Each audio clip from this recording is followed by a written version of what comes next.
The Treasure of Mushroom Rock by Sidford F. Hamp. Chapter 1. Mosleys. One windy night in April, some 25 years ago, the young moon, peeping now and then between the scudding wisps of cloud, seemed to be maintaining a careful watch upon a little incident which was taking place outside the windows of Mosley's school, a large brick building standing in a walled enclosure. Save for the roaring of the wind in the elm trees, no sound was to be heard until presently the clock in the old church tower struck 11. As if the striking of the hour had been a signal, a boy suddenly appeared, stepping softly from the shadow of the enclosure wall. Picking up a small pebble, he cast it up at one of the windows. The window opened immediately and a second boy appeared. The one below gave 2 clicks with his tongue, whereupon the boy above let fall from the window a white bundle, which, instead of dropping upon the ground, unfolded itself and hung suspended. In the half-darkness, the object looked very like 2 sheets knotted together to form a rope. That it was indeed intended to serve as a rope became at once evident, for the second boy, getting astride of the window ledge, seized the sheet with one hand, and letting go his hold of the ledge came squirming and twisting down to the ground. Having paused for an instant to listen, the 2 boys tiptoed away and were presently lost in the shadow. A moment later they reappeared on the top of the wall, dropped upon the outer side, stood still again for an instant to listen and peer about, and then, seemingly satisfied that there was nobody moving, they turned their faces southward and went running, pit-pat, down the white chalk road until they vanished among the trees at the bottom of the hill. How it came about that Percy Goodall, an American boy, and I, Tom Swain, an English boy, were running away together that windy night in April from Mosley's school in the south of England, what led to our flight, and what came of it, form the subjects of the tale I have set out to chronicle, having been urged to undertake the task by Percy's father and mine, and by our kind old friend, Sir Anthony Ringwood. Percy's father was the American consul at one of the large seaport towns on the English Channel. His duties, of course, obliged him to live on the spot, but thinking that a smoky town, swarming with rough sailors of all nations and with many undesirable characters, was not the best place for a boy, he cast about for a good school to which he might send his son. After many and careful inquiries he settled upon Mosley's, and accordingly at the end of one Christmas holidays, Percy being then 14 years old, his father took him up there and left him. A forlorn little scrap of humanity, alone in a land of strangers. He was not alone for long, however, nor did he long continue to feel like a stranger, for on the following day we boys all came trooping back to school. There were about 60 of us, varying in ages from 9 to 19. Most of us boarded in the houses of the different masters, but a few were day boys whose homes were in the village. Of these, I, Tom Swain, the vicar's son, was one. As soon as it was discovered that there was a new boy, and that boy, an American Percy, became a center of attraction to the whole school. None of us had ever seen an American before, and we therefore inspected the newcomer with great interest. We found a sturdy, active, bright-eyed youngster who, instead of being arrayed, as we had half expected, in striped trousers, a star-spangled coat, and a chimney-pot hat with a fur, all turned the wrong way, was clothed like any of ourselves. In fact, except for the mispronunciation, as it seemed to us, of a few words, we could not see wherein an American differed from anybody else. Percy and I very soon became friends. We had our desks next to each other in school, and we were put into the same class, occupying at first the 2 bottom places, an arrangement, however, which did not last very long, for Percy, as soon as he got the hang of things, to use his own expression, began to move up in the class, leaving me to occupy my accustomed place at the bottom by myself. He was quick at learning Latin and Greek, whereas I never could do anything in the classical languages, and unfortunately for me Latin and Greek formed the backbone of our studies at Mosley's. But though in the matter of scholarship there was a good deal of difference between Percy and me, that fact did not prevent us from becoming the best of friends, for in most other respects there were many points of resemblance between us. We were both fond of all kinds of athletic exercise, and both were good at any game requiring strength and agility. Many a time did the spirit of adventure get us into scrapes with Sir Anthony Ringwood's keepers, Many an exploring expedition did we make together, far out upon Salisbury Plain in one direction, and down to the New Forest in the other. And to be honest, I fear I must admit that when any particularly ingenious piece of mischief was reported to old Moseley, the headmaster, it was pretty sure to have been Percy who had thought of it, and the pair of us who had taken the lead in carrying it out. Of all the attractive places in the neighbourhood, however, the one to which we most resorted was Hengist's Castle, a handsome old ruin standing on a small elevation about a mile from Moseley's. And there is one incident connected with our explorations of this ancient edifice which is so closely associated with our subsequent adventures that I must not pass it over in silence. My father and mother took a great liking for my American chum. They admired his brightness and his transparent honesty, and both of them, my mother especially.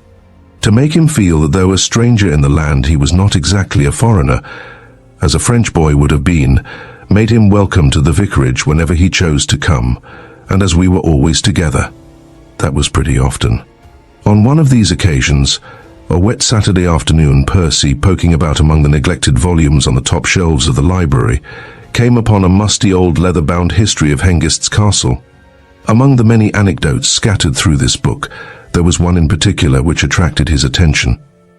It told how, once upon a time, a certain Sir Gregory Powlett had taken refuge in the castle, how he was at supper in the dining hall one evening, when there came a clank of mailed feet and a thundering at the door, and the soldiers of that vengeful tyrant, Richard III, had burst upon the scene, and how Sir Gregory had but time to fly to the fireplace whence, though there was a fire burning at the time, he had succeeded in gaining the secret passage. This story set Percy thinking. If there had been a secret passage in the days of Richard III, why should it not be there yet?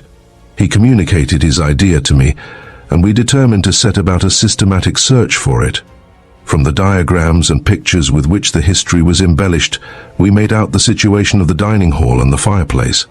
And one half-holiday, without a word of our intention to anybody, we commenced our exploration. Of the original walls of the dining hall there was but one left standing. The others had been knocked to pieces by Cromwell's men. This wall abutted against the ancient keep, a square tower of considerable altitude, and was itself some 7 feet thick and 30 feet high, covered, in many places to the top, with a heavy mat of ivy. In the thickness of the wall the chimney was built, a shaft 5 feet square at the bottom, but diminishing in size a short distance from the ground to 1/2 those dimensions. Standing in the fireplace, Percy and I peered about for an opening somewhere, but could see none. There was no stone panel working on a hinge, which was what we had rather expected to find, nor anything in the nature of steps by which we might climb the chimney. Overhead all was dark, for the shaft, besides contracting suddenly, had in it a bend which prevented us from seeing out at the top. "I'll tell you what," said Percy. "We must get upon the top of the wall somehow and look down. I expect we can climb up by the ivy." The ivy outside was probably older than that inside the hall. At any rate, it was thicker and reached higher. We therefore went outside, and choosing a spot where the mass of leaves was at least 3 feet in thickness, and the stem of the plant about 6 inches in diameter, we went scrambling to the top, and then made our way along the uneven surface of the broken wall, until we came to the hole we were seeking, which we found to be level with the top of the wall, and half concealed by the ivy. Apparently we were no better off than before, however. We could see nothing, and we were afraid to attempt the descent of the inside of the chimney, for a fall to the bottom would pretty certainly result in some broken bones, to say nothing of a broken neck. "Look here, Percy," said I. "Let us go back to the vicarage and bring up a rope. There is one in the gardener's tool house, I know, and then we will fasten it to something and climb down the chimney." This suggestion met with Percy's approval, and in half an hour we were back again, rope in hand. "Do you think you can hold it, Tom, while I go down?" asked Percy. "I don't know," I replied. "The rope is rather small, and it might slip through my hands. If we can take a turn with it round something, I could hold it then." After a short search we found, some distance below the top of the wall, a dressed stone embedded in the masonry and projecting about 18 inches into the dining hall. What it was there for we did not know, nor did we care. so long as it would serve our purpose. After one or two casts, I succeeded in looping the rope under the stone, when, firmly holding one end, I sat down on the edge of the chimney with my feet braced against the other side and gave the word to Percy to descend. Having the rope to hold by, Percy found no difficulty in scrambling down the dark hole until his feet came against the uppermost of three little ledges built in the sloping wall of the chimney. Securing a firm foothold, he took from his pocket a fragment of candle, lighted it, and commenced spying up and down for an opening. None was to be seen. Three of the walls, at any rate, were solid. He turned round on the ledge. There, close against his face, was a dark passage about 2 feet square, so cleverly placed in the overhanging wall as to be invisible either from above or below. "Tom." My name came booming up the chimney. "Hallo," I shouted in reply. "I found it." "Found what?" "The passage?" "Yes, right here. Can you see the candle?" "Oh, yes." "Well, it is right in front of me, but it is as dark as pitch inside." "Wait a moment. I will reach in as far as I can and see if I can see anything." He did so, and immediately fluff out went the candle, and I heard him exclaim, "Hi, BRR, get out." "What is it?" I shouted. "Bats, a dozen of them. They flew right into my face." "I say, Percy," I called down to him, "can you stand without the rope?" "Oh, yes." "Well then, let go. I'm going to tie the two ends together and come down too." This was soon done, and down I went, my knees braced against one side of the chimney and my shoulders against the other. Standing upon the top ledge, while Percy stood upon the lowest one, I lit my candle, for we had annexed a couple of candle ends when we went down for the rope. "That's the passage, all right," said I. "But how did that old buffer in the history book ever get up to it?" "Ah, I see. Look here, come up a step. Do you see this big iron staple with 3 rusty links of chain attached to it? The chain must have hung down into the fireplace once, so that an active fellow might pull himself up by it and draw it up after him. But I suppose the rain running down the chimney for 200 years has rusted it all away. These links look pretty rotten themselves." They were indeed pretty rotten, for as I spoke, I picked up one of them and broke it to pieces with my finger and thumb quite easily.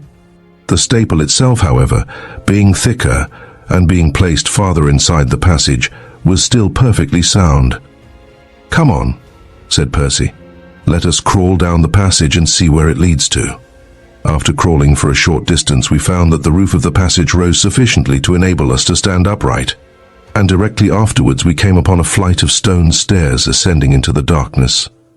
Up these we went, 10 steps, emerging presently through a square hole into a little room in which were a small fireplace and a window, the latter covered with ivy.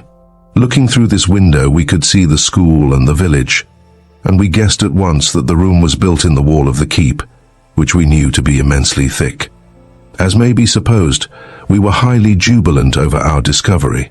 We decided at once that we would keep our secret to ourselves if possible, that the room should be our own private den, to which nobody, on any pretense whatever, should be admitted.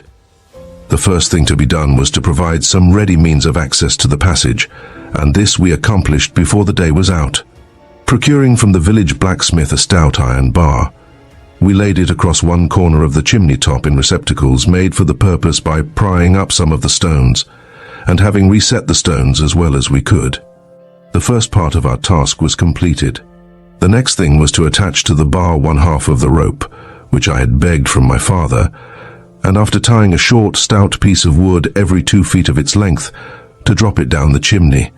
The other half of the rope we tied in like manner to the big staple in the entrance of the passage, and as it reached to within 7 feet of the hearthstone, we were able to go up or down as we liked. There was little chance that anybody would discover the end of the rope in the chimney, for, though the boys were in the habit of playing hide and seek about the castle, they were all aware that there was nowhere to hide in the fireplace, while the occasional tourist was unlikely to go in there at all. As our den contained a fireplace of its own, and as the weather was chilly, for it was just after the Christmas holidays, Percy's second Christmas at the school, it naturally occurred to us that we ought to have a supply of firewood. But firewood is a scarce article in England, and we were obliged to search the hedgerows and spinneys for a long distance around for dead sticks ere we could collect a sufficient supply. With infinite labor we succeeded in getting together about a cartload, which we hoisted in small bundles up the chimney and carried to the den. And then, of course, we must straightway light a fire to test the drawing qualities of our fireplace. We had been standing by the fire, warming ourselves, for a quarter of an hour or so, when Percy, happening to look out of the window, exclaimed, "Why, what is the matter down in the village? The whole population seems to be coming up here." "It's the smoke," I cried. "It's the smoke pouring out of the top of the keep. They are coming up to see what is the cause of it. We must hurry out and pull up our ropes. They might find them." Back we went in great haste, detached the ropes and pulled them up, drew the ivy over the iron bar and scrambled down the wall. Then, Percy taking one of the ropes and I the other, we wound them round and round our bodies and buttoned our coats over them. They made us look absurdly fat, but that could not be helped. Then we ran round the bottom of the hill and joined the procession of villagers from behind. It was not surprising that their attention had been attracted. We had built a roaring fire in the hope of taking the chill out of the walls of the den, and some of the wood being rather damp. An immense volume of smoke was rolling away from the summit of the old tower. The men and boys, including Percy and myself, at once dispersed all over the castle in search of the fire. Every spot, likely or unlikely, was inspected, without result, and presently everybody congregated again at the base of the keep, whence the mysterious smoke was still pouring in clouds, to discuss the meaning of this wonderful phenomenon. Percy and I were in perfect ecstasies of delight as we listened to the varied opinions of the astonished villagers. It was with the greatest difficulty we could restrain our laughter. "Do 'ee know what 'tis makes thicky smoak?" said one old fellow in a smock frock. "'Tis my opinion it be ghosts, or witches," added another, turning pale at his own idea. Everybody shook his head and looked serious, for the farm labourer of the south of England firmly believed in witches at that time, and probably he does so still, for he is of a slow-moving race. One man, however, a big young fellow in a velveteen coat, scouted the idea. He was one of Sir Anthony Ringwood's keepers. "Witches and ghosts," he exclaimed scornfully. "'Tain't neither one nor t'other. 'Tis poachers, that's what 'tis. They've been and found some room in the castle as nobody knows on, and 'tis them as is making this here smoke." But this very reasonable idea of our friend in velveteen was received with equal scorn by the others. They preferred the witch theory. I have no doubt but that every single one of them took care to stop up his keyhole that night, in case one of the witches, offended at this officious prying into her affairs, should think fit to pay him a visit. Having concluded their fruitless search, the party returned to their homes, while Percy and I, readjusting the ropes, went back to the den, where we spent the rest of the afternoon sitting by the fire and chuckling over the mystification of the villagers. But though the villagers had no trouble in deciding that the supernatural smoke was due to the agency of witchcraft, Sir Anthony was by no means so easily satisfied. The old baronet was the largest landowner and chief magnate of the neighborhood. He had been a great sportsman in his day, having shot buffaloes on the plains of America and tigers in the Indian jungles. And though he was now too old for such enterprises, he was still as keen as ever with his gun, and preserved the game upon his large estates with great strictness. Poachers were the bane of his existence, and his declaration that he would prosecute to the utmost extent of the law anyone found infringing upon his game rights was well known to us and to everybody else in the village. The poachers happened to be particularly active at this time, and the young keeper's theory that some of that troublesome fraternity had discovered a secret chamber in the castle found favour with the better educated people of the neighbourhood. Sir Anthony in particular was convinced of its correctness. In consequence, he ordered a strict examination of the old ruin to be made under the direction of the head keeper, a very intelligent man. But Percy and I, getting wind of his intention, removed the telltale ropes, and as the ivy was not strong enough to bear the weight of a grown man, none of the keepers could get upon the top of the wall, and our secret therefore remained a secret, its value being only enhanced by the wonder which the mystery excited in the whole community. Chapter 2. The Flight. Some 6 months previous to our discovery of the secret chamber, it happened that all the boys in our class at school had been taken with a desire to become archers, the result of reading the story of Robin Hood. And Percy and I, among the rest, had procured bows and arrows, and had spent many hours practicing at a sack full of straw suspended from a bough in the playground. With the others, the craze, as such crazes will, had died out again in a short time. We two alone kept it up. For one thing, my chum's persevering nature impelled him, having undertaken to be an archer, to be one. Another reason was that our bows were very superior to those of the other boys. In the churchyard there grew a splendid old yew tree, the pride of the village, and we, young rascals that we were, had purloined from it 2 straight branches, which, with great pains, we had fashioned into very serviceable bows. By constant practice we became highly respectable shots, and many a luckless small bird did we thoughtlessly slay for the mere pleasure of killing. We even became so expert as now and then to kill a rabbit on the wing, as Percy put it. The favorite place for our shooting expeditions was the Crossroad Spinney, a triangular piece of ground of 8 or 9 acres, well covered with trees, which lay about 2 miles from the village. It belonged to nobody, or rather being claimed by Sir Anthony and by the parish, it had for many years lain in Chancery. A state of affairs which suited us very well, for while the lawsuit dragged along, we boys appropriated the place for our own happy hunting ground. Bordering as it did upon Sir Anthony's best game preserve, it was a source of great annoyance to the old baronet that the title could not be settled, for many a pheasant flew over the wall to roost in the spinney, and very seldom did it ever fly back again. Somebody was sure to get it. Then, too, the gypsies would frequently encamp there, to Sir Anthony's great disgust, for with him and his keepers, gypsy and poacher were synonymous terms. This spinney was not far from Hengist's castle, and the belief that the poachers who were just now giving so much trouble were harbouring in the ruins kept all the keepers on the alert, not only in the hope of laying hands on the culprits, but of discovering their hiding place. One evening in April, Percy and I were returning from a shooting expedition, bearing our spoils, 1 rabbit each, in our hands, when we were overtaken by one of our schoolfellows, Bates, senior, by name, with whom, though there were no active hostilities between us, we had long been at outs. We did not like him, and he returned the compliment. That I may not do him an injustice, I must explain that Bates had some reason for his antipathy. He was an orphan, his affairs being managed by a crusty old lawyer in London, whose idea of the proper discharge of the duties of a guardian was confined to the remitting of so much money to his ward every 3 months.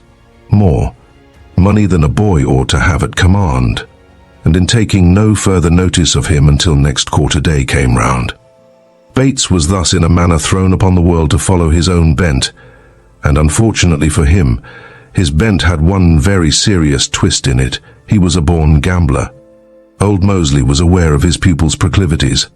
He had found him out once in a horse-racing transaction whereby Bates had lost a considerable sum of money, and had warned him that at the next offence he would have to leave the school, a warning which seemed to have had the desired effect, for during some months thereafter Bates desisted.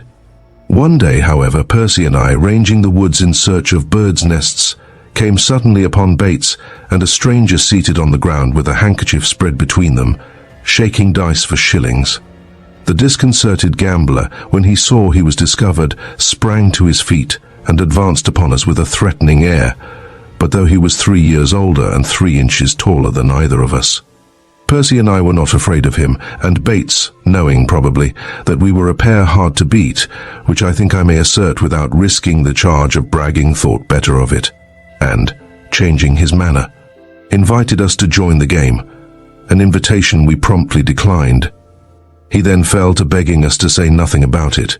This we promised, with a reservation. "Look here, Bates," said Percy, who was usually the spokesman for the pair. "Of course we won't say anything about it. Why should we? But if old Mosley asks us any questions, we are not going to tell him any lies." I nodded my head in approval. Bates, who seemed to regard such scruples as absurd, tried in vain to argue us out of this resolution, and was obliged finally to content himself with the assurance we had given him. To have been defied by two boys younger than himself was bad enough. To be at the mercy of their possibly indiscreet tongues was worse. From that time forth, fearing that the incident might come to light, Bates, all unsuspected by us, set his wits to work to oust us from the school, if possible, and by a curious roundabout course he succeeded at last, though in a manner he could hardly have expected, and with results he was very far from anticipating. Since the occurrence of the dice-shaking incident, Percy and I had held no intercourse with him, and we were therefore somewhat surprised and quite well pleased when Bates, overtaking us that evening, checked his pace and spoke to us. "I say, you fellows," said he, "don't you think it is about time we made friends again?" It occurred to me that this way of putting it was hardly correct, as we had never been friends before. But Percy did not notice it, and putting out his hand he said, "All right, Bates, I'm willing if you are." Percy was of that straightforward, unsuspicious nature that it never entered his mind that Bates could have ulterior motive for his friendly advances. While, as for myself, I was accustomed to follow my chum's lead without much consideration for the consequences.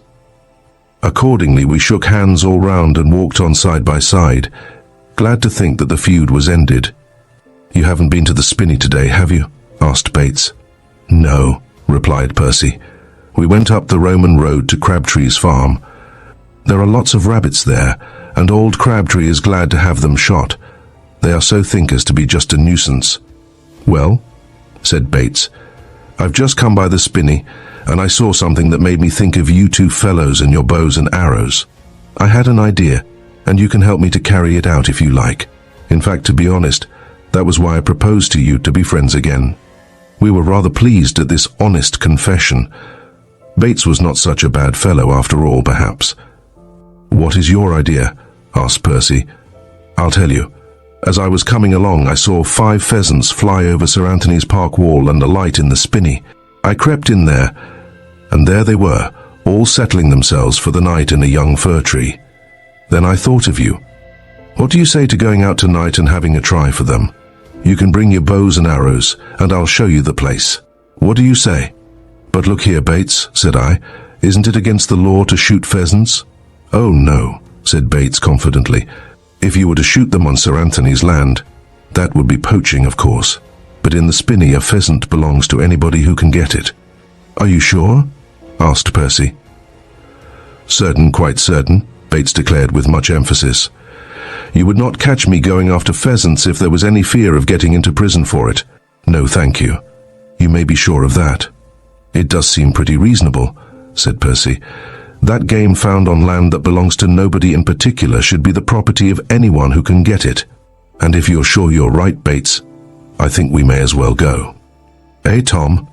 Percy, naturally enough, knew almost nothing of the English game laws, and, as for myself, I knew but little more. I was aware that rabbits were not game, in the eye of the law, and that pheasants were, but whether it were an illegal act to kill a pheasant in a public place like the spinney I had no knowledge. But as Bates was not afraid to venture, and we had no great opinion of his courage, as we were both very desirous of shooting a pheasant, and as in fine we possessed that common attribute of schoolboys, the habit of acting first and thinking afterwards, we decided to go. At 8 o'clock that evening, therefore, Bates, carrying a bag for the reception of the game, called for us at the vicarage, where Percy and I were waiting for him, and together we set off for our hunting ground by a short cut across the fields. We had nearly reached our destination, when Bates, vaulting over the gate which led from one field to another, managed somehow to entangle his feet in the game bag and fell upon his hands and knees on the farther side, at the same time uttering a sharp exclamation of pain. "Have you hurt yourself?" asked Percy solicitously, seeing that our guide remained sitting on the ground, clasping one ankle with both hands. "I'm afraid I've twisted my ankle a little," replied Bates, suppressing a groan with seeming difficulty. "Well, that is hard luck," said Percy. "That ends our expedition for tonight, sure enough. Look here, Bates. Put one arm over Swain's shoulders and the other over mine, and we'll help you along back to the schoolhouse as fast as we can." If you can't do it in that way, we'll carry you pickaback in turns. I expect we can manage it if we rest often enough." "Oh no," returned Bates. "We won't give up our expedition yet, now that we have come this far. I am afraid I had better not try to walk any farther myself, but you two can go on and get the pheasants. You won't be gone more than half an hour, I suppose, and then you can come back to me and give me a hand home. I'll just sit here and wait for you." At first we were very much opposed to this course, but Bates insisting, we at length agreed to go on, and accordingly taking with us the game bag, and leaving him propped up with his back against the gate, we hurried off. We soon spotted the young fir tree, the position of which Bates had carefully described to us, and there, sure enough, were the pheasants. We could see them, like dark blotches against the sky. "You take the first shot," whispered Percy. Choosing the lowest bird, that its fall might not disturb the others, I let fly, and down it came with hardly a flutter. Percy then took a shot, with equal success. We placed the two birds at the foot of the tree, and were stooping to pull out the arrows, when we were suddenly pounced upon from behind, and a voice in my ear. A voice strangely familiar said, "These are your poachers, keeper, caught in the act. Sir Anthony will give you a £5 note for this, you may depend." "Thanks to you, sir," said the keeper, who was holding Percy by the collar. "Bring the young gent along. They'll spend the rest of the night in the lock-up." My assailant transferred his grip to my collar, and I was then able to turn my head and look at him. It was Bates. "What are you up to, Bates?" I exclaimed, giving him a dig in the stomach with my elbow. "What do you mean by calling us poachers? You know perfectly well we are not poaching." "Oh, yes you are, though," replied Bates, with a complacent snigger. "Are they not, keeper?" "Yes, sir," replied the keeper. "It was the big young man who'd helped the villagers in the search for our fire in the castle. They're poaching, sure enough." "'Tain't the first time neither, I'll lay a tanner." "What rot you are talking, keeper?" I blurted out. "You know just as well as I do that this isn't Sir Anthony's land." "Ah, but it is, though," replied the grinning keeper, and Bates burst out laughing. "Perhaps you didn't know," said he, "that the chancery suit was settled 3 days ago in favor of Sir Anthony. This spinney is part of his preserves now, and you are caught poaching, my fine fellows. You'll never see your native land again, my little Yankee," shaking his fist at Percy. "If you're not hung, you'll be transported for life." "Oh, this is fine. I think I've squared accounts with the pair of you now, you young beggars." Then the whole extent of Bates's villainy burst upon us. He had known of the settlement of the lawsuit, and he had pretended to make friends with us that evening solely with the object of drawing us into this trap. His twisted ankle was merely a part of the trick, contrived beforehand. I was so enraged at his unparalleled meanness that I squirmed around in his grasp, and seizing him by the arms, I set to work kicking his shins with enthusiastic vigor. This was more than Bates had bargained for. He hopped about, first on one leg and then on the other, struggling to break from my grasp and yelling to the keeper to come and help him. But the keeper was fully occupied in holding Percy, so Bates and I had it out between us. I hope I am not of a very vindictive nature, but I confess I long remembered with satisfaction the sound made by my stout English shoes as they cracked against the shins of the howling Bates. At length he broke away and fled, when I instantly ran to the assistance of Percy. Coming up behind the keeper, I seized him by the hair, pulling his head back so that his face was turned up to the sky. Down he came to his knees, and leaving his hold of Percy, he attempted to grasp me by the wrist. This, however, was just what I was expecting, and giving him a sharp push, I threw him forward upon his face.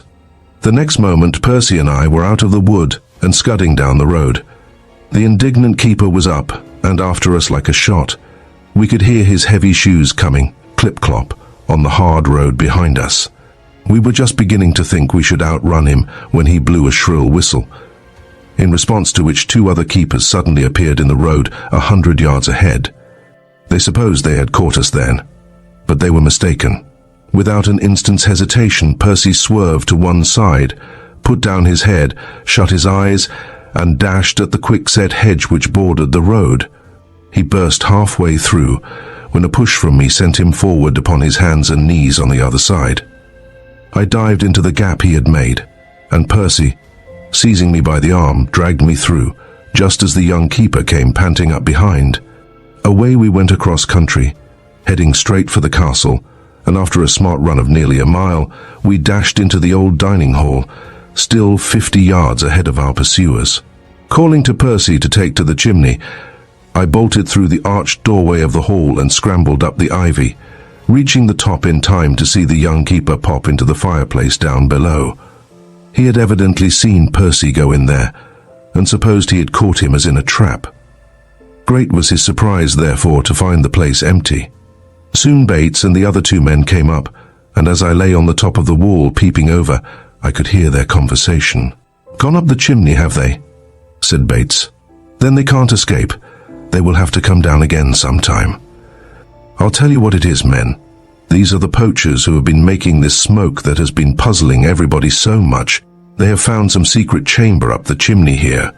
I wonder what Sir Anthony will say when he hears who it is that has been stealing his pheasants so long." "He'll prosecute 'em, sir. You may depend on it," said one of the keepers. "He told me, only this morning, he didn't care who it was. He'd prosecute 'em to the full extent of the law. I hope he will. They deserve it. The young rascals. Look here, men." Bates and the 3 keepers fell to whispering together. I could no longer hear what was said. Presently they withdrew to either side of the fireplace and stood motionless, except that Bates occasionally rubbed his shins. It was plain that they expected that, if they kept quiet, we, supposing they had gone, would come down to be pounced upon. I put my face over the opening of the chimney and gave a click with my tongue. Percy answered the signal, and then I whispered to him to come up. Soon his head appeared, and creeping out of the hole he pulled up the rope and laid it on the wall. "Did you pull up the other rope?" I asked. "Part way. I lodged it on one of the ledges below the passage." "What are they doing down there? Waiting for us to come down?" We peered over the wall. Seemingly the enemy had already tired of waiting, for they were holding another whispered consultation, which resulted in the disappearance of 2 of the keepers into the fireplace. Presently we heard a muffled voice exclaim, "There's a rope up here. Give me your stick, Andrew, and I'll hook it down." Bates and the remaining keeper immediately crowded into the fireplace, and we, listening down the chimney, heard a scrabbling and a scuffing, and then a light appeared, and the same voice said, "Here's a passage. Here's 3 candles and a half, and candle grease all along. That's where they've gone. I'm a-going to crawl in there." "Hold up a bit, Jim," the young keeper called out. "I'm coming too." "So will I," cried the other, whose curiosity was excited by the discovery of a passage. "And so will I," cried Bates, who did not choose to be left alone in the shadowy old ruin. There was a great deal of scuffing and scraping, and we too, lying flat on the wall with one eye each over the edge of the orifice, saw 4 pairs of heels alternately kick and struggle and finally disappear down the passage. "Come on, Percy," I exclaimed. "Let us get down the wall while we can." "Wait a bit," he replied. "There's something else to be done first." To my surprise, he let down the rope and vanished into the chimney again. He was back in a minute, however, and pulling up the rope.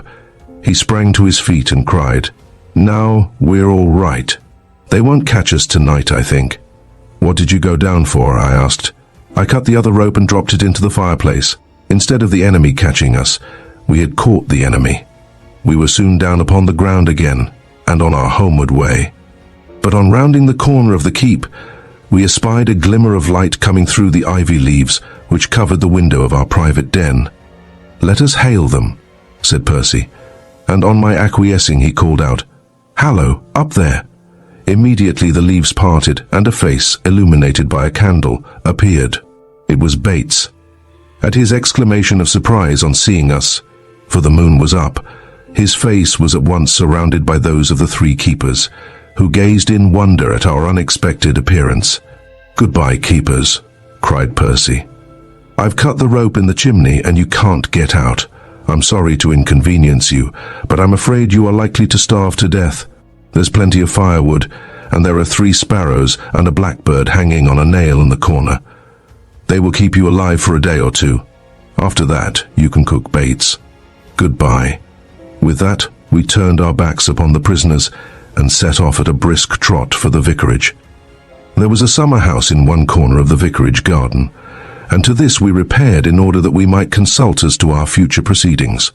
"Do you believe that poaching is a hanging matter, Tom?" asked Percy. "I remember my father telling me that there were once 240 hanging offences in England, and this one might have been left over when they repealed the others." "I believe it is not," I replied. "But it is imprisonment, I'm sure. What are we to do then? We were caught poaching. There seems to be no doubt about that. We didn't intend it, of course. But I'm afraid Sir Anthony may not take that into consideration. He appears to be so hot against poachers. And for that matter, we may not have a chance to tell our side of the story at all, because in England, I've heard, a prisoner is not allowed to give evidence in his own defence. So, there we are, you see. 4 witnesses against us and none for us. Our chance of imprisonment, it seems to me, is pretty good, or pretty bad, rather. Our case certainly did look serious when Percy thus laid it out for my inspection. "As far as I see," said I, "there is nothing left but to run away. I don't want to run away, you may be sure, but I don't want to be hung or transported or put in jail either. I wish my father and mother were here, so that we might ask them what we ought to do. It happened that my parents had that evening driven off to dine and sleep 15 miles away, and Percy's father being too far off for us to communicate with him, we were thus deprived of our natural advisers. It did not occur to either of us to lay the matter before old Mosley, for the headmasters of English schools at that time at least seemed to their younger pupils to stand upon too high and unapproachable an eminence to be regarded by them as friends and counsellors. "I'll tell you what we must do," said Percy, after sitting in profound thought for the space of 5 minutes, "and considering that we got into this scrape by no fault of our own, I believe our parents won't blame us for doing it. We'll run off down to Southampton. We can get there before morning and slip on board a steamer going over to France. From there I'll write to my father and tell him all about it, and he will arrange the matter somehow, or if it is not to be arranged, he will tell us what to do next. What do you say? I think it is a first-rate idea, and I vote we do it. Doubtless we were a foolish pair of youngsters to decide upon such a course, but I think, considering the circumstances, it is not so much to be wondered at that we should run away and conceal ourselves for a time, until we should find out whether we were to be hanged, drawn and quartered, or otherwise made to suffer, for an offence we had never intended to commit. But Percy," said I, as the thought occurred to me, "what about those fellows up at the castle? We can't leave them to starve to death." After some consideration, Percy thought of a plan. "See here," said he, "you write out a statement of the whole matter and leave it on your dressing table. Say how Bates got us into this mess, and where he is now. I'll do the same. I'll address it to old Mosley and ask him to send it on to my father. How will that do?" "That will do. And then your father and mine too will know that we are all right, and that we haven't run away without a pretty good reason. How much money have you?" asked Percy as we rose from our conference. "There are £4 in my savings box," I replied. "Well, bring it all," said he. "I have £3, besides $25 my aunt gave me. Come and throw a stone at my window at 11 and I'll be ready. We must wait till everybody is asleep." Percy then hurried off to the schoolhouse, and at 5 minutes past 11 that night, as I have already told, we were running down the white chalk road on our way to Southampton, 25 miles distant. Chapter 3. A False Start. There was a tinge of red in the eastern sky when 2 very weary and very hungry boys came tramping into Southampton and made their way down to the docks. Among the innumerable vessels lying side by side, they presently came to one which presented an appearance of greater bustle than the others. The steam was roaring from the funnels, cases and boxes were being lowered into the hold amid much shouting and running up and down of sailors, and everything betokened a speedy departure. Of a man standing on the wharf, his hands in his pockets and a pipe in the corner of his mouth, one of the boys inquired whither this vessel was bound. "Dear no," grunted the man. "Dieppe, maybe, or St. Malo." "When does she sail?" asked the boy again. "High tide. 'Bout an hour." "Thank you," said Percy, who had asked the questions, and then, turning to me, he suggested that we had time to go and get some breakfast. In a greasy little den by the waterside, we managed to make a very hearty meal, for we were too hungry to be particular, and in half an hour we sallied forth again much refreshed. Somewhat to our consternation, as we issued from the house we ran plump into the arms of a big policeman, who eyed us, as we thought, with suspicious keenness. But as he did not address us, we walked back to the vessel, to which a gangplank had now been run out. There did not appear to be many passengers going aboard, but among them we noticed a large family, father and mother, 3 daughters and a son, awaiting their turn. And joining ourselves to this party, we walked on board with them, apparently without exciting any suspicion. If any of the officers thought anything about it at all, they probably supposed we were coming to see the rest of the family off. We went at once down to the saloon and, walking up a long passage toward the stern, tapped at the door of one of the staterooms. There was no answer, so, opening the door, we peeped in. "This will do, Tom," whispered my companion. "See, the beds are not made up. This cabin is not taken." We slipped in, shut the door, and crawled beneath the berths on either side. For the time, at any rate, we were safe. During the long walk of the night before, we had discussed a plan of action, and had decided that, instead of paying for our passage before starting, we would get on board and hide, if possible, in order to avoid unpleasant explanations until it should be too late to send us back, in which design we had succeeded more easily than we had ventured to hope. In about half an hour we heard a bell ring. Somebody called out, "Any more for the shore?" And not long afterwards, with a suddenness which made us jump, there came, just under our heads apparently, a chug, chug, chug, and a splashing of water which notified us plainly enough that we had started.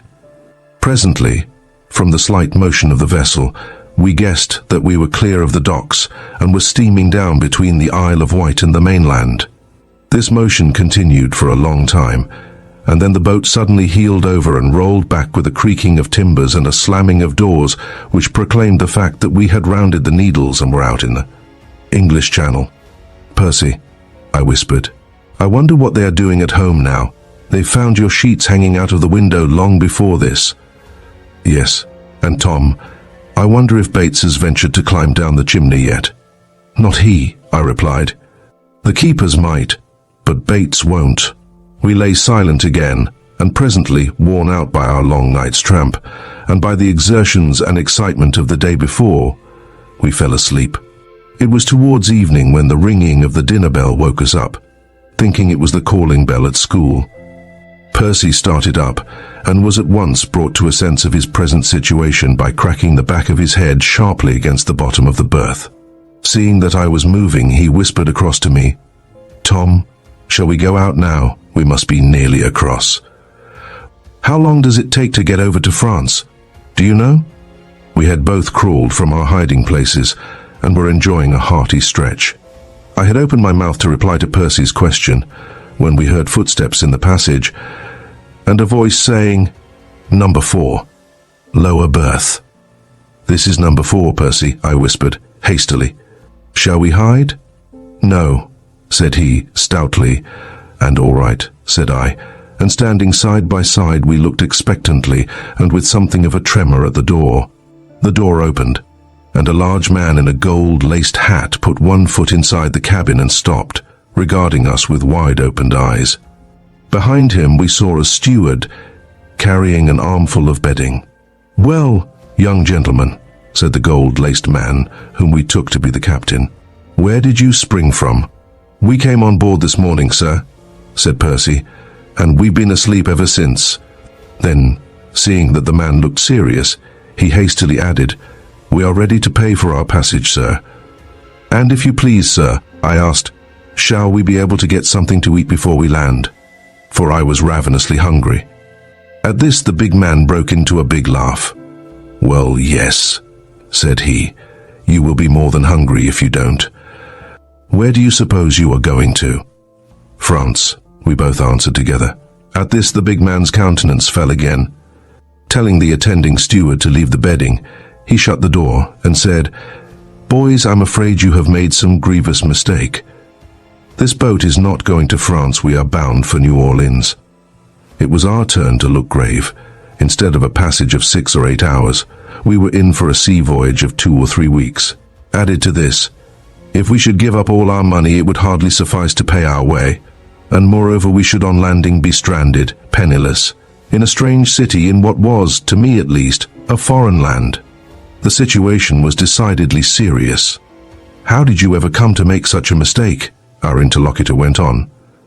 "And why didn't you take a ticket before coming on board? A pretty mess you've made of it." "I'll tell you the truth, sir," replied Percy, with a glance at me which I answered with a nod. "We ran away from school last night and intended to go over to France for a time, but we were afraid to offer to pay our passage beforehand, lest you should refuse to take us. So we slipped on board and hid in this cabin." "Well, well, you have certainly made a mess of it. I must go and tell the captain." "The captain? We thought you were the captain." "No, I'm the purser. How much money have you, by the way?" £7, sir, and $25. $60. Not much more than enough to pay your passage by steerage, and then you will be left paupers in New Orleans." "I must go and talk to the captain." "If you please, sir," said Percy. "Can't we earn our passage somehow? We are both strong and will do anything." "I'll see what can be done. Meanwhile, you must have something to eat. Come with me." The purser led us to the steward's pantry, and there left us busily and satisfactorily engaged in demolishing a dish of cold ham and a pile of bread and butter. "Percy," said I, as soon as we were left to ourselves, "we've got into a pretty hobble. How are we going to get out of it?" "I don't know how we are going to get out of it," replied my companion. "Unless we should meet another ship, and the captain should send us back, we shall have to go on to New Orleans. As far as we are concerned, I don't care. It is thinking of the folks at home that bothers me. They won't know what has become of us, and there will be no means of letting them know for 3 weeks, perhaps. If there was any way of getting back, I'd go back, and chance being hung, rather than let them worry over us such a long time." "So would I," was my response. "It would be quite a pleasure to meet a policeman if he would guarantee to send a message home to say we were all right, though we were, perhaps, rather a harum-scarum pair of youngsters. We were not altogether graceless." We were very sincerely troubled about this matter. As it happened, however, our trouble was superfluous. Though we were not made aware of the fact until long afterwards, it may be well to say at once that our parents had already found out where we were, and, knowing that we were well capable of taking care of ourselves, so far from being overwhelmed with anxiety on our account, they were almost disposed to chuckle over the predicament in which they guessed we must be. If only we could have known this, what a difference it would have made to our comfort. But 2 healthy boys cannot long remain in a doleful frame of mind, and under the genial influence of the cold ham we presently began to brighten up. "That purser is a jolly old buffer," said I. "I only hope the captain is half as good a fellow. Suppose they let us work our passage, what shall we do when we get to New Orleans?" "I've been thinking about that," replied Percy. "First of all, as soon as ever we set foot on shore, we must telegraph home, if it takes every cent we possess. Then, I propose that we take one of the big river steamers up to St. Louis, working our passage, if they'll let us, and from there turn eastward, ride as far as our money will take us, and walk the rest of the way to Philadelphia. I have lots of relations in Philadelphia, and they will help us. What do you think?" I readily acquiesced in Percy's plan, as indeed I should have done in any other he might have proposed. It was not likely that I should be able to contribute any valuable suggestions on the subject, for my knowledge of American geography and American distances was quite microscopic in its littleness. Of St. Louis I had never heard before, while as to the other 2 cities, I knew that one was somewhere in the south and the other somewhere in the east, and that was all. How far apart they might be I had no idea.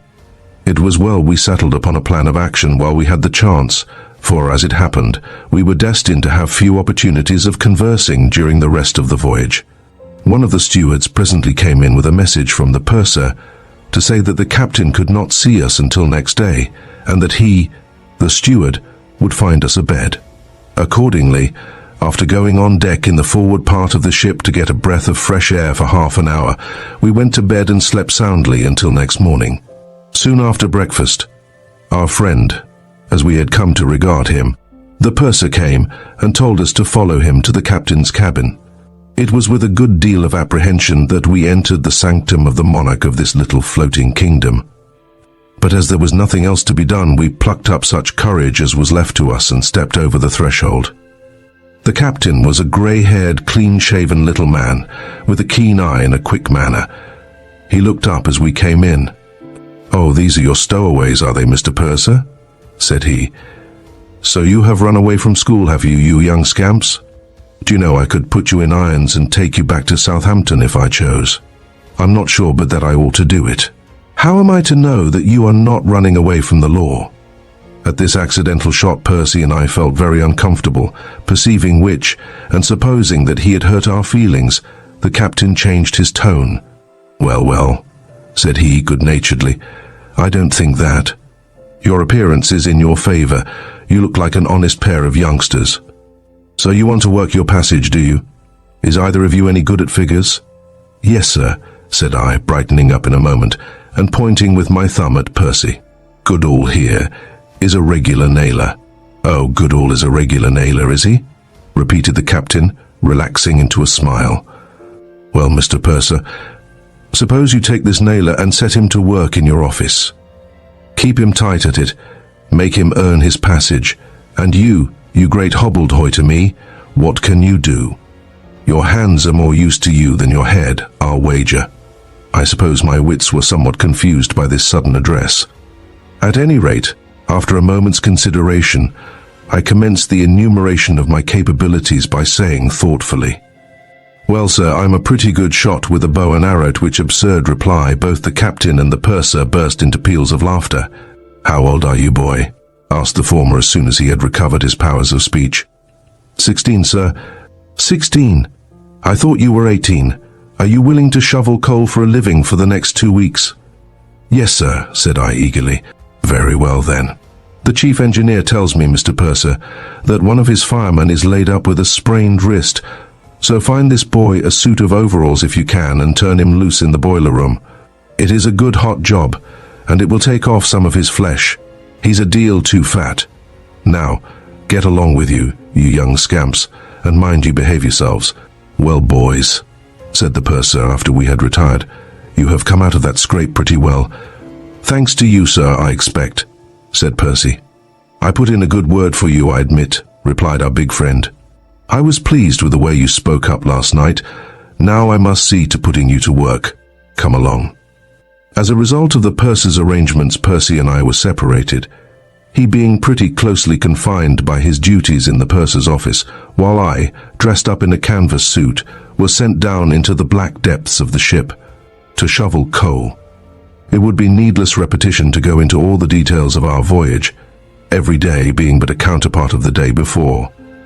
It is enough to say that when, after a smooth and uneventful passage, the engines at last stopped, and I was at liberty to go on deck, I found myself looking out over a great city, the metropolis of the southern states. Before we went ashore, I was told that the captain had sent for me to his cabin, and as soon as I had washed and changed my canvas suit for my own clothes, I hastened to obey the message. I was about to knock at the door when I saw Percy coming towards me, and guessing that he had received a similar command, I waited for him. As I stood there close by the door, I heard the captain's voice addressing someone inside. He seemed to be much amused by something his companion had just been telling him, for he was laughing heartily. "Capital idea," he exclaimed. "It will do them all the good in the world. You may report from me that they have behaved very well, and that in my opinion they are quite capable of taking care of themselves." At this moment Percy joined me, when we at once knocked at the door and stepped into the cabin. The individual to whom the captain had been talking, a small, sharp-faced man in a check suit, rose as we entered, and taking no notice of us apparently, thanked the captain for his information and went out. "Well, boys," said the captain, "I sent for you to tell you that I have had a satisfactory report of both of you, and to give you this handing us $10 each. I'm told you have earned it. Now let me give you something else, a piece of advice. Telegraph to your friends for the money and turn right round and go home again. Goodbye. Goodbye, sir. And thank you, said Percy and I together, glad to be thus dismissed without the cross-questioning to which we had feared we might be subjected. Having then taken leave of our good friend the purser, we straightway went ashore, pausing only for a few minutes to look down upon the city, and to wonder how the inhabitants ever dared to go to bed with that tremendous river, only awaiting an opportunity, apparently, to rush in and drown them all before morning. We set off in search of a telegraph office, whence we sent a brief message home, and having also mailed a long letter which Percy had written during the passage out, we retraced our steps to the riverside. As we left the post office, we noticed the sharp-faced man whom we had seen in the captain's cabin. He was talking to a policeman, who, as we passed, turned his eyes in our direction and laughed at something the small man said. The sound of the laugh was a great relief to us. If we were the objects of it, well and good. The policeman might laugh at us as much as he liked, provided he did not interfere with us. To tell the truth, we had been somewhat apprehensive lest we might on landing be snapped up by the authorities and shipped off to England willy-nilly. Among the many steamboats of extraordinary shape, as they seemed to me, lying along the levee, we soon found one about to start up the river. And stepping on board, we addressed ourselves to one who appeared to be an authority he maintained, seemingly, by the use of a copious and needless flow of profane language. "Well, what do you want?" asked this personage, turning upon us as though he had been a dog, and we had come to steal his bone. We stated our desires and our qualifications, with the result that we both secured places as roustouts, and thoroughly disgusted were we both with our tasks, long before we reached St. Louis. It was not so much the nature of the work to which we objected, nor was it to the society of the Negroes and poor whites with whom we were herded. Our main objection was to the stream of foul language forever being poured upon us by His Profanic Majesty, as Percy called him, the mate. It required all our resolution not to desert half a dozen times on the way up, but being determined to stick to our plan if possible, we managed to hold on until, at last, the ordeal was over, and we found ourselves one day walking, free and untrammeled, in the streets of St. Louis. The first thing we did on landing was to enter a cheap clothing store and purchase some underclothes, a much-needed addition to our wardrobe. As we were going out again, we brushed past a man who was trying on a new necktie before a looking-glass, and happening to look into the glass, I saw, rather to my surprise, that it was the small, sharp-faced man whom we had twice seen in New Orleans. It struck me as being an odd coincidence, but nothing more, and I did not even mention it to Percy. Betaking ourselves next to a little eating house, we ordered some dinner, and while waiting for it, Percy amused himself and me by reading items from the old newspaper in which our clothes were wrapped. Presently he gave a subdued whistle, and after glancing around the room to see if anyone was observing us, he leaned across the table and said, softly, "Tom, here's something about us. Listen. The police of Philadelphia have been requested by the Chief Constable of Southampton, England, to look out for 2 runaway boys. The names of the boys are there's a piece torn out here, but lower down it goes on, has many relatives in Philadelphia, and it is expected they will probably make for that city." This was a dreadful shock to us. Here was our line of retreat cut off, so to say. The mention of the Chief Constable of Southampton fully convinced us that the paragraph emanated from Sir Anthony, whose resentment at having his pheasants shot and his keepers entrapped we pictured to ourselves in lively colours. Doubtless, we thought, the police of Philadelphia were all on the lookout, and should we venture within the limits of that city, we should instantly be pounced upon by them and sent back across the water to be delivered into the clutches of the vengeful Sir Anthony. What were we to do? We ate our dinner in silence and perturbation of spirit, and still undecided as to our future course, we were about to rise and go out when Percy, with a thump upon the table, suddenly exclaimed, "I know what we'll do, Tom." "What?" I asked. "Instead of going east, we'll go west. We'll go to Ogden in Utah." "Where's Ogden in Utah?" said I, thinking it was all one word. "In the Rocky Mountains." "Is it? That will suit me. I've always wanted to see the Rocky Mountains." But why should we go to that place with the long name in particular? Because I have an uncle and a cousin living in a mining town called Golconda, not far from there. I have not seen them since I was a little bit of a boy, but I have heard my father talk of them, and I am sure they will be just the ones to tell us what we ought to do. All right, said I. Let us go to Ogden in Utah. How are we to get there? Why, I think we had better go part way by train and part way on foot. It won't do to spend all our money on railway tickets, because there's no knowing what may turn up. We will go by train as far as we think we can afford to go, and walk the rest of the way to Ogden. Ogden in the territory of Utah, you old stupid. Very well, said I, nodding my head in approval. We'll go to Ogden in the territory of Utah. How far do you suppose we shall have to walk? I can't say for certain, of course, until I see how far our money will take us, but 500 miles, perhaps, possibly more. Phew, I whistled. That is something like a walk. Never mind. We'll do it. We'll go to the territory of Ogden in Utah if we have to hop. Chapter 4. The Man with the Squeaky Voice. Little did we realize the magnitude of the task we were undertaking when, having first written home to explain our reasons for this sudden change of plan, we betook ourselves to the railroad station and started, with fairly clear consciences, on our westward course. In due time we descended from the train at a little station, which appeared to have been set down in the midst of nowhere, whence, with all the confidence of youth and ignorance, we set forth upon our tremendous tramp across the plains. For a whole month thereafter we marched steadily and perseveringly along the endless railroad track, and never, I firmly believe, were two boys so utterly and completely tired as were we by the end of that time. If our sea voyage had been monotonous, this voyage across the solid sea of the rolling plains was even more so. Day after day the same green circle of hills surrounded us. Every little town we passed was as like the last as one pea is like another.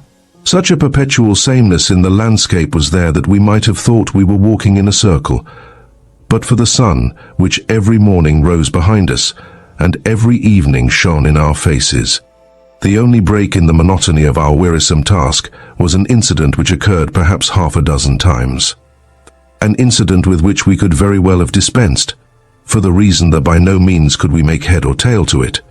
Every now and then, as we came plodding along the track, each with a stick in his hand and a rolled-up blanket over his shoulder, we would, on passing through a station, find the agent standing on the platform, watching our approach, and grinning as though he saw something in our appearance that was irresistibly amusing. Sometimes he would merely eye us as we went by. At other times he would greet us in some such fashion as this. "Well, boys, glad to see you. Had a longish walk, haven't you? Getting pretty tired? Well, don't let me detain you. You've got a tidy bit to walk yet. Goodbye." Then, laughing to himself, he would go back to his clicking telegraph instrument while we walked on, wondering how he came to make so good a guess concerning us and our affairs. It really seemed as though these men must have been expecting us, had such a thing been possible. It was very puzzling. We were quite at a loss to account for their extraordinary behavior. On one of these occasions I caught a glimpse through the window of the waiting room of a face which somehow seemed familiar. For a moment I thought it was the man whom we had seen in the captain's cabin at New Orleans, but as such a thing appeared to be out of the question, I dismissed the idea without a second thought. In the early part of our walk we were fortunate in the matter of finding a lodging for the night.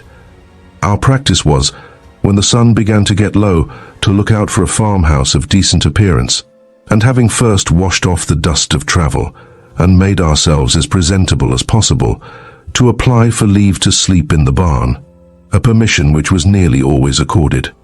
But by the time we had come somewhere towards the middle of Nebraska, this condition of affairs had changed.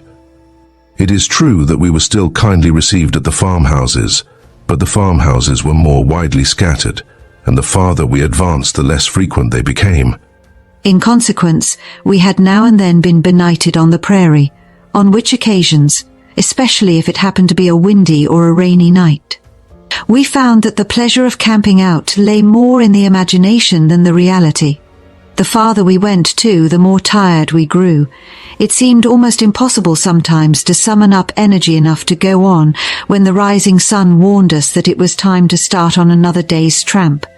In fact, we were beginning to entertain uncomfortable suspicions that we had undertaken more than we could accomplish, when there occurred an incident which relieved us of all further anxiety on that score.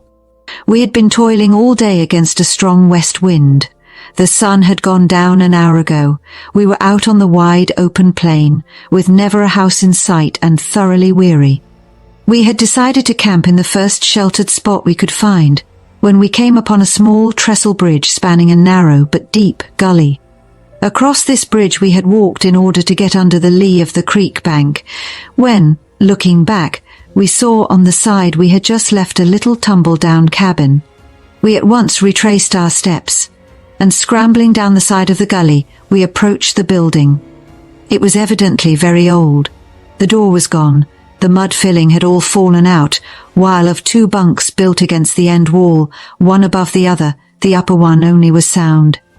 Poor as this shelter was, it was better than none, and we at once decided to take up our quarters there for the night.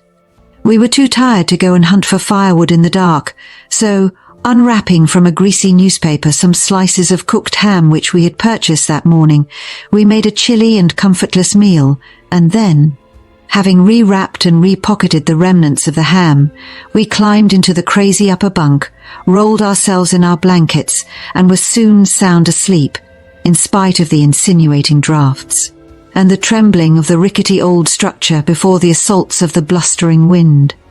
How long we had slept we did not know, when we were awakened by the sudden entrance into the cabin of several men, who, unconscious that there were any listeners, began talking together in loud, rough voices. With an instinctive feeling that it would be better for us to remain undiscovered, Percy and I lay silent, wondering what could have brought these men here at this time of night, and why they should carry on their conversation in the dark. We very soon found out. "What time does she come along?" asked one of the men. She's due at the water tank in an hour. That'll give us plenty of time. Now which are we going to do? Signal her and go through the mail and express cars and the passengers? Or pull up a rail and let her take a header through the trestle? Pull up a rail, growled a third voice, and a very remarkable voice it was too. The man began his remarks in the deepest bass, but after 2 or 3 words his voice broke and went off into a thin treble pipe. It was a voice, once heard, never to be forgotten. "Pull up a rail," said the man. "That's the surest way by long odds. We'll pull out the spikes and take off the fish plates and tilt the rail a bit, and she'll jump the track sure. Then 2 of us'll go through the express car while the other 2 goes through the passengers, them as isn't killed." At the disclosure of this villainous scheme, Percy and I quaked with fear. Our bunk was not so high, but that a tall man could overlook it, and should one of them strike a match for any purpose he could hardly fail to discover us, and discovery, we had little doubt, would mean death. For that they should feel any compunction at putting 2 witnesses out of the way was not to be expected of these ineffable rascals, who, for the sake of a few dollars, were planning in cold blood the murder of an unknown number of innocent people. "That's the way we'll fix it," continued he of the squeaky voice, clapping his hand upon the edge of the bunk close to my face, and making me start so that my heart seemed to go off like an alarm clock. "And see here, boys, after we've tilted one rail, we may as well put in the rest of the time pulling out the spikes all along the lower side of the trestle, so's to make a sure job of it. While 3 of us is doing that, one can keep watch on the hill for the headlight, 'cause we won't be able to hear her coming up against this wind, and when he gives the word, we'll hustle back to this old shanty. That's a good scheme. Come on, who's got them tools? Me. Bring 'em along then, and let's get to work." To our infinite relief, the 4 villains filed out of the cabin, and the sound of their retreating footsteps was quickly lost in the whistling of the wind. After lying quite still for a moment, I ventured to move enough to enable me to peep through one of the small openings in the wall. In the dim light, for, though there was a full moon, the sky was obscured by a thin layer of cloud, I could see the men walking one behind the other down towards the bridge. As soon as they disappeared from sight, I whispered to Percy to turn out, and the next moment we were through the doorway and hurrying off upstream. "Tom," Percy hastily exclaimed, after we had gone 100 yards, "we must climb over the hill and get back to the track below the bridge and signal that train." "Yes," I responded. But first we have to find a place where we can climb up this cliff. It is too steep here. We consumed 10 or 15 minutes of precious time searching for an available spot, but at last we found a place where the bluff had broken away and clambering quickly to the top. We hurried over the hill and down to the railroad, where we set off downwind as fast as we could walk, being afraid to run in the dark lest we should break our legs by tumbling through a cattle guard. We had gone about half a mile perhaps, when, looking back, we saw, dimly outlined against the luminous grey sky, the figure of the watcher on the hill. Though it was unlikely that he should be able to see us, we were afraid to risk it, and we therefore stepped from the track and lay down on the lower side of the embankment, whence we could keep a lookout down the line, and also maintain a watch upon the watcher. "How are we going to signal the train, Tom?" asked Percy. "We have no lantern, and we haven't time to collect material to build a fire on the track. And if we did so, that fellow back there would see it, of course, and the whole rascally gang would be after us directly. And besides that the train might be late and our fire might burn out before it got here." "The only way I see," I replied, "is to use the newspaper that the ham is wrapped up in. We must wait till the train is pretty near, and then light the paper, trusting to its being seen before it burns out." "That's a good idea," Percy responded, "but I think I know a better way still. I will crawl down the bank here and cut a willow stick. We will split the end of it and insert the newspaper, ham and all, into the cleft, and then we shall have a torch which will last 5 or 10 minutes. In accordance with Percy's idea, we soon had our torch prepared, and again we lay still, waiting. Some 40 slow minutes dragged along, when we thought we could detect a tremor in the rails close to our heads. We were right, for directly afterwards the headlight of the engine appeared coming round the bend. I glanced back at the watchman. He was still at his post, having not yet seen the light on account of the curve in the road. A moment later, however, the increase in the size of the headlight showed that the train had turned the corner, and at the same instant I saw the man on the hill turn and run. As he disappeared from view, I called to Percy to light up, and Percy, who was holding 6 matches in readiness, struck them all at once, and sheltering the flame from the wind as best he could, applied it to the paper. The greasy material flared up in an instant, and seizing the stick, I sprang into the middle of the track and waved the light to and fro in front of me. Thanks to the frying ham, and never was a slice of ham put to a better use, our improvised torch made a very large blaze, and presently, to our great satisfaction, we heard faintly against the wind the toot-toot of the whistle, showing that our signal was observed. We at once walked quickly towards the train, and just as our torch fell to pieces, we saw 2 men coming up the track, the conductor and one of the brakemen. "Well, boys," said the former, as he held up his lantern to look at us, "what did you signal us for?" "Bridge gone." "Train wreckers," said Percy. "They've pulled up a rail on the trestle," the conductor whistled. "How did you come to know of it?" he asked. "We heard them laying their plans about an hour ago, and so we hurried down the track to stop you." "How many of them?" asked the brakeman. 4. They are waiting for you in a little cabin near the bridge." The 2 men nodded to each other. They evidently knew the place. And then the conductor, telling us to follow him, led the way back to the train. At the engine he stopped, and addressing the engineer said, "George, these boys report a gang of train wreckers. They've pulled up a rail on the trestle. They are waiting in that old cabin up the gully, and I'm going into the smoker to see if I can't arrange a little surprise party for them. When I give the signal, you go ahead slowly." "All right," replied the engineer. "And say, Barclay, see if you can borrow a gun for me. I'd like to take a hand in this little expedition of yours myself." The smoking car was pretty full of passengers, most of them big brown-faced fellows, miners and stockmen on their way to the mountains. They were lying about on the seats in all sorts of contorted positions, trying to get a little sleep, but no sooner had the conductor in a loud voice reported our story than the scene changed as if by magic.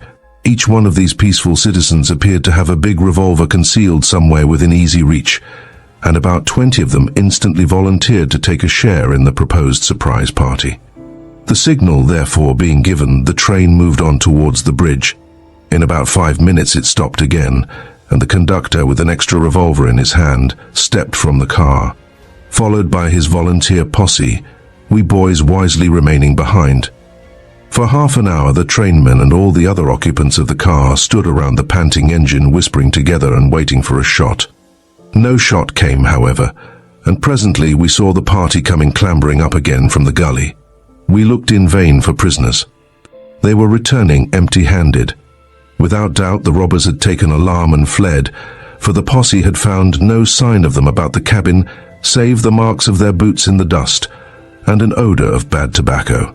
The next thing to be done was to examine the bridge, where a brief inspection showed that the would-be wreckers had performed their task with much thoroughness. So, as the train carried none of the tools and materials necessary for making repairs, the conductor, accompanied by 6 of the armed passengers, set off to bring assistance from the nearest section house 2 miles farther up the line. During the interval of waiting that ensued, Percy and I were the objects of general interest. We were made to tell our story with every detail, eliciting great applause when we described how we had sacrificed our next morning's breakfast in order to make a torch. All the passengers who were awake, and all the train crew besides, came up to shake hands with us and thank us, and to say all sorts of complimentary things. In fact, it was quite an ovation, which lasted until the conductor had returned with the section hands and the damaged bridge had been made safe again. The train was ready to proceed. Before it did so, however, we asked the conductor if he would not allow us to ride with him for an hour or so, explaining that we were afraid the wreckers might come back, in which case it might go hard with us, for though it was unlikely that they were aware of our existence, it was still possible that they might have seen our signal. And if they should guess that it was we who had frustrated their plan. At this point of our explanation, the conductor broke in. "Let you ride," he exclaimed. "You bet I'll let you ride. I've telegraphed the superintendent from the section station, and you shall ride until I get word from him what I'm to do with you." Accordingly, when the train moved on, we moved on too, and finding 2 unoccupied seats, we coiled ourselves up in them and were soon sound asleep. We had no reason to regret the sacrifice of our slices of ham, for when the train stopped at the eating station next morning, we received from the occupants of the smoking car alone 16 invitations to breakfast. And if we could have eaten them, I believe we might have had 60, for by this time the passengers in the other cars, most of whom had been unaware that anything unusual had happened during the night, had been told the story, and once more we were overwhelmed with thanks and questions and handshakings. We were still at breakfast when the conductor came in with a telegram in his hand. It was a message from the superintendent instructing him to carry us on our journey as far as we wished to go, and to see that we were well fed all the way at the expense of the company, adding, also, his personal thanks for our service. This assurance of a free ride to Ogden, together with the frequently expressed gratitude and the complimentary remarks of the passengers, was a very acceptable outcome of the night's adventure. There was one other consequence of the episode, however, which was less gratifying. The newspaper interviewers sought us out. They wanted to know all about us, our names, where we came from, whither we were going, what we intended to do when we arrived there, and the why and the wherefore of everything. Though we avoided as much as possible making any explicit reply to these questions, we nevertheless found ourselves once more figuring in the newspapers, with a full description of our personal appearance and as many details of our private history as these gentlemen could gather or guess at, much to our discomfort. For we were apprehensive lest somebody, seeing this report, might connect it with the paragraph in the Philadelphia paper, with the result that we might find a policeman waiting for us at one of the stopping places. This harassing idea deprived us of much of the pleasure we should otherwise have taken in our ride, even our delight at the first sight of the mountains, and what a glorious sight that is, was marred by it. Seemingly, however, our fears were groundless. At any rate, no policeman had as yet put in an appearance when, by examining a railroad map, we saw that our journey was nearly ended. "We shall be in Ogden in an hour," said Percy, folding up the map. But Percy was wrong. Instead of an hour, it was a large part of a year before we arrived at Ogden, and the course we took to get there led us over more than 1,000 miles of mountainous country, and through scenes such as do not often fall within the experience of a schoolboy. Chapter 5. Jack, and what he had to say. At one of the little stations at which we stopped, a man boarded the train and, taking a seat opposite, at once fell into conversation with us. He appeared to be familiar with the country round about, and, on our mentioning our intention of walking to Golconda, where Percy's uncle and cousin lived, he told us all about the place and how to get to it, informing us that by continuing our journey as far as Ogden, we should only be going out of our way. For if we should alight instead at the next station, we might save some 15 miles of unnecessary walking. As Percy and I had no object in visiting Ogden but to leave it again as soon as possible, we decided to follow our advisor's counsel, and stepping from the train accordingly. We set off on foot along a wagon trail which led away in the direction of the hills. Our wagon trail led us presently into a well-defined road, and along this we pursued our way for many miles. Most of the distance being uphill, and hard work, we found it to walk quickly and steadily at that unfamiliar altitude. At length, having ascended a long and very steep hill, we sat down upon some stones by the wayside to rest. As we sat there, we observed, coming up the road at an easy canter, 2 horsemen, one of whom, as soon as he arrived at the bottom of the hill, alighted from his horse and proceeded to walk up on foot, the other continuing to ride. "That is a considerate fellow," said Percy. "It isn't everybody who would walk up this hill just to please his horse." "No," I responded, "and the horse seems to know it. See how closely he walks behind. The man is not holding the bridle either." As the travellers came up the hill, we observed that the one on foot was a tall young fellow of about 20, brown-faced and grey-eyed, with a firmness about the mouth and a thoughtfulness of expression not usual in one of his age.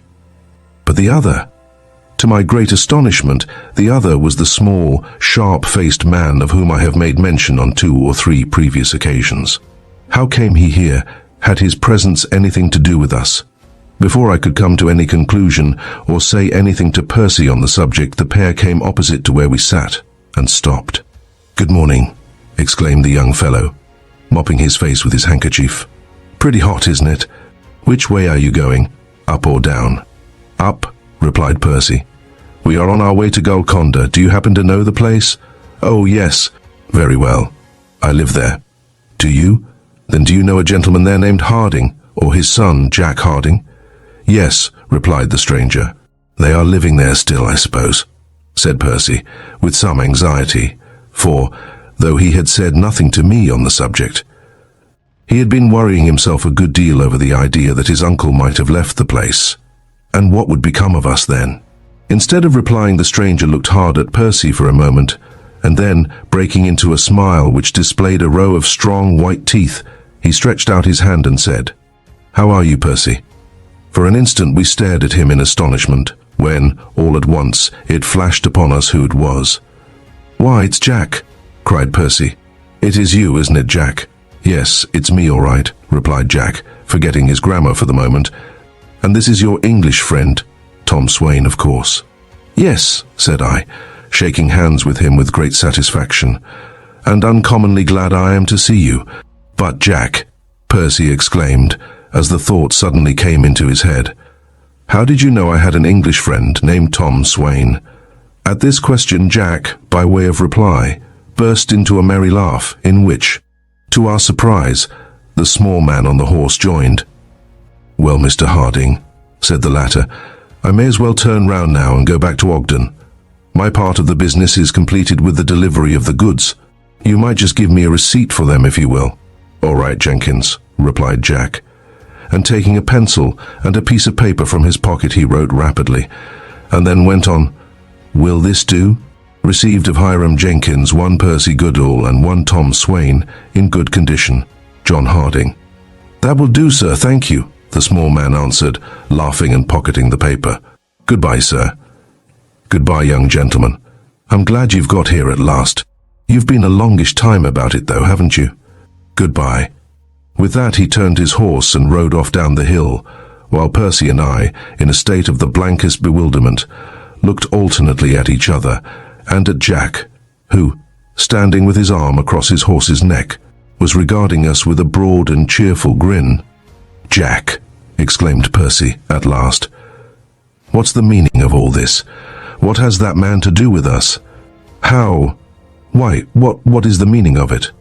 At this Jack once more broke into a laugh, and stepping forward, clapped one hand upon Percy's shoulder and the other on mine, and said, "Percy, old fellow, and you, Tom, I suppose I may call you Tom, forgive me for laughing, but there is such a joke against you too. I've been expecting you any day for the past month. That man has been attending upon your footsteps ever since the morning you landed in New Orleans. I have letters from home for both of you up at the house where I am staying. I know all about your poaching scrape, and your trip across the ocean and up the Mississippi, and your walk across Nebraska, and the train wreckers episode, and how the station agents along the line used to joke you as you went by. But how, Jack? How?" we both cried, rendered desperate by this enumeration, which only increased the bewilderment of our already sufficiently puzzled brains. "Come over here by the stream," replied Jack. "There is a nice bunch of trees. We can sit down in the shade, and I'll tell you all about it." But to make matters intelligible, I must deprive Jack of the honor of telling the story himself, and must add to it a few details with which he was unacquainted. To do so, I must go back to the night when Percy and I escaped, as we thought, the terrors of the law by running away from Mosley's. It was not until the morning following our escape that our absence was discovered. Percy's sheet waving in the wind was the first intimation that something was amiss. But as soon as the discovery was made, there ensued some pretty lively bustle in the little community. Bates and the keepers were rescued from the den. Mr. Goodall was notified, and as soon as he arrived and my parents returned home, a meeting of the elders was held at the vicarage, Sir Anthony being of the number.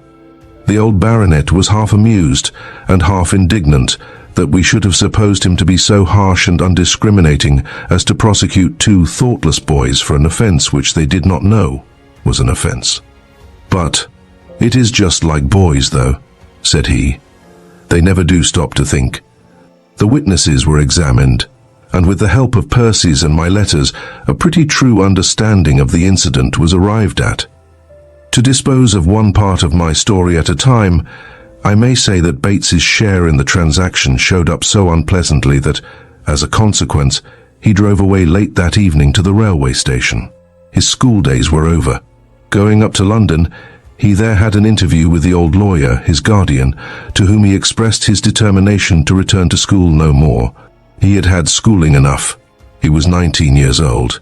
He would like to see something of the world. Very well.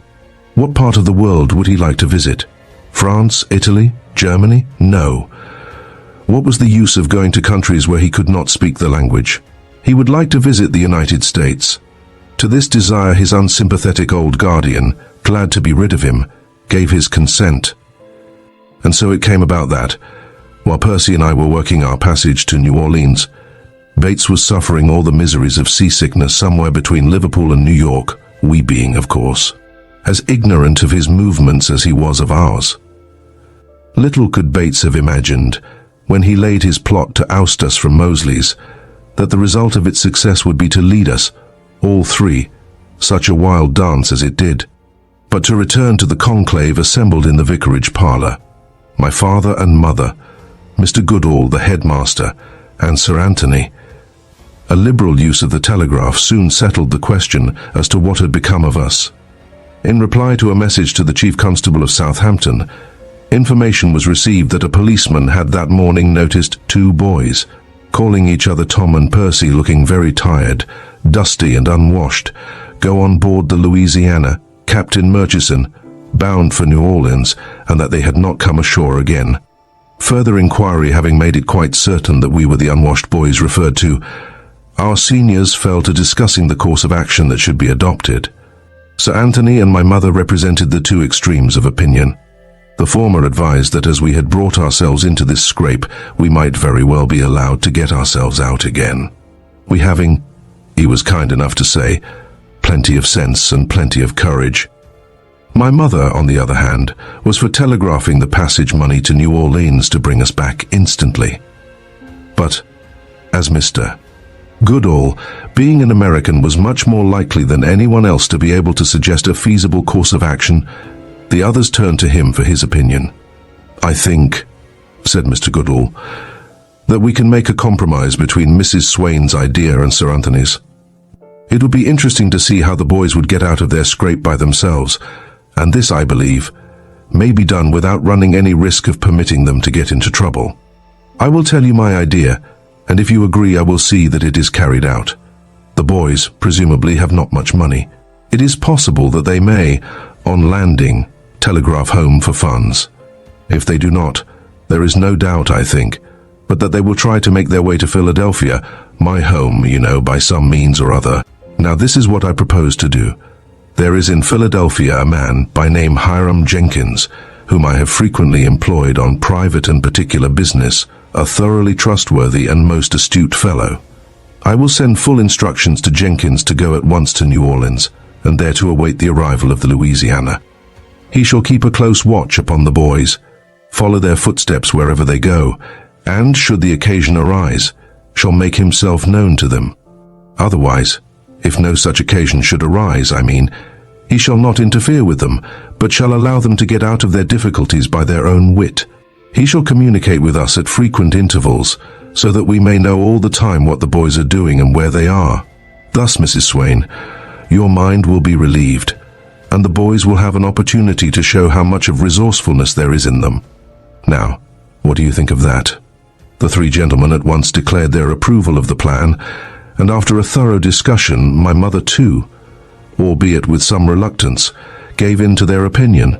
Mr. Goodall immediately set about making the necessary arrangements, with the result that when we arrived in New Orleans, there, all unsuspected by us, was Hiram Jenkins, waiting to act the part of watchdog to us in our course across the continent. While we, in the unenviable position of roustabouts, worked our toilsome way up the Mississippi, Jenkins, on the same boat, was traveling comfortably among the passengers. When we at St. Louis unexpectedly turned westward, Jenkins rode on the same train with us.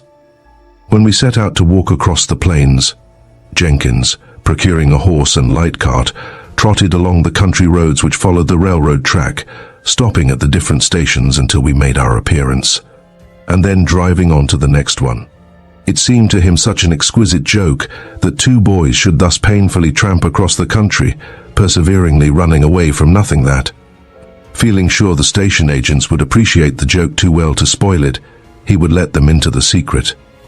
And while the agent standing on the platform would jocularly cheer us on our way, Jenkins would be sitting in the waiting room, taking his ease until such time as it should become necessary for him to drive on again.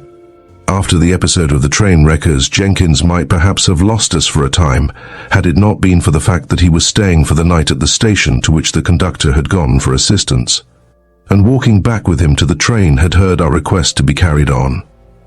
Promptly abandoning his horse and cart, he once more rode on the train with us, occupying a different car. By our action in getting off short of Ogden, he did lose us for the moment, but having found out from our talkative acquaintance that we were going to walk to Golconda, he went on to Ogden, where he met Jack, who had ridden down to meet us, Jenkins having kept him, as well as the folks at home, informed of our whereabouts. Setting out at once on horseback, the pair overtook us when we were yet 2 or 3 miles from our destination, and there Jenkins, his mission accomplished, turned back to town, whence he sent to Percy's father the prearranged telegraphic message, "Goods delivered." When Jack had reached this point in his story, he stopped. He was too kind-hearted to laugh at us again, knowing pretty well what was passing in our minds, and for a time all three sat silent, Percy and I furtively eyeing each other meanwhile. How exceedingly small we did feel. To think that we had taken all this trouble, suffered all these discomforts, travelled all this distance for nothing. As I watched Percy, however, I presently saw a change come over his face. He raised his head and sat up straight. Then, to the great astonishment of Toby, Jack's horse, he suddenly sprang to his feet, dashed his hat upon the ground, and snapping his fingers and thumbs, shouted, "Hurrah!" at the very top of his voice, at the same time waving his arms above his head and spinning round first on one foot and then on the other. I knew what he was thinking about, because I was thinking the very same thing myself. I jumped up too, kicked Percy's hat far away into the bushes, hurled my own after it, and joined him in his shouting and capering and generally absurd behavior, while Jack leaned back against a tree and laughed until the tears ran out of his eyes. Hold up, you two lunatics," he cried, at last. "Don't you think you've made yourselves ridiculous enough already without winding up in this way?" At this we rushed upon Jack. Each seized one of his hands and shook it as though he were a long-lost friend whom we had expected never to see again, and at last, entirely out of breath, we flopped down on either side of him and sat there panting. "May I inquire," said Jack with extreme politeness, "whether this is your usual style of behavior, or whether the altitude has affected your brains? Or were you perhaps merely born foolish?" It was our turn to laugh. In fact, we felt so light-hearted we were ready to laugh at anything, ourselves included. What did we care about having made ourselves ridiculous?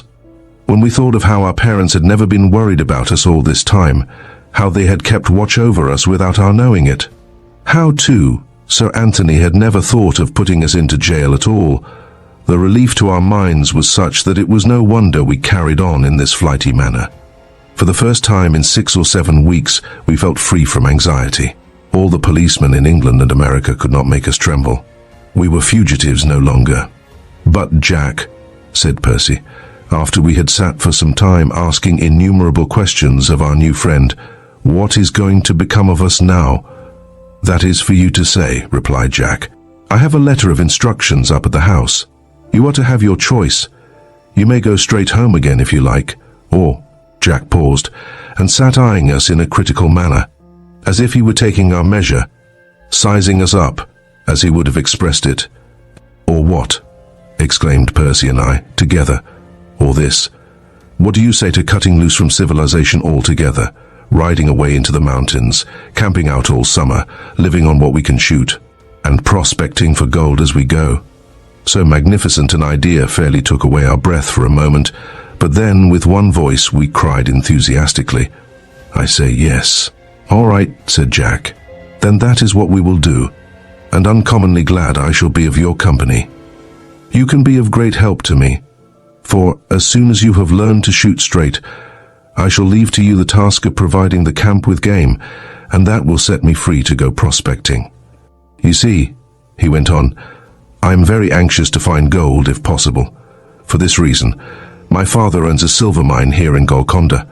He has done an immense amount of work upon it and has spent a great deal of money in developing it. But just as we were going to begin stoping, that is, taking out the ore, a blast in the bottom of the shaft broke into an underground reservoir, apparently. At any rate, the water rushed in and drove out the miners. We rigged a bucket and tried what that would do, but it was quite useless. Nothing short of a good pumping engine will keep the water down. Unfortunately, my father cannot afford to buy one, for he had just expended the last of his available money in building a comfortable house for my mother and sister, who were coming out to live with us, and now they can't come. My father has gone east to try to borrow the necessary money, but if he should fail, why, then I don't know what we shall do. So you see why it is that I am so particularly anxious to find a gold placer, though of course it is most unlikely that I shall be able to do so, especially as I don't know anything of gold washing." "I see," said Percy. "How much money will it require to buy a pumping engine and to start up the mine again?" $5,000 perhaps, replied Jack. "Besides the cost of the pump, there is likely to be a great deal of work to be done in the mine after the water is taken out, replacing timbers and cleaning out the drifts, which are very apt to cave in after a prolonged soaking." "Well," continued Percy, "if we should find a placer, is it likely to be worth that much?" "There's no telling," replied Jack. "But if we find one at all, we want to find one worth more than that, because, you see, there's your share to come out." "Our share!" exclaimed Percy. "Oh, we don't want a share." "No," I chimed in. "Ours is a pleasure trip. We don't want a share." "That wouldn't be fair," said Jack. "If you do part of the work, you must have part of the pay, if there is any." "Well, I don't see that," Percy objected. "We neither of us know anything about prospecting. As for myself, I couldn't tell the difference between native gold and native brass, if there is such a thing. "Which there isn't," said Jack, laughing. "Look here," I interrupted. "I think I see a way out of this. If we should find a placer, whatever that is, the first $5,000 that come out of it, if so much ever does come out of it, shall go to Jack, or rather to Mr. Harding, and anything over shall be divided equally between the three of us. If our share shall be enough to pay our way home, so much the better." "That is a first-rate idea," said Percy emphatically, and in spite of Jack's protests, we stuck to our point until at last he gave in. "Well, you fellows," said he, "that is mighty good of you. Whether we find anything or not, I'm much obliged to you beforehand. But come, we must be moving. It is past supper time already, and we have nearly 3 miles to go yet." In course of time we came in sight of a ranch, and Jack, pointing to it, said, "There's our destination. You see, as my father expected to be absent from Golconda for several months, he has rented our house in the town, and in consequence I have taken up my abode with a friend, a ranchman named George Catlin. The jolly ranchman welcomed us to his house, and we felt ourselves at home directly. It is true he poked fun at us in a good-natured way on the subject of our late escapade, but it was little we cared for that when Jack handed over to us letters from our parents, and one, addressed to both, from Sir Anthony. To think that we had ever run away from such friends. How kind the letters were. Not a word of blame in them.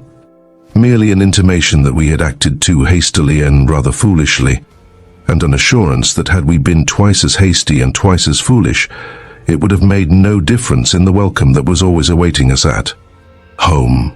Chapter 6. Old Acquaintances. A happy and well-satisfied pair were we when, next day, after writing voluminous letters home, we set about making preparations for our projected expedition into the mountains. First of all, there were the animals to be seen to. Jack already had a horse for himself, Toby, and he had besides a pair of stout little mules for packing purposes, one of which was named Calliope, because, under favorable atmospheric conditions, her voice might be heard at a distance of 1,000 miles. At least so Jack said, while the other, on account of his somnolent habits, and his proclivity for eating everything that came in his way, especially things not intended for him, had bestowed upon him the name of Joe, in memory of the fat boy in Pickwick. Besides these, Jack procured for Percy's use a smart little grey mare, and for me a big-boned buckskin pony, which, though no beauty to look at, had a great reputation as a stayer. Last of the animals, though perhaps not least in importance, was Jack's big, rough-coated, nondescript dog, who had been named Ulysses after the President of the United States, for the reason that, though of a peace-loving nature, he did, when once he got into a squabble, evince a determination to fight it out on that line if it took all summer. Jack's next care was to provide us each with a rifle and cartridges, a suit of clothes adapted to a life in the wilds, and 2 pairs of blankets. Then there was the purchase of provisions, consisting mainly of flour and bacon, tea and sugar, and a sack of dried apples.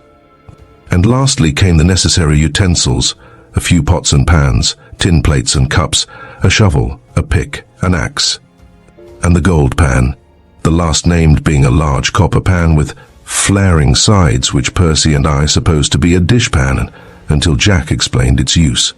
On the eventful morning that had been fixed upon for the start, we were roused from our slumbers by the voice of the ranchman booming up the stairs, "Roll out! Roll out!" 5:30, and breakfast waiting. And after sundry groans and yawns, we bounced out of bed, scrambled into our clothes, and descended to the room below, where a good wash in cold water soon freshened us up. Breakfast over, the beasts were brought out, and we proceeded to pack the mules with our various belongings. Or, to speak more correctly, Jack and the ranchman proceeded to pack, while Percy and I looked on. For, being as yet unacquainted with the mysteries of the diamond hitch, and all the other arrangements of ropes necessary to the securing of a pack upon a mule, we should only have delayed matters had we attempted to assist. Under the hands of these 2 experts, however, the work was accomplished with great celerity. In the course of about half an hour, our 2 stout little mules were loaded with packs weighing something like 200 pounds apiece. The horses were saddled, and we were ready to start, and after a cordial handshake from our host, The word was given and away we went. Jack first, then the two mules, and Percy and I bringing up the rear. After riding across country, uphill and down for a couple of hours, we came upon a rough, little-used wood road which ran generally in the direction we were going. And taking this road we plodded on until about 2 o'clock, when, happening to look back, I observed a cloud of dust, in the midst of which was a horseman who appeared to be galloping to overtake us. Our cavalcade came to a halt, and we watched the advancing rider in silence until, much to our surprise, his near approach disclosed the features of George Catlin, our late host. "Well, boys," said he, as he pulled up his smoking horse beside us, "you didn't expect to see me again quite so soon, did you?" "Phew. It's hot. We're in for a thunderstorm directly. And a good thing, too. It will cover up your tracks. Boys, I think there's someone on your trail, someone you don't want to meet." "What makes you think that, George?" asked Jack. "Why?" replied the ranchman. "Just before dinner 2 men came to the house and asked a lot of questions about you. Which way you had gone, how long since you had started, whether you were alone, and so on. They seemed to know a good deal about you, but they didn't get much additional information out of me, because, when I asked them what they wanted to know for, they said that was their business. So I told them that if they couldn't answer a civil question, they might get off the ranch and conduct their business somewhere else, which they did, riding off in the direction of Golconda." "But why should you think that we have any reason to be afraid of them?" asked Percy. "What were they like?" "One of them was a tall, dark-haired young fellow, English, I should say, from his accent. The other was a squat, red-haired man with a broken nose and a very remarkable voice. If he isn't your train wrecker friend, I'm much mistaken, and if he is, his asking after you bodes you no good. He's a bad one if looks count for anything."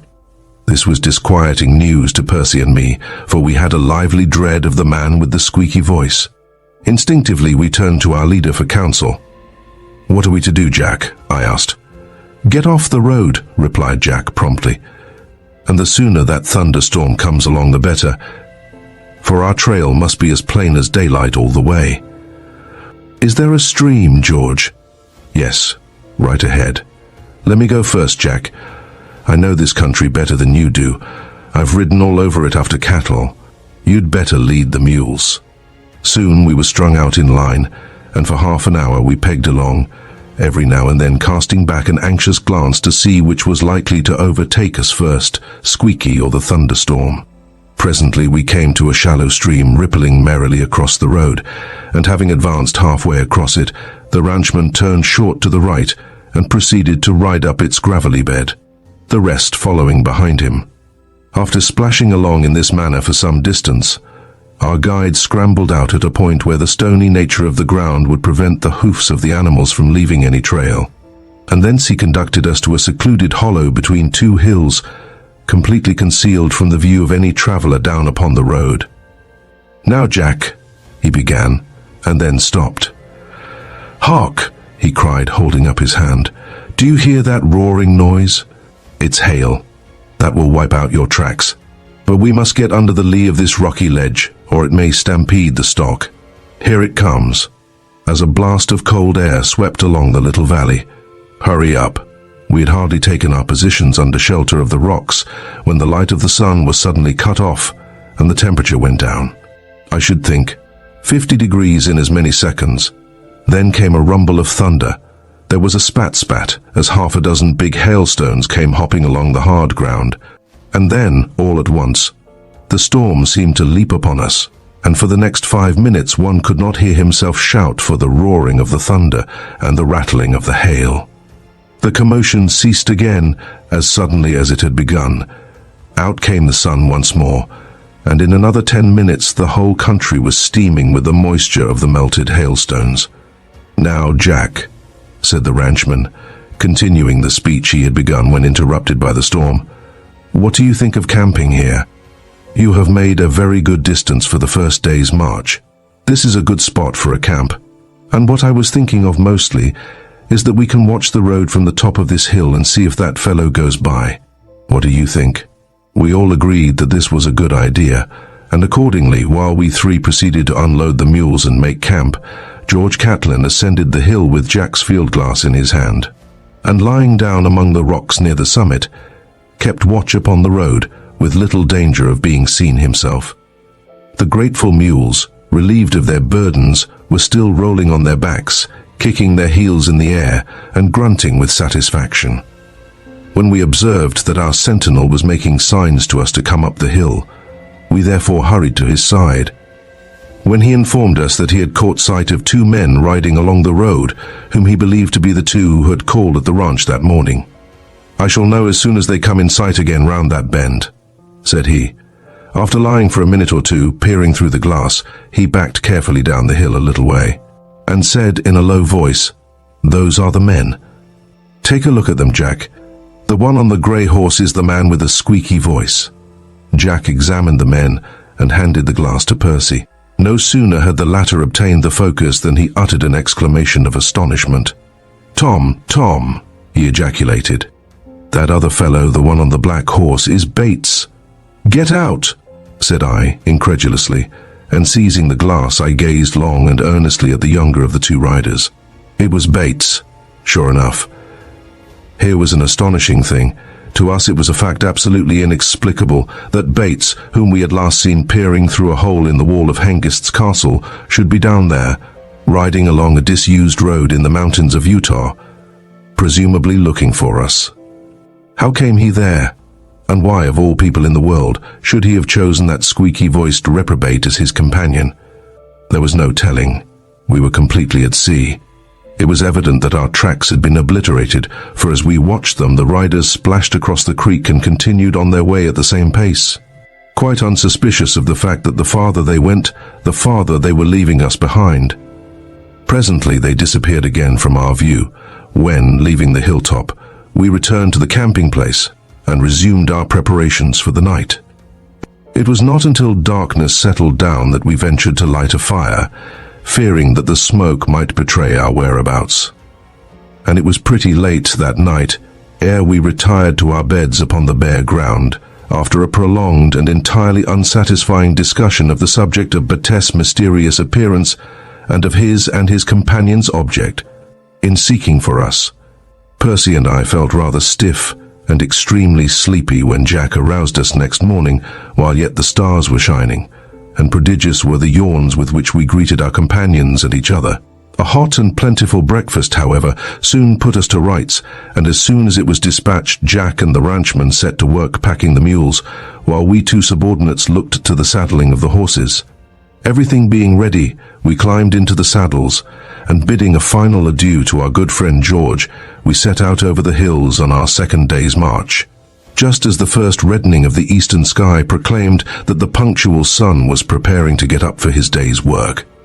As a matter of precaution, Jack rode about half a mile ahead, in order that he might signal us to get away and hide, in case we should come suddenly upon Bates and his companion. Though had those gentlemen been awake, and within hearing at the moment, they would undoubtedly have discovered our presence at once, for as Jack galloped off to take up his position in advance, our two mules raised a hideous cry, thinking that their dear friend Toby was about to desert them. It is curious how, in a small party like ours, one horse will usually assume the position of boss, the others, and especially the mules, looking to him for guidance and feeling uneasy whenever he is out of sight. We had been riding in this order for about an hour, when Jack, who had just reached the brow of a gentle hill, suddenly wheeled around and came galloping back, waving his hand to us to draw off to one side behind some willows. "There's a campfire down the valley to the left," said he, dismounting, "and I saw two horses tethered there. I noticed that the fire is built near a great pile of loose rocks, and I believe I can crawl up close to it without being discovered, and if I can do so, I may be able to hear what they are after, and what they intend to do next. I think it is worth trying, don't you?" "Let me go instead, Jack," said Percy.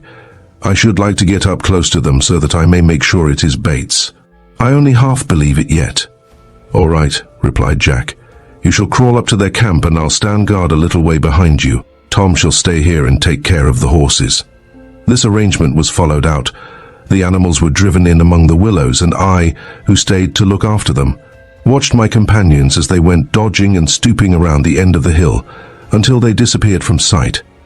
Percy, leaving Jack behind him to act as a guard, crawled cautiously toward the little column of smoke until he had come within 10 feet of it, and then, lying flat between two big stones, his face concealed by the long grass, he looked down upon the two unsuspecting campers who were sitting on either side of the fire cooking scraps of bacon on sticks. One of them was Bates. There was no question of that. The other two disclosed his identity the moment he spoke. It was, without doubt, the squeaky-voiced train wrecker. Percy could not repress a tremor when he found himself once more so close to that precious rascal. "What did I leave Nebraska for?" Squeaky was saying. "Well, Nebraska was getting unhealthy for me, and I thought I'd try a change of climate. I was too much sought after there, and that's a fact. But what sent you out here? You didn't have to leave between 2 days, did you?" "No," replied Bates. "I'm traveling for pleasure, you see, at least. I was, and I ought to be well on my way to California now, but, unfortunately, I tried my luck in a gambling hall one evening and lost nearly everything I had. I never saw such a streak of bad luck." The red-headed man nodded. "I know all about that," said he. "I was standing behind you when you lost your money, and I guessed by your actions that you was pretty well cleaned out. That's what made me speak to you, and propose we should work some scheme together to make a raise. I knew that when a man loses all his money gambling, he's generally ready to go into any kind of a scheme, no matter what, to get a fresh supply, and when you told me about these two runaway schoolboys, I saw a chance to do it. How did you come to know about 'em anyway?" "I was at school with them," replied Bates. "They got into a poaching scrape and ran away. The next thing I heard of them was finding their names in the paper as having prevented the wrecking of a train somewhere in Nebraska." "What?" exclaimed the other. "Was it them?" Bates nodded, and Squeaky's face assumed a very ugly expression as he continued. "Then that's another reason for getting my hands on them. They owe me something, and if ever I get hold of them, they'll have to pay." "Why? What do you mean?" "What have you to do with that business?" "What have I? Well, never mind that now. I'll explain later, maybe. So that's the pair, is it?" And he went on mumbling to himself with his mouth full of bacon. "Look here, Morgan," said Bates presently. "This plan of yours," Percy wondered what the plan might be, "is all very fine and ingenious, but before we can put it into practice, we've got to find the boys.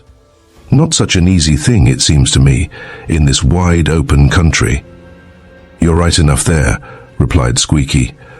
"But if we don't run across them accidentally, I know a way of catching them, sure."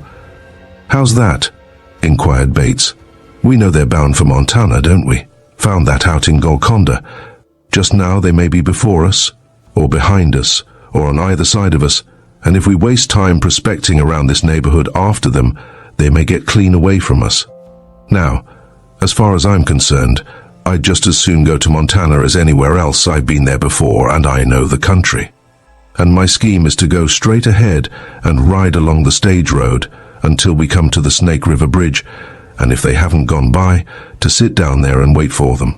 If they want to get to Montana, they've got to cross the Snake, and if they cross the Snake, they've got to go by the bridge. It's too dangerous fording the river at this time of year when the snow is melting in the mountains. She's a pretty fierce old river, is the Snake."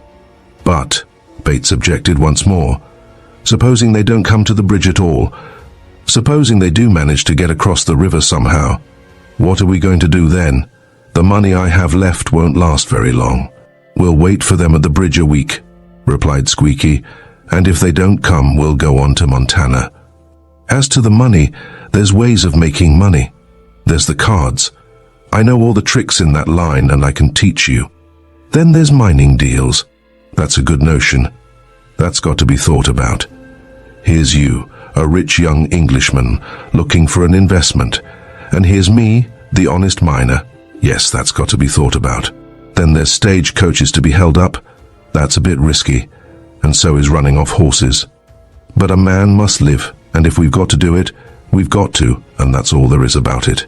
It did not seem to occur to this honest citizen, or to Bates either, for that matter, that there was yet another way of getting money by working for it. By this time the pair had finished their breakfast, and having collected their few belongings, they saddled up, Percy making himself as flat as possible during the operation, and rode away. As soon as they were safely out of sight, Our scout rose to his feet and walked back to where Jack was stationed, and together they returned to the spot where I stood impatiently awaiting them. "Well," said our captain, when he had heard Percy's report, "your friend Bates seems to have gotten into nice company. That is a smart fellow, that squeaky-voiced scoundrel. He guessed our plans pretty well. My original intention was to ride up the stage road from Corinne to the town of Bozeman, in Montana, but now that we know their scheme, we'll just make a change in our own plan. They will wait for us a long time before they catch us at the bridge. We won't go near it. We'll go straight northward across country, leaving the road well away to our left. That fellow is right in saying that the Snake is a difficult river to cross, but we'll find a way over somehow. Never fear, even if we have to go upstream until we get around its little end. By taking this course, we shall give them the slip altogether. They will have no means of knowing what has become of us. All the same," Jack added, impressively, "it will be well to keep our eyes open. Mr. Morgan, I suspect, would not stick at shooting any or all of us if it suited his purpose to do so. So remember, if you meet a short, square-built, red-haired man with a broken nose, cock your rifle and don't let him get behind you. All aboard." Chapter 7.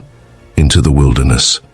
For several days we marched steadily northward over a rolling country, camping at first upon streams which flowed southwestward to the Great Salt Lake, and latterly upon others which took a northerly course to join the turbulent Snake, the great southern branch of the Columbia.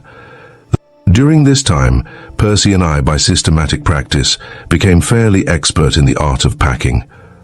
Percy, too, having developed unsuspected gifts as a cook, was unanimously elected to fill that responsible position, while I, having no genius for anything in particular, was allotted the more humble office of dishwasher. Whenever occasion permitted, while Percy was cooking and Jack chopping wood, perhaps, I would take the little single-barreled shotgun and wander up the stream to try for some ducks, or over the hills in the hope of stirring up a jackrabbit or a sage hen. Many a supper did Ulysses and I, and the shotgun procure between us, but as yet we had had little use for our rifles. Excepting one antelope which Percy and I had blazed at and missed, we had seen no large game, unless the occasional wolf and the frequent coyote be counted as such. What astute vagabonds are those coyotes, the street Arabs of the wilderness, their wits sharpened by the unceasing competition for a livelihood with their hungry relations. And with all the other carnivorous beasts of the field, to say nothing of several of the birds of the air, with what persistency would they sit around our campfire at night and serenade us with their doleful howlings, and how silently would they glide away into the darkness when the indignant Ulysses rushed forth to devour them. Ulysses, having been brought up in a town, was as yet unacquainted with the wiles of those subterfugious beasts, as Percy called them, and great store of breath and energy did he expend in frantic efforts to catch one, until, learning by experience the futility of such a course, he contented himself with bestowing upon them a contemptuous glance when they trotted across our path, and, at a distance of 20 yards, impudently stood still to watch us go by. The coyote is generally spoken of with disrespect as a cowardly, sneaking outcast, a lean and draggle-tailed caricature of his big cousin, the wolf. But, for my part, I confess I rather like him. His big ears and his sharp, inquisitive nose make him the most wide-awake-looking animal I know, while, as for activity, not even the antelope is more light-footed. His valor, I admit, is leavened by a large measure of discretion. He will run away, as a rule, from any dog that is more than half as big as himself. But get him into a corner where he has no chance to run farther, and it will be a bold dog that will venture within range of his snapping jaws. That the coyote possesses good reasoning powers no one who is familiar with him will deny. He is aware, for instance, of the custom of the jackrabbit to run in a circle when pursued, and on one occasion I saw him take advantage of that knowledge, to the disgust of our honest friend Ulysses. We were encamped on an open plain, and Ulysses, going off on a private hunt, put up a jack, which he pursued with vociferous impetuosity. As I stood watching the chase, I observed a coyote come running toward the spot and take up a position on a little hillock, where he sat down to watch also. The rabbit, as usual, made a large circuit, and as he came back to the starting point, with Ulysses, breathless but still hopeful, 100 yards behind, the coyote rushed down from his perch, snapped up the rabbit, and ran off with it, leaving Ulysses seated on the ground, his long red tongue hanging out, thinking, I have no doubt, uncomplimentary thoughts of the thieving vagrant who had defrauded him of his dinner. It was about the end of the second week of our journey that we came suddenly upon a swift, muddy river running in a rocky channel sunk deep below the level of the plain. The Snake. Although it was yet early in the afternoon, we went into camp at once in a fine grove of cottonwoods and willows fringing the banks of a little branch stream which there ran down to the river. And here Jack, taking from his pocket a large map, spread it upon the ground and issued a summons for an immediate council of war. Now, you fellows, said he, as we got sat cross-legged before the map, we have got to get to the other side of this river somehow or go home again. There are 3 ways of doing it: by fording, by rafting, or by going a long way downstream to the bridge marked here. The last is out of the question, for our friend Squeaky is probably waiting there for us now. I think that if we can't find a ford in a couple of days, we had better build a little raft at some point where the river is not too swift, ferry our things across, and make the horses and mules swim. I have no doubt we might find a ford if we were to follow up the stream far enough, but you see the country is very little known up in that direction, for most of the branch streams are marked with dotted lines, showing that they are unexplored. So I think a raft... Hallo, Ulysses, what's the matter with you? Ulysses, who had been peacefully snoozing in the shade, at this moment sprang to his feet and began to growl, sniffing the breeze which blew up the river. Jack rose and looked in that direction through the tops of the willows, but hardly had he straightened up ere he ducked down again, and whispered, Horseman, riding on the other side of the river about a mile off. Coming this way, get your rifles. At some remote period in the Earth's history there had occurred in this neighborhood a great volcanic eruption, covering the wide-spreading plain with a thick bed of lava. Into this lava bed the strong, ceaseless flow of the river had cut a channel some 15 to 20 feet deep, in the perpendicular walls of which there was no apparent break, except at the point where the little stream upon which we were encamped ran down to the river. From where we stood we could see a long way downstream, and with much anxiety we watched the approaching riders. Was Squeaky there? That was the question that troubled us. Had he somehow got wind of our movements, and had he abandoned his post at the bridge below in order to seek for our trail up the river? I can't make them out, said Jack, who was gazing at them intently through the glass. The sun is just behind them. As he spoke, the cavalcade suddenly vanished as though the earth had swallowed it up. But in another minute it reappeared in the river. There was evidently a break in the wall which we could not see. It's all right, exclaimed Jack as soon as he got sight of them against the dark background of the rocks. The first is a white man, then comes a pack horse, then 2 little boys on 1 pony, bareback, then another pack horse, and the last is an Indian, a squaw, I expect, from her size. Well, that's a comfort, said Percy, in a tone of much relief, a sentiment in which we all emphatically coincided. What are they going to do? I asked presently. What are they riding up the river like that for? For they were splashing along upstream close under the opposite bank. There's a ford here somewhere, replied Jack, and it must come out at this point. There's no other place. They know what they are about, you may be sure. That man is an old trapper, I expect.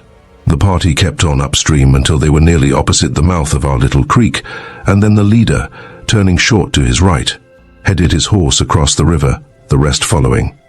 The horses understood their business, evidently. They came slowly across, walking sideways or nearly so, with their heads upstream, the water, which was very swift, being almost halfway up their bodies. It looked dangerous, especially for the little boys, who, should their horse stumble, would almost certainly be swept away and drowned. The man was within 20 feet of the bank when the very thing we had been half expecting happened. The boy's horse stepped into a hole, fell upon his knees, and was rolled over in a trice.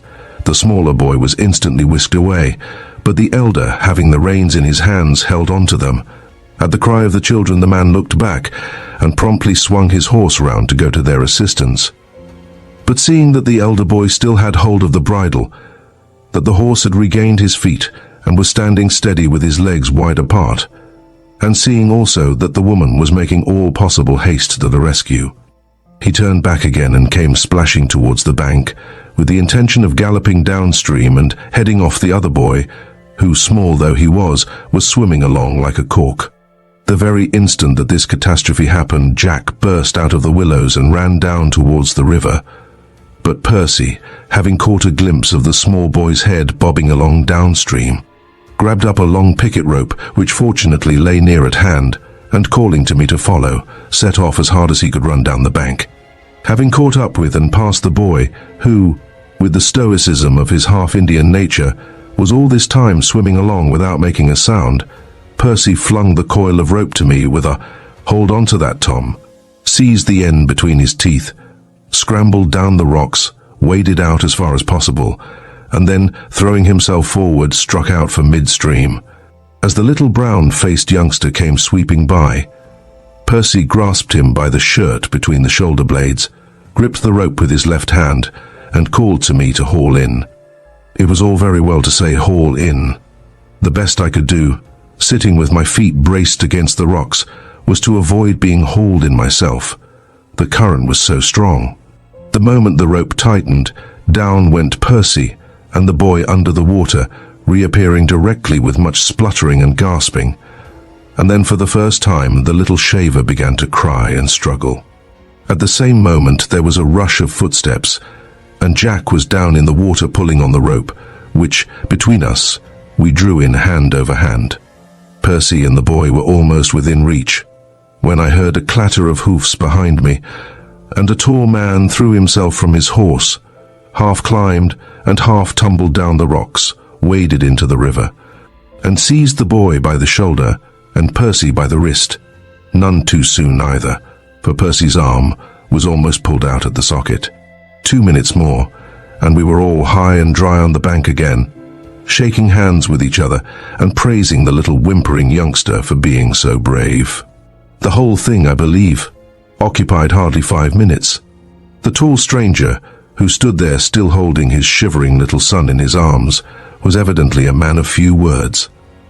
One of the silent kind who have neither the gift nor the habit of expressing their feelings in flowing language. Setting the boy upon the ground and telling him to cut along to his mother, he extended his hand again to Percy and said, "You did that mighty well, mighty well. I am ever so much beholden to you. Come on, let's get back to camp." The Indian woman had already lighted a fire, and the two little brown-bodied rascals, stripped of their clothing, were running about quite happy, not a whit the worse for their ducking. While the squaw unpacked and unsaddled the horses, which she set about doing as though it were her regular duty, as no doubt it was, the man came over to the roaring campfire I had started, and with Percy and Jack took up a position before it, where he and they were soon steaming away like so many geysers. "Hunting?" asked our laconic new acquaintance. "Yes," replied Jack with equal brevity. "Going across the river?" "Yes, going up to Montana. How's grass and water and game?" "First rate. Going up the Henry?" "Well, I don't know for certain. I thought of following along the foothills of the Teton Range and doing a little prospecting. Do you know the country?" "Mighty well, some of it. I've hunted around here the last 5 years. My name's Jim Perkins. Folks call me Tracker Jim." "Oh then, I've heard of you," exclaimed Jack. "Wasn't it you who held a pass some years ago against a band of Blackfeet, somewhere up beyond the Gallatin Valley?" The man nodded. "Won't you tell us about it?" asked Percy, turning round to roast the other side of his person. "Why, there ain't much to tell. About a dozen young bucks went off on the rampage, and as some of the settlers was in danger, I went to warn them. There was 5 women and half a dozen children and only 3 men, and the Blackfeet caught up with us just as we were coming out at the top end of a narrow canon. So I stayed behind to stand 'em off while the rest cleared out." "Well?" said Percy inquiringly, for Mr. Tracker Jim seemed disposed to stop there. "Well, I got behind a rock, and we had a lively time for a spell, them shooting at me and me shooting at them. The walls of the cannon was too steep for him to climb up and get behind me, but one of them climbed up part way, where he could get a sight of me, and a mighty good shot he was. Considering what an awkward standing place he had, the bullets kept a-pecking up the ground all around me as I lay flat behind my boulder, and whenever I tried to shoot back at him, all the others would blaze away at me. "Weren't you frightened?" I asked, regarding him with the greatest interest. "Scared blue," replied the modest hero. "But I stood him off till dark, and then a party of cowboys come along and toted me out o' there. After that I left that part of the country and come down here." "You were wounded, weren't you?" inquired Jack. "Why, yes. I had my left hand broke, and I was hit in 5 other places. But you see, they didn't know that, or they'd have rushed the place and then I'd have been a goner." The man told this brief tale in the quietest and most matter-of-fact way. He did not look for applause. He merely mentioned the matter because he had been asked to do so. And as to regarding himself as a hero, such an idea, seemingly, had never occurred to him. As Jack said, in talking of him afterwards, there are 2 classes of frontiersmen, one whose members brag and talk and swell around and do nothing, performing their deeds of heroism by word of mouth in the bar rooms of the settlements. The other composed of those men who do things and say nothing, men whose deeds, courageous almost past the understanding of ordinary stay-at-home folks, are the beginning and the foundation of the stirring history of the Great West. Our friend standing there by the fire was one of the latter, though no one suspected it less than he. "Is there any danger from Indians between here and Bozeman?" asked Jack presently, a question of great moment to us. For it had been mutually agreed between us that we had no right to take any risk so serious as an encounter with Indians, and should our new friend reply in the affirmative, we felt that our duty to our parents, to say nothing of our solicitude for our own safety, would compel us to hark back to the stage road, squeaky or no squeaky, or even to abandon our expedition altogether. Tracker Jim therefore lifted a great weight from our minds when, in response to Jack's inquiry, he said, "No, not the way you intend to go, between the Tetons and the Henry River, especially so early in the year as this. Can you give us any advice as to the best course?" Jack continued, "Well, in a general way, all you've got to do is to keep the Tetons on your right and the Henry on your left until you come to the headwaters of the river. I've heard say it heads in a lake, but I never was up that far. Then you'll have to bear a little to your left until you strike Bozeman or Virginia City or the stage road. It's simple enough. After you've crossed the Snake here, you can head straight for the Grand Teton if you want to. If you're hunting scenery as well as game, it's worth going out of your way to see. It's the finest mountain in America that I know of." "I think we may as well do that," replied Jack. "Hey, you fellows, time and place are no very particular objects with us." To this proposition we assented, and just then I observed that the Indian woman was making signs to Tracker Jim.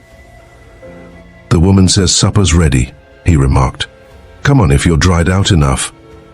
Gladly accepting this invitation, we marched over to the other camp, armed with our own tin plates and cups, being received by the silent Indian woman with a broad smile. A very noble supper we had that night. 2 courses, soup and meat. Uncommonly good that soup was too. It was made of the tail of a beaver. The second course consisting of the beaver itself, baked before being cleaned, fact we did not discover till afterwards, which was just as well perhaps.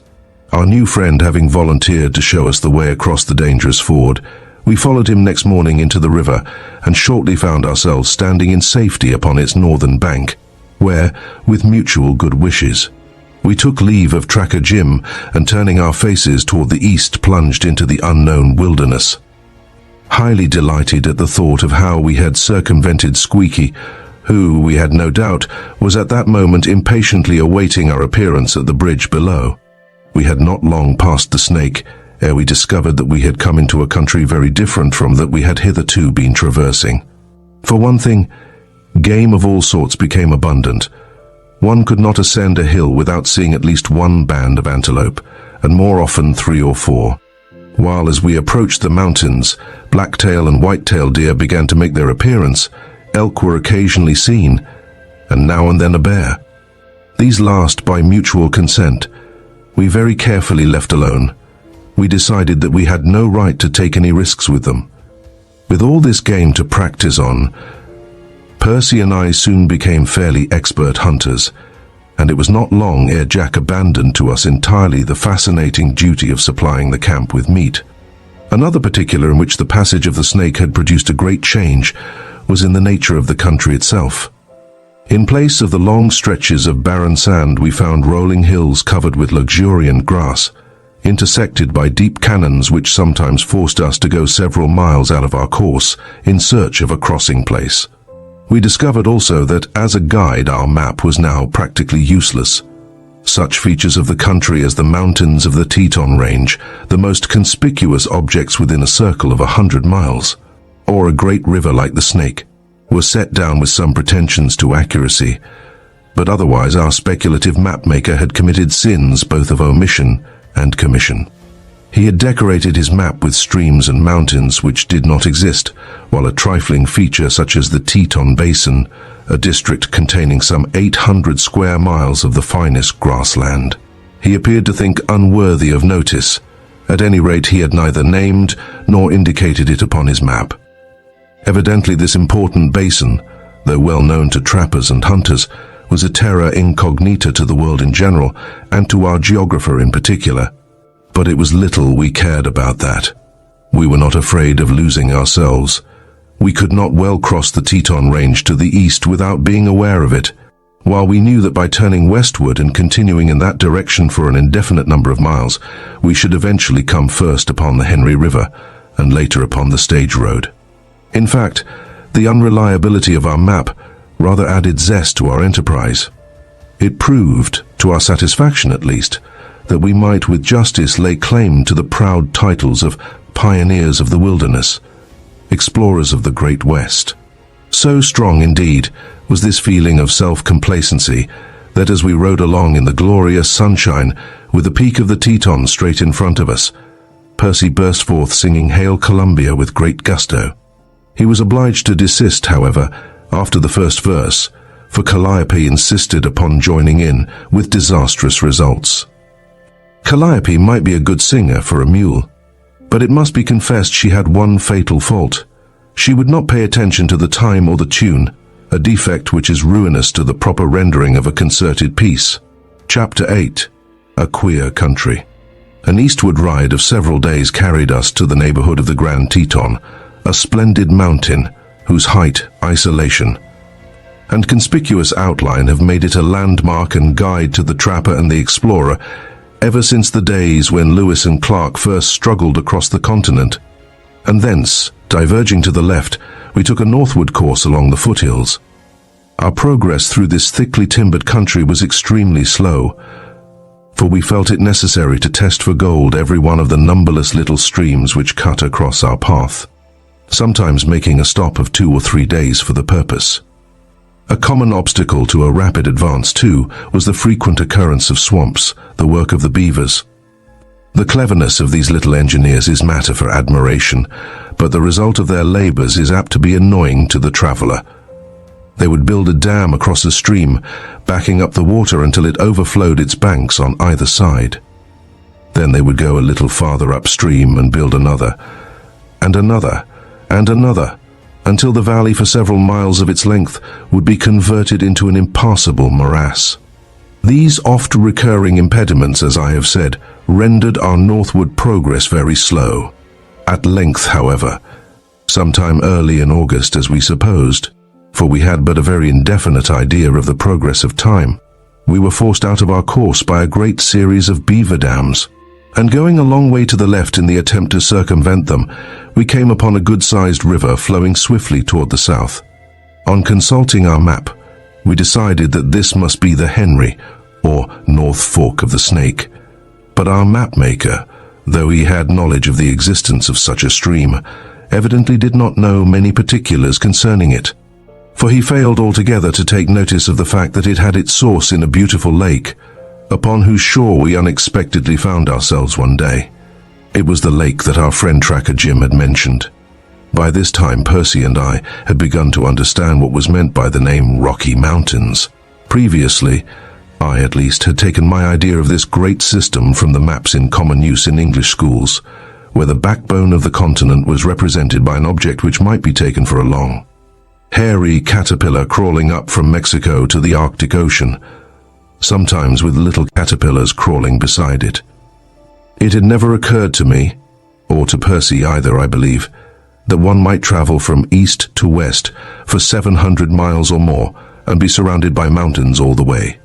In common with most schoolboys, begging their pardons if I do them an injustice, I vaguely supposed that I should find a long string of peaks, rough and sharp-pointed like the Grand Teton, with depressions between them, over which one might climb with difficulty, but that anybody could pass over the main range of the Rocky Mountains and not know it would have seemed to me too absurd to be thought of for a moment.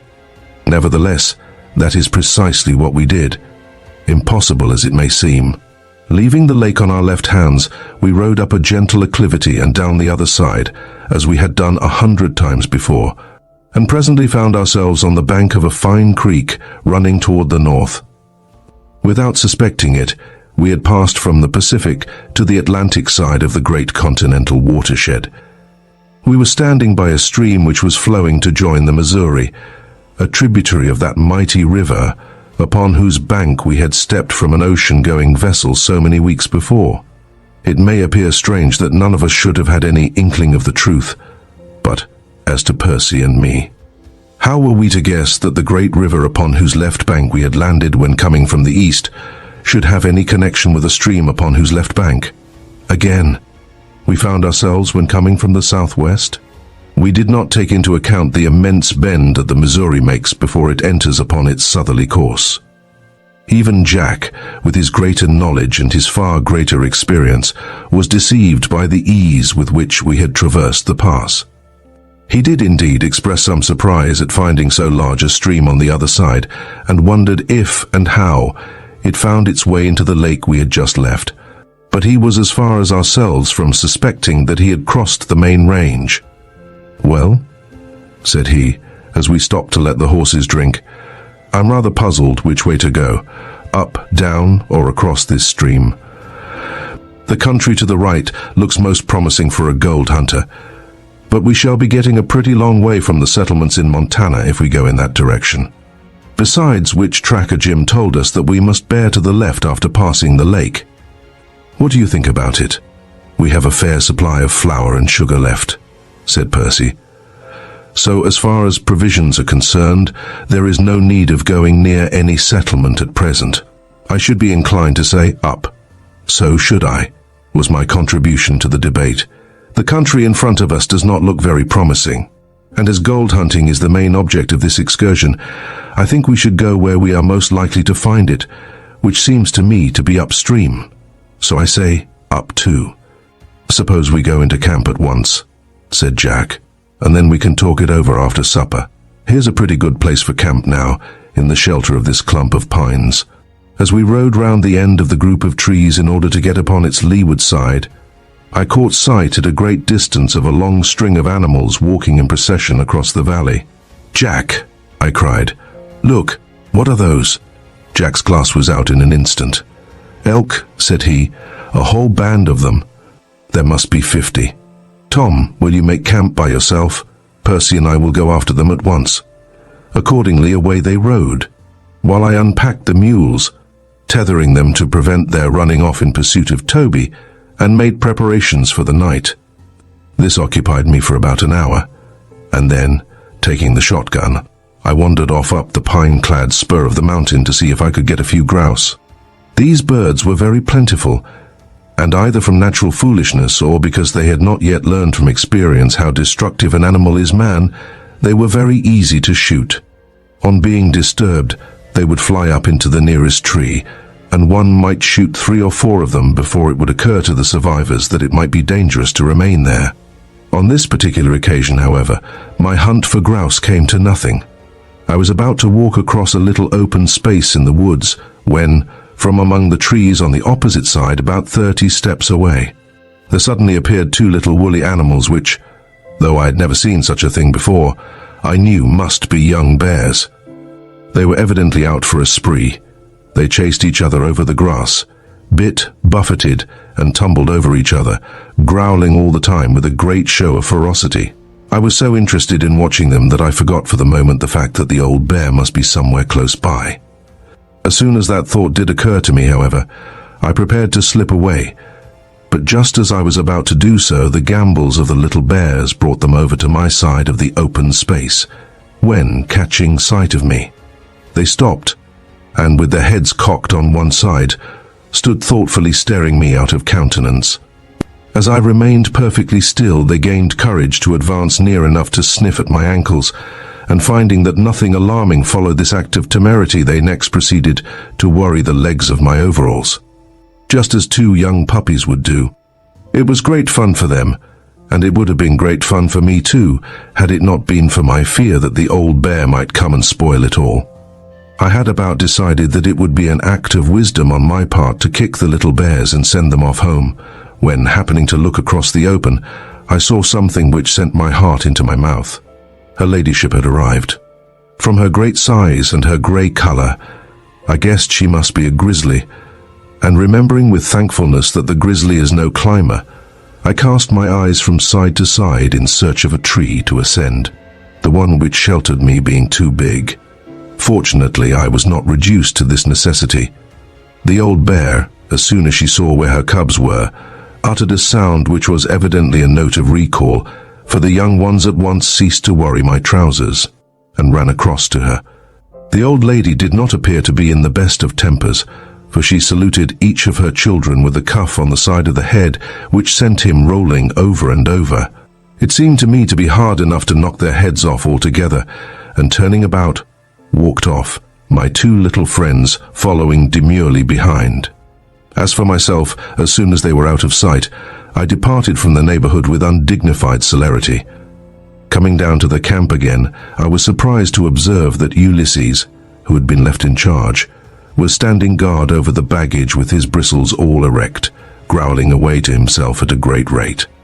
I observed, too, that the mules were standing with their heads held high, gazing intently in the direction of the pass we had traversed that morning, though they could not see it on account of the intervening strip of woods.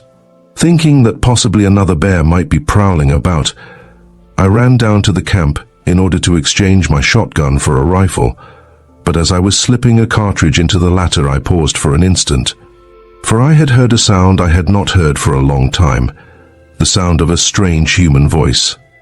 Calling Ulysses to heel, I crept in among the trees and peered out on the other side. There, coming down the pass, was a bunch of horses, and behind them two men, the whole cavalcade looking very dusty and very weary. They made their way straight to the river, where horses and men at once proceeded to quench their thirst. While the horses were still drinking, the two men rose from their knees and began to talk. I could hear them, but they were too far off for me to distinguish more than an occasional word. They appeared to be disputing. The shorter man gesticulated vigorously, and pointing across the river to some high hills whose rocky tops showed above the trees. He made some remark loudly enough for me to catch the word, "tonight."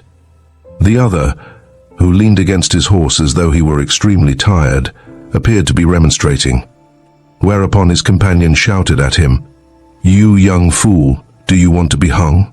It had seemed to me that there was something familiar in the voices, but when the man shouted in that manner, I knew in a moment who he was. For at the word fool, his voice went off like a whistle pipe. As if to confirm my suspicion, one of the herd, more lively than the rest, broke away and came galloping in my direction, closely pursued by the taller of the two men. When within about 50 yards of my hiding place, it swerved round, and I then obtained a good sight of the rider's face. As I had supposed, it was Bates. "So," thought I, "you have gone into the horse-stealing business now, have you? You unfortunate chap?"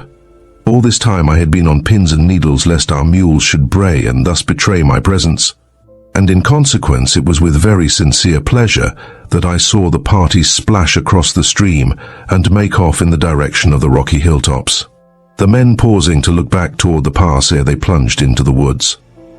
In about half an hour I caught sight of them again, crossing an open space upon the hillside, and again I observed that they paused to look back. Evidently, they were in fear of pursuit. our hunters presently returning to camp. I at once related to them the event of the afternoon. "Well, that settles the question for us," said Jack. "As they have gone off toward the left, we will go off toward the right upstream.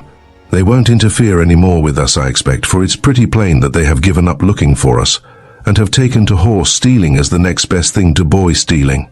All they are thinking of just now is to make their way to some place where they can dispose of the horses before they are overtaken. We might even follow in their tracks with safety, for if they saw us coming, they would probably run away from us. On the other hand, as we are only 3, they might ambuscade us, which would not be pleasant. And so, I think, the wisest thing we can do will be to give them as wide a berth as possible by going off in the opposite direction." "Decidedly," said Percy. "The farther we keep away from them, the better." "That is what I think," I chimed in. "Let us give them all the start they like. I don't want to catch up with them. Upstream for me." "And me," echoed Percy. "Do you suppose, Jack," he went on, "that if they were caught they would be hung?" "Undoubtedly," replied Jack, "unless they were shot first." "Poor old Bates," said Percy reflectively. "To think that the trick he played upon us, which made us run away for fear of being hung, should have worked round so that now he is running away for the same reason. Upon my word, I'm sorry for him." But however sorry we might be for Bates, we were none the less determined to avoid his company, at least as long as he should choose to consort with his present ally. And accordingly we set off next morning up the stream, following along its left bank until we arrived at the point where its feeders became small and rapid. Passing from one to the other of these little creeks, and working always towards the left, we tested each one as we came to it, always without success, but always hopeful for better fortune next time. Under Jack's supervision, we 2 novices had taken many lessons in the art of gold washing, or rather in the art of washing for gold, and we were now fairly expert in manipulating the pan. But however expert we might be, our labor produced nothing. Either the country was barren of the precious metal, or we had not found the right places. It was very disappointing to Jack especially, but the hopefulness of youth was on our side, and every failure only determined us the more to persevere. On one of these occasions of our moving camp from one creek to the next, we found that the distance between creeks was much greater than we had expected, and as a consequence the darkness overtook us before we could find a suitable camping ground. Emerging at length from the woods upon a little grassy plateau which would serve our purpose, we quickly unpacked and turned loose the animals, which, having first enjoyed their preliminary roll, walked off according to custom to take a drink from the creek. To our surprise, they did not seem to like the water. They walked along the bank, tasting the stream in different places and snorting in a dissatisfied manner. Going over to find out the reason, we discovered that the water was strongly impregnated with iron and sulfur. Presumably some mineral springs ran into it from up above somewhere. However, the horses presently came to the conclusion that they must drink there or go without. And having satisfied their thirst, they wandered off, and soon were comfortably cropping the grass. Meanwhile we had lighted a fire, and having cooked and eaten our supper were thinking of going to bed, when the moon rose. And by its light we noticed for the first time that the ground not far removed from where we were was all covered with some white substance, presenting a very strange appearance in the midst of the black woods. "What is that?" I asked, shading my eyes from the glare of the fire and peering into the darkness. "It can't be snow." "I should say it was eggshells," remarked Percy. "There's an uncommonly strong smell of bad eggs about here." "I don't think your eggshell theory will pass, Percy," said Jack, laughing. "The smell of bad eggs probably comes from some sulfur springs in the neighborhood. I expect that white stuff is deposit from the springs, though I never saw so much in one place before. Let us go down that way and have a look." We had advanced some distance along the gloomy alley of trees, Ulysses trotting behind, when Percy stopped, holding up his finger. "Hark!" he exclaimed. "What is that sizzling noise?" We stood still to listen.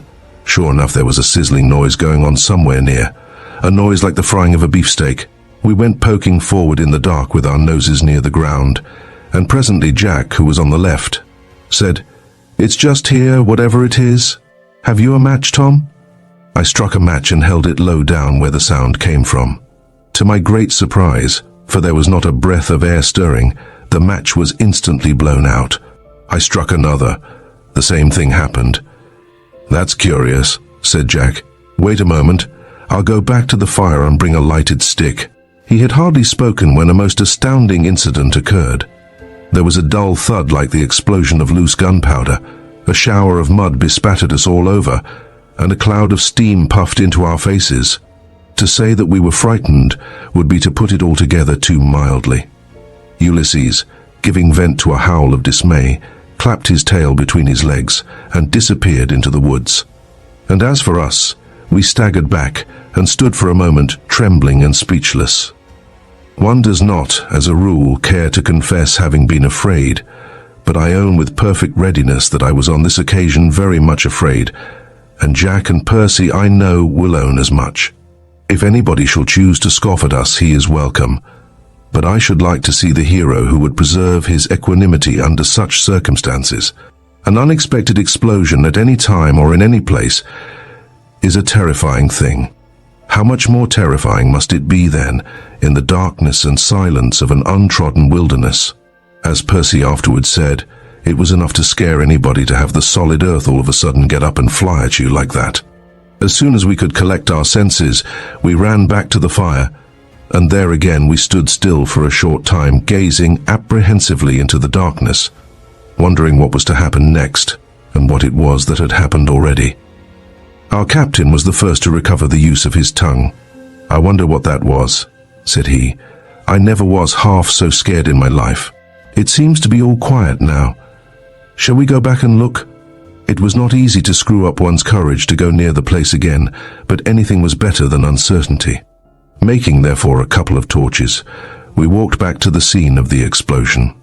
For a space about 15 feet square we found the turf all broken into pieces and much of it turned upside down, while between the fragments there issued a light cloud of steam. The turf itself was damp and warm. "Well," said Jack, "I expect no three fellows ever had such a surprising thing happen to them before. I think I can account for it, though. There must be a good many hot springs about here. There's the irony taste of that creek, and the white stuff down below, and the smell of bad eggs, and I expect the steam from one of them has found its way under the turf to this spot, and as soon as there was enough of it, it blew up." "That's it, I've no doubt," said I. "But look here, Jack. How are we to know that it won't blow up under our beds tonight? That would be worse than this was." "I expect we are all right as far as that goes," replied Jack. "You see, there was no sizzling noise about the camp, and the one we heard was caused, I suppose, by the steam squeezing its way out from under the turf. I don't suppose such a thing happens once in 1,000 years." "I hope it doesn't," Percy put in. "2 or 3 more of them would turn my hair grey. Come, let us go to bed. What's become of old Liss, I wonder? Oh, there he is by the fire. Here, Liss, whistling." But Ulysses was not to be persuaded. He stood by the fire wagging his tail when we called to him, but no blandishments could induce him again to approach the place where he had been so nearly scared out of his wits. Scientific explanations were wasted on him. After sitting around the fire for some time, discussing this strange phenomenon, we retired to bed, not feeling any too sure that we might not be pitched out and parboiled before morning. And though nothing so serious as this occurred, the night was not destined to pass without disturbance. We had been asleep some time when Jack was awakened by Ulysses whining and trying to crawl into his bed. This extraordinary behavior on the part of the usually discreet old dog naturally disturbed Jack's slumbers, and rousing himself to see what was the cause of it, he heard a strange noise going on somewhere, which caused him to call out, "Tom! Percy! Wake up!" As we had gone to sleep with our nerves set with a hair trigger, we awoke in a second, and sitting up on our beds, listened. From the valley below there came a mixed sound of thumping, roaring, and splashing, and presently in the bright moonlight we saw a great cloud, like a bolster 500 feet high standing on end, go sailing up the valley, soon to be followed by others, a dozen or two, one behind the other. It was a strange country indeed that we had come into. Suddenly Jack startled us by clapping his hands together and shouting out, "I know! I know what's the matter. We have crossed the range without knowing it. It must have been the day we left the lake, and we have wandered into the geyser basins of the Yellowstone region. That's what's the matter." "Wandered where?" asked Percy and I together. "Into the geyser region." "What's that?" "What? Haven't you heard of the geysers of the Yellowstone that were discovered a year or two ago?" "No." "Well then, go to sleep, my unsophisticated infants," said Captain Jack with a patronizing air, as he lay down again. "And if I'm not mistaken, you shall see tomorrow some of the most wonderful sights that are to be found in all the wide world." Chapter 9. Squeaky scores 1. Jack was right, both in his conclusion that our crooked course had carried us into the geyser basin and in his promise that we should see marvelous things. Next morning began a week during which Percy and I went about with our eyes so wide open with astonishment that I wonder we ever managed to get them shut again.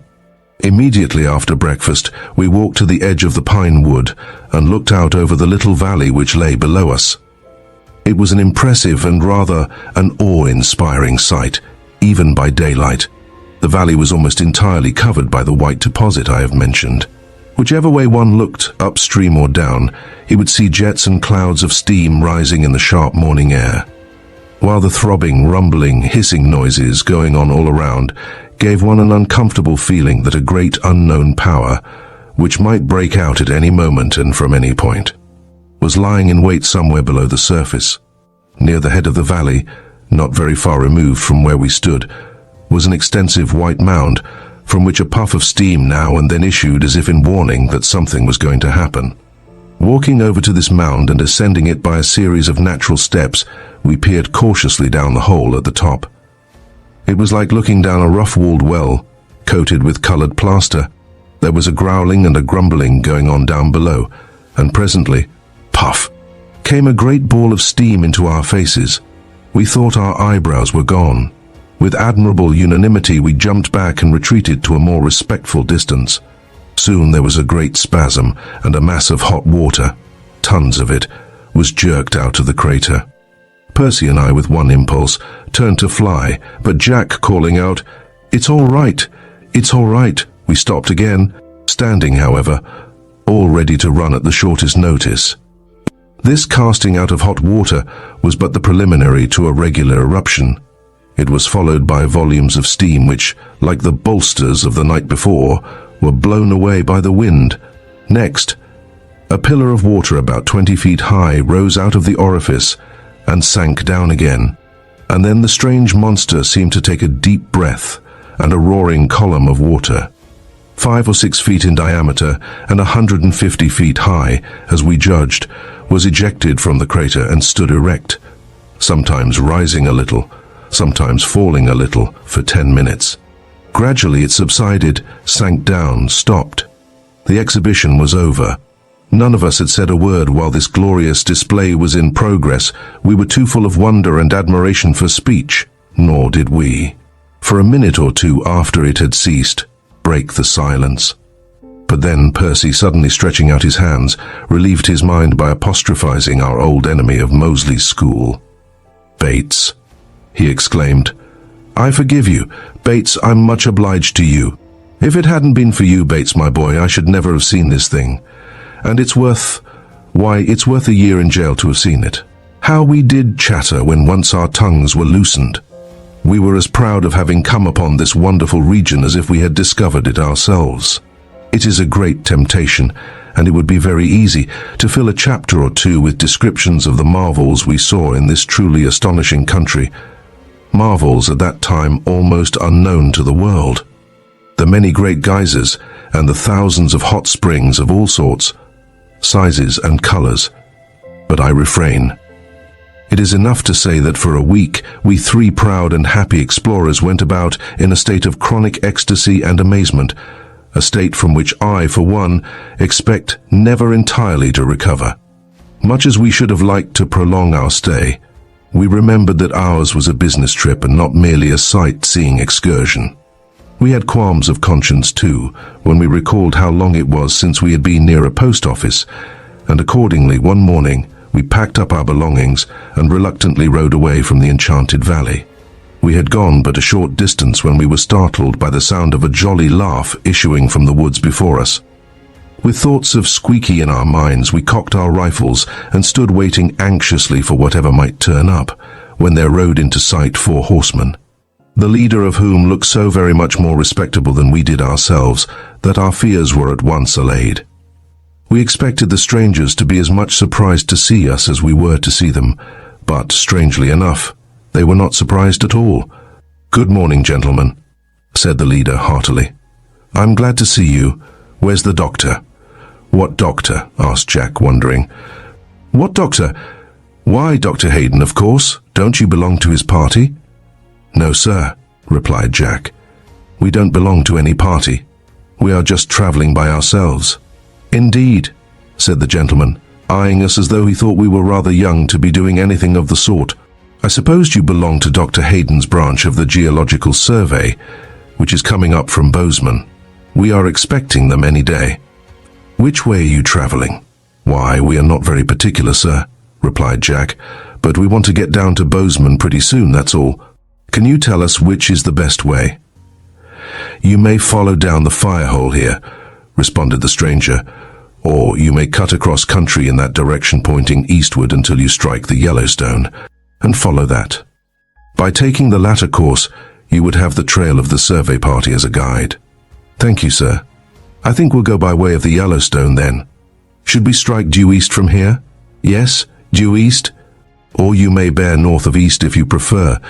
You will save a little time by doing so." "Then we will go northeast, as we wish to get to Bozeman as quickly as possible." "Is there any danger from Indians on the way, sir?" "No, I think not. But you will do well to look out for horse thieves. They have a secret hiding place somewhere about this country, and if they can run off your stock, they will do so." "We will take care, sir, and many thanks for your information.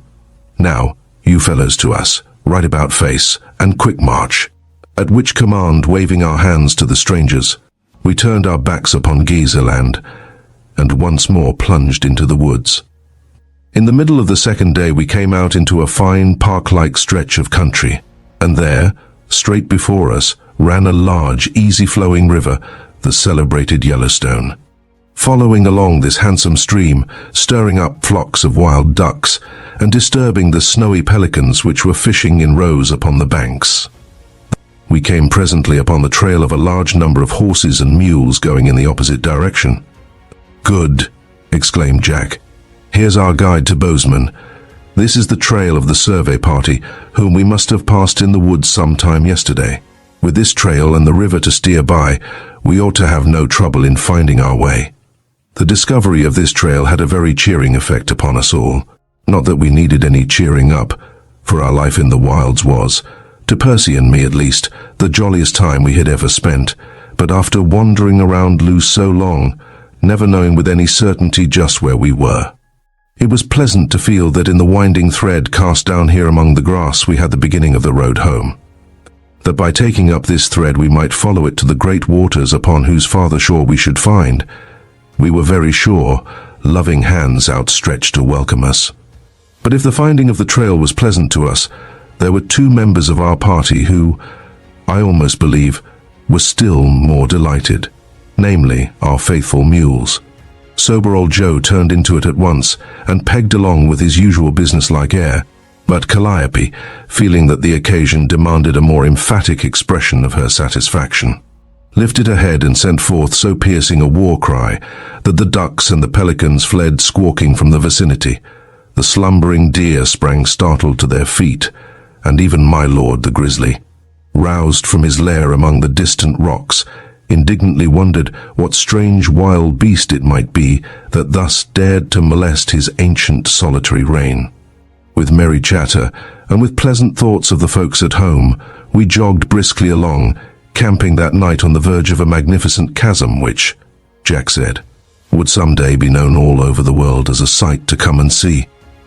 It was worthy of such a destiny, for it was that splendid work of nature, the grand canon of the Yellowstone, than which, as it seemed to me, there could be nothing under heaven more beautiful or more impressive. There was a threat of rain in the sky when, early next morning, we started out again upon our northward course. Soon the roughness of the country pushed us away from the river, and we found that the trail was leading us up over the shoulder of a big mountain, among whose rock slides and ridges it was not always easy to follow it. As we ascended, we shortly found ourselves among the clouds, and through their damp and chilly folds we urged our way, ever going up and up. Presently there was a grumble of thunder, and the rain began to fall. The rain soon changed to snow. So, slouching our hats over our eyes, and turning up the collars of our overcoats, we plodded on for an hour or more, until, suddenly and unexpectedly, we rode out of this premature winter into the glorious autumn sunshine. We were above the clouds. Towards the south and east, as far as we could see, was spread the dazzling white carpet, pierced in 1,000 places by the mountain peaks, which lay like islands on a shining sea. Nowhere else on the continent, I should think, can there be so vast a number of mountains crowded into so small a space, and nowhere else are they more inextricably jumbled together. It seems as though the mountain chains which radiate from this common center have here been pressed together and crumpled up, the symmetry of their lines destroyed. This confused and intricate mass of mountains might very well be called the cradle of the rivers, for from the snows which crown their heads issue 3 of the longest rivers of the United States: the Missouri, the Colorado, and the Snake. The raindrops now falling from the clouds spread out beneath us might eventually find their way to the Gulf of Mexico, the Gulf of California, or the Pacific Ocean. But while we were admiring the scene, the clouds had gathered more heavily, and now we were treated to the interesting phenomenon of a smart thunderstorm going on beneath our feet. We could see the flashes of lightning illumine the clouds. We could hear the booming and the banging of the thunder, and knowing no reason why we should descend into this turmoil only to be wet through, we dismounted, and sat down in the sunshine to wait till it was over, a novel situation for all of us. In the course of half an hour, the storm began to break, and great rifts appeared in the clouds, through which we could look down into the wet valleys below. It reminded me of pictures illustrating the spots on the sun. We were still sitting in the sun looking down through these rents in the cloud carpet, as they softly opened and closed, when Percy, seizing Jack by the arm, hastily exclaimed, "Look, Jack! Look! Get your glass quick!" He pointed downwards, and there we saw, going at a brisk trot across one of the little valleys, a bunch of horses with 2 men riding behind them. Jack's glass was out in a moment. "Is it?" Percy began. "I believe it is," interrupted Jack, knowing very well what the question was going to be. "Have a look yourself and see if you recognize them." "That's the pair, I believe," said Percy. "Here, Tom, look quick before they disappear. Should you know the horses again?" The gap in the clouds was closing rapidly, but I had time to get a good look at the cavalcade. "I can't be quite certain," said I. "You can't very well identify a man by the back of his neck, especially when he has his collar turned up, but the number of loose horses is the same, and if the rider on the black horse isn't Bates, I'm very much mistaken." "What are they doing here now?" asked Percy. "I suppose they would have been far ahead of us by this time. Perhaps they have been hiding in that secret place the gentleman spoke of," Jack replied. "Or perhaps the horses were worn out, and they have been resting them up in some high part of the mountains where they could keep a good lookout for anyone coming after them. They seem to be in a good deal of a hurry at present anyhow, which is just as well, for they will make 20 miles to our 10, and if they are bound for Bozeman, though I should hardly think they would go there, they will keep well ahead of us at that pace. It won't do to trust to that, though.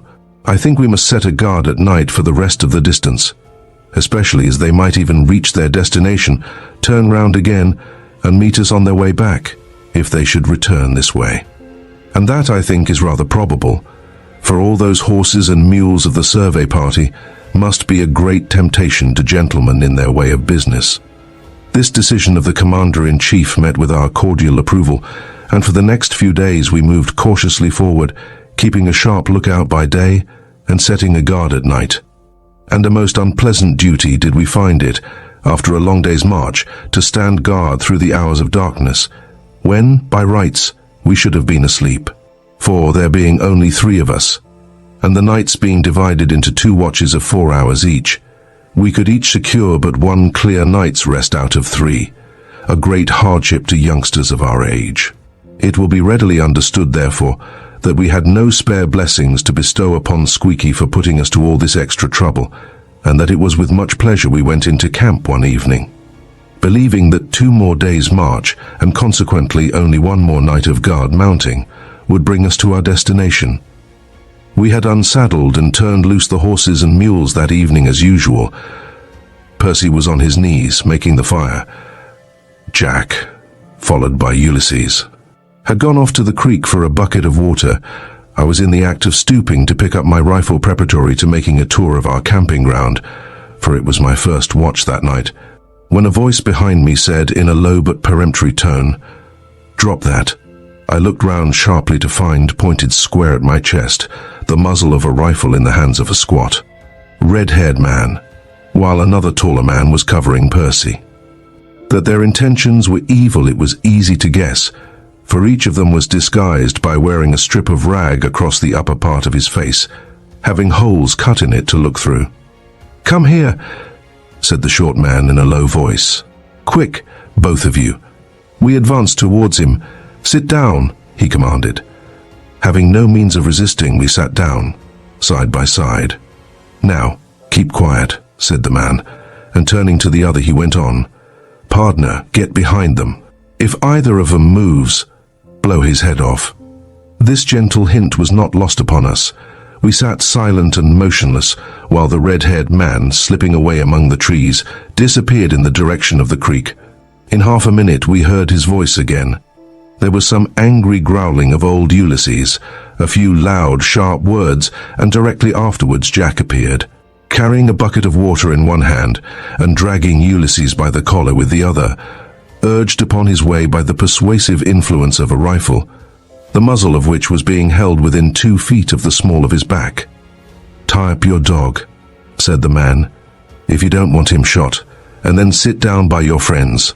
Jack did so, and there we were, captured at last in spite of our precautions. That our captors were Squeaky and Bates we had no doubt whatever. Squeaky's voice would have betrayed him, even if we had had no previous suspicions. It was plain, from their wearing masks, that they wished to avoid recognition, besides which, Bates, as an extra precaution, and evidently by preconcerted arrangement, was careful not to say a word, knowing that we should almost certainly recognize his voice. As someone, however, must issue orders, it fell to Squeaky to take that risk of being found out. He perhaps hoping that if we should notice his peculiar voice, we should never think of connecting it with the man whom we had overheard in the dark in the little cabin by the railroad track away back in Nebraska. It must be remembered that neither of them was aware of the fact that we had knowledge of their presence in this part of the world. "What's all this about?" asked Jack, with a great show of boldness, as soon as he was seated. "And who are you?" he added, at the same time giving me a surreptitious nudge in the ribs, which I passed on to Percy. Jack, of course, knew very well that Squeaky would not give the desired information as to who they were. He merely asked the question as a hint to us to pretend we did not know them. "I'll give you all the explanation I think proper after supper," Squeaky replied. "But there's one thing I want you to understand right now. If one of you tries to get up off the ground, he won't succeed.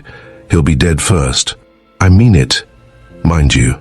So you'd better sit still if you don't want a bullet through you." As we had some knowledge of the peculiarities of our captor's character, we took his word for it. And having little doubt that he did mean it, we sat still accordingly. Had we been dealing with Bates alone, we might perhaps have made a fight for it. He seemed to be nervous and agitated. But with Squeaky it was quite another matter.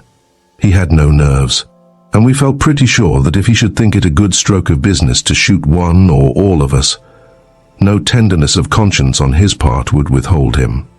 "Partner," said he, addressing Bates, "round up those guns, stack 'em there against that tree, and take the cartridges out."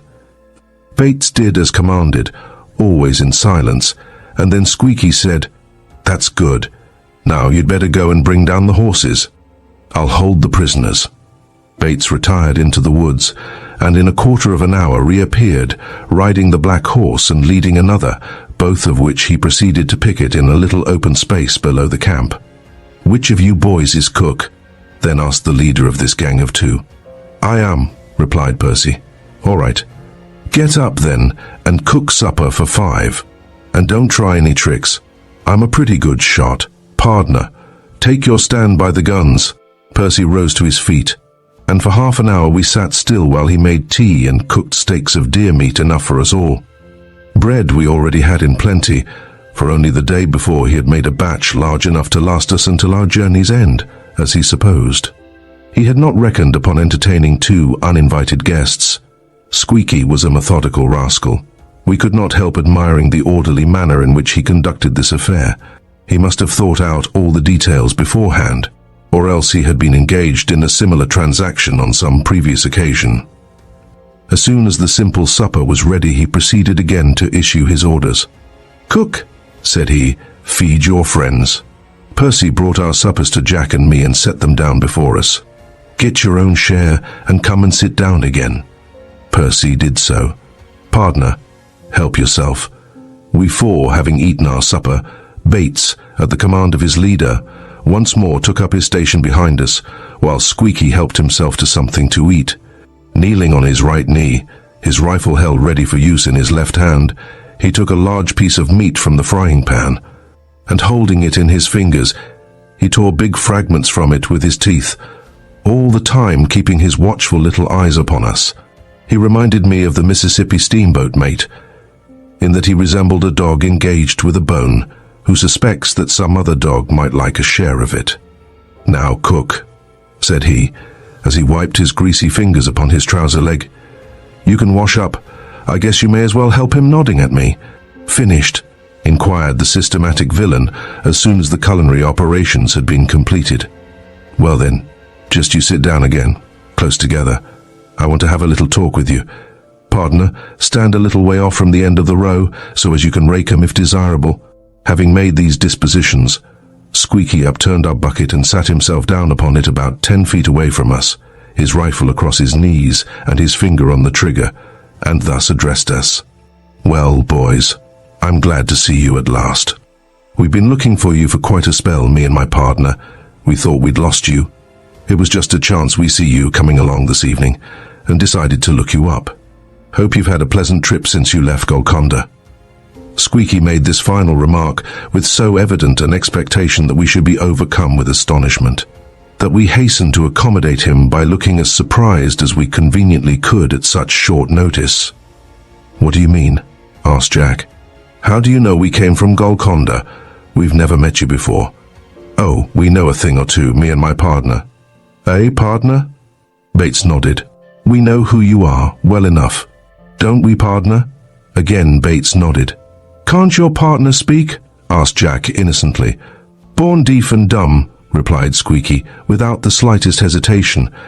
At this unexpected reply, I forgot for the moment the awkwardness of our present situation, and the fact that we did not wish to betray our knowledge of the identity of the enemy, and began to laugh, when Jack, by a monetary pinch, brought me up again with a jerk.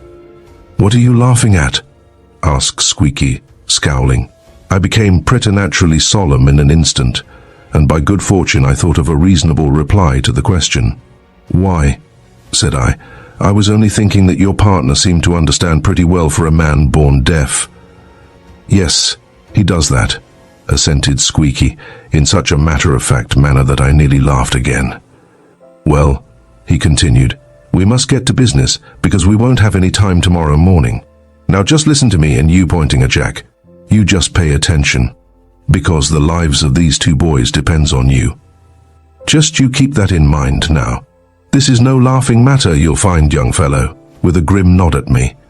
"I'm going to tell you what me and my partner have been hunting you for, and mind you, I mean what I say." Squeaky hitched his bucket a trifle nearer, and shaking his forefinger at Jack, he thus addressed him, slowly and with much emphasis. "Attend to me now," said he. "Tomorrow morning you'll take your horse, and you'll ride to Bozeman. You can make it by night if you start early, and as soon as you get to Bozeman you'll telegraph to the fathers of these boys to send you $10,000. He paused for a moment to let his words take full effect, and then went on. "As soon as you get the money you'll ride back here with it alone, and you'll go to the top of that flat-topped rock up there on the end of that rise. See it? You may stand up if you can't." "I see it," said Jack. "Well, you'll bring the money with you, you'll go to that flat-topped rock, and you'll build a big fire of green boughs on it so as to make a big smoke. We shall see your smoke, 'cause we shall be looking out for it. And my partner here will come down to the rock, and you'll follow him to the place where me and these two boys will be. Then you'll turn over the money to me, and you and the boys can go where you like." We had little inclination to laugh now, and still less as Squeaky went on. "We'll give you time enough, say 10 days. That'll allow for accidents. We'll look out for your smoke on the 9th and 10th days. If there's no smoke by sunset of the 10th day, remember, sunset of the 10th day, I'll shoot the boys, and you needn't trouble to come at all. There, that's your part of the business. Do you understand what you've got to do, or shall I tell you all over again?" "I'll tell you as often as you like, because a mistake is likely to prove fatal." "I understand," said Jack. "But—" "Hold up a bit," interrupted Squeaky. "I haven't quite done yet. As soon as you leave tomorrow morning, we shall go off to a hiding place I know of. It won't do you any good to bring a sheriff and posse to hunt for us. You couldn't find the place in 1,000 years unless it was by accident. If you should take the fancy to try the experiment, well, we shall know of it, and the effect is likely to be injurious to the health of your two friends here. You won't find us. We shall be gone, and so will the boys, only they'll be gone to the place that nobody ever comes back from. That's all I've got to say. You know what you've got to do, and you know the consequences if you fail. It's just a plain business deal. We have 2 boys for sale at $10,000 the pair. If anyone wants them, they can have them. If not—" He finished his sentence with a grim nod and a significant pat upon the stock of his rifle. Chapter 10. The Valley of the Mushroom Rock. We were far from laughing now. The calm, everyday tone in which Squeaky had uttered the words, "I shall shoot the boys," together with what we knew of his character, convinced us that no mercy was to be expected of him, and we trembled. Glancing at my companions to see how they took it, I observed that I was likely to get little comfort from them. Percy was sitting with his eyes unnaturally wide open, staring at Squeaky without a wink, while Jack's lips were tight shut, and his face, I could see, was quite pale beneath the sunburn. When I saw how much trouble Jack was, I became more alarmed than ever, for Jack was far more likely than I to be able to appreciate correctly the seriousness of our position. Besides which, not having been threatened himself, his fear, of course, was all on our account, and when I thought of that I became cold all over. I knew that the generous fellow would be taking all the blame to himself if any harm should befall us too, and at that thought another fear drove out the old one. I was afraid he might attempt something desperate for our release. I can never be thankful enough that that idea occurred to me in time.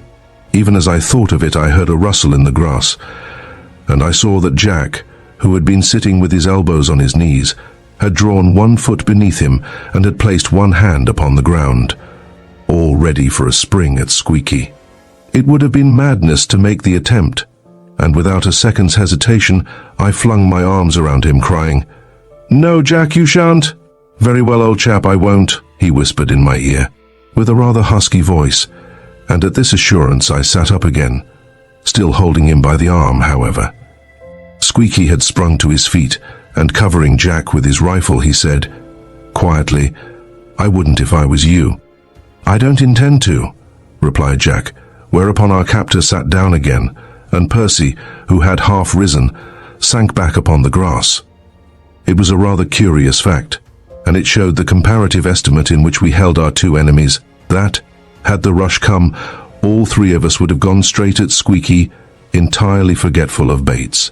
Though, had we known it, Bates was at that moment quite as dangerous as his leader, perhaps more so, for he was holding his rifle pointed in our direction, and he was trembling so that its unintended explosion was more than a possibility.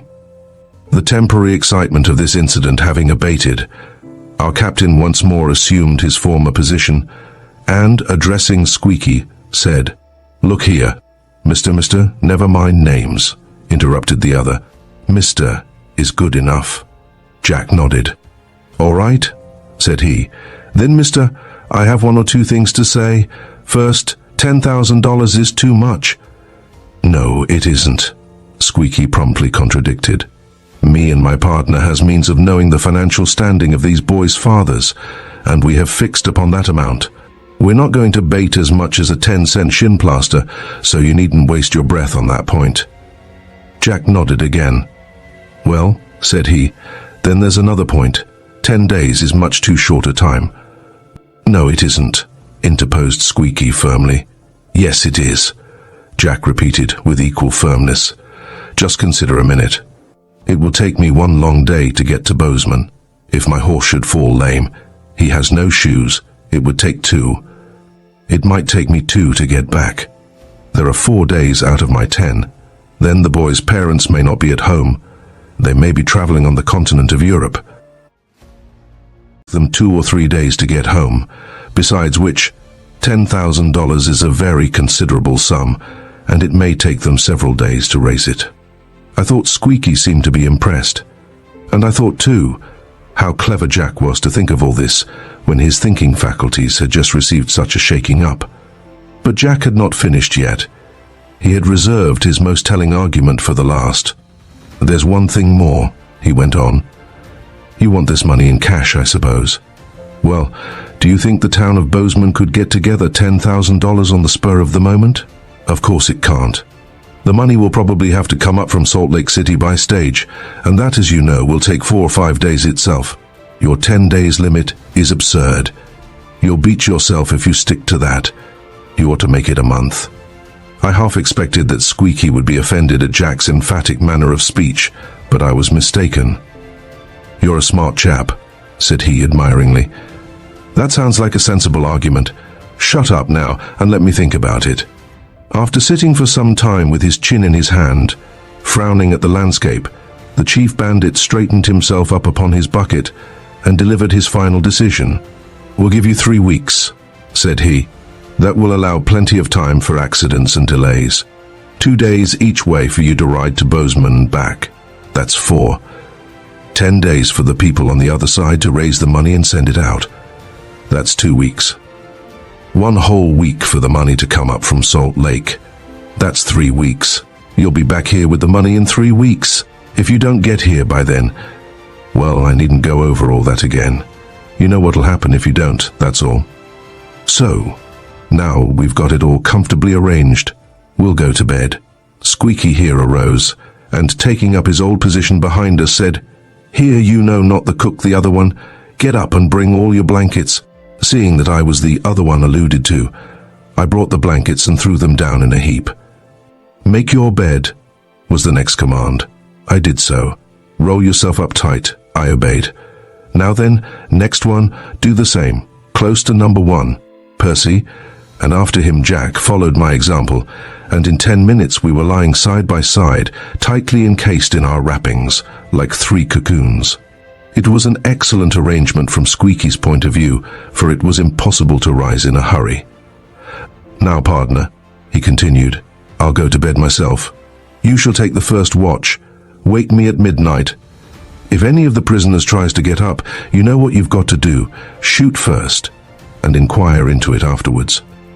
The head jailer then went to bed, taking his rifle with him, and Bates, having placed the upturned bucket about 10 feet beyond our heads, sat down upon it and commenced his solitary vigil. I was too much troubled to sleep, and I surmised that my companions were in the same condition, for I could feel that Percy, who lay in the middle, was fidgeting and squirming about, and now and then I could see Jack's head move. The night wore on, the fire died down and ceased to pop and crackle, and presently a new sound began to make itself heard, a mixed sound of snorting and choking. It was Squeaky, snoring. Directly afterwards there was a rustle among the grass, followed by a sound of whispering. And turning my face in that direction, I was surprised to see Bates on one knee whispering something in Jack's ear. He had given up being deaf and dumb for the moment at any rate. Jack listened without moving, and then, in low, eager tones, appeared to be making some request. Whatever it was, Bates replied in the negative, shaking his head emphatically, and rising to his feet again, he returned to his bucket. Jack, however, apparently made a motion as if to rise, for Bates, in a hasty, anxious manner, said, under his breath, "Lie down, or I shall have to shoot," upon which Jack lay still again. Presently I heard more whispering, and the next thing was that Percy turned toward me and said softly, "Tom, awake?" "Yes. Bates says he won't let him shoot us." "Oh, excellent Bates. If it had not been too dangerous an experiment to attempt, I would have jumped up and shaken hands with him. Under the circumstances, however, I thought it better to refrain." Percy went on. "Jack asked him to let us go, but he daren't. Squeaky would shoot him." At this moment Squeaky gave such a snort that he woke himself up, and I heard him say, "All right, partner?" To which Bates, as it was no use to nod in the dark, replied aloud, "All right. I guess you may as well turn in." Squeaky continued, "It isn't midnight yet, but I've had sleep enough, and you want more than I do anyway." Needless to say, we three lay as still as mice while this change was being effected, pretending to be asleep, and my mind being greatly relieved by Bates's assurance that we should not be shot. My simulated sleep soon turned into the real thing, and I did not move again until Squeaky's unpleasant voice aroused me next morning to a sense of our situation. In the same systematic manner in which he had directed affairs the previous evening, Squeaky superintended the cooking of the breakfast and the saddling and packing of the horses and mules. Before that operation was completed, however, Jack requested that his rifle be restored to him. "I might need it," said he, "especially coming back with the money." "That's a fact," replied Squeaky. "Yes, you may take your rifle and cartridge belt. You needn't load just yet, though." "There's another thing," said Jack. "I want the correct addresses of these boys' parents." "All right," Squeaky assented. "Hurry up, though." Jack produced a pencil and a scrap of paper, wrote down the addresses, and handed the paper to Percy. "Is that all correct?" he asked. "All correct," replied Percy, in a rather peculiar voice as I thought, passing the paper over to me. If there was anything peculiar in the tone of Percy's reply, the reason for it was in my hand. For, at the bottom of the paper, Jack had written, "I'll put in 2 or 3 days tracking you, if you say so." "Perfectly correct," said I, handing the paper back to him, and looking hard at him meanwhile, that he might understand I referred particularly to the last line. "Very well," said Jack. "Then I'm ready to start. I'll take something to eat with me, if you please, as I may not get in tonight." He pocketed some bread and meat, untied Ulysses, mounted Toby, and turning to us, said cheerfully, "Goodbye, you fellows. Keep up your spirits. I'll see you safely out of this. Don't you be afraid." Then, turning to Squeaky, he said abruptly, "Say 5,000. 10, replied Squeaky, with equal abruptness, "or you needn't come at all. And no tricks, mind you. It's dangerous for the boys." Jack nodded. 21 days from today, then. Goodbye." Waving his hand, away he rode, Ulysses, who could not understand why he should have been tied up all night, running and leaping joyously before him. For half an hour we stood watching our captain, until we saw him, against the skyline of a distant hill, turn and wave his hand as he disappeared over the brow. Then, and not till then, Squeaky gave the order to mount. It was not a very hilarious procession that set out that morning from our late camping place. First rode the speechless Bates, then came the 2 mules, who were, after their fashion, as uneasy at the departure of Toby as we were at the departure of Toby's master, and lastly came Squeaky, who, that we might not from ignorance run any needless risks, had significantly informed us that any attempt on our part to swerve to the right or left would result in a bullet in the back. For half a day we rode slowly but steadily upwards, until, having passed through the pine woods, we came out upon a long bare ridge connecting 2 mountain peaks. Ascending to the crest of this stony, wind-swept hogback, upon whose hard surface the hoofs of our animals left no trace whatever, we presently found our further progress barred by a little precipice some 30 or 40 feet high, which ran the whole length of the ridge from one peak to the other. It was plain we could not jump down there, but unless we had come to the end of our journey, we could not see what else we were expected to do. At this point, whence we could see a long stretch of the Yellowstone Valley behind us, Squeaky ordered us to stop, and taking Jack's field glass, which he had appropriated to his own use. He examined the trail by which we had come up and all the country about with the greatest minuteness. Evidently he had a suspicion that Jack might be following. Our hearts were in our mouths while this examination was going on, and great was our relief when at length Squeaky put up the glass, and turning to Bates gruffly ordered him to go on. Bates swerved to the left, and continued along the ridge until he had come near the foot of one of the peaks, unscalable mass of rocks. In spite of our anxiety, Percy and I could not help feeling interested in the problem as to where we were to go now.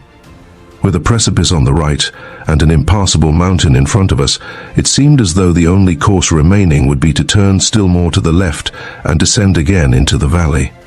But Bates knew what he was about. He had been here before. He turned downhill for a short distance, and threading his way between numbers of great rocks which had rolled down from the mountain, he presently entered a narrow chasm, so narrow that the mules with their loads had barely room to pass, and began to go steeply downhill. For 10 minutes we scrambled down this dry watercourse, the walls on either side becoming higher and higher as we descended, until presently we heard the splashing of water, and looking ahead we saw a shallow stream rushing madly past the mouth of our gully. Arrived at the edge of this stream, we found that immediately on our left it fell foaming in a miniature cascade into a pool 100 feet below, while from the right it came tearing down its smooth stone bed like a mill race. Straight before us towered a blank wall of rock. "Which way now?" I said softly to Percy, for the gully head here widened out, and I had resumed my place beside him. "Up the bed of the stream, I suppose," he replied. "There's no other way." Percy was right, for Bates without hesitation entered the water, which fortunately was no more than a mere sheet an inch deep, and began slowly to clamber up the slope. Happening at this moment to glance upward, I noticed, on the edge of the cliff exactly above my head, a great wedge-shaped rock which looked so very much as though it were on the point of falling down that instinctively I pressed forward to get past the danger point.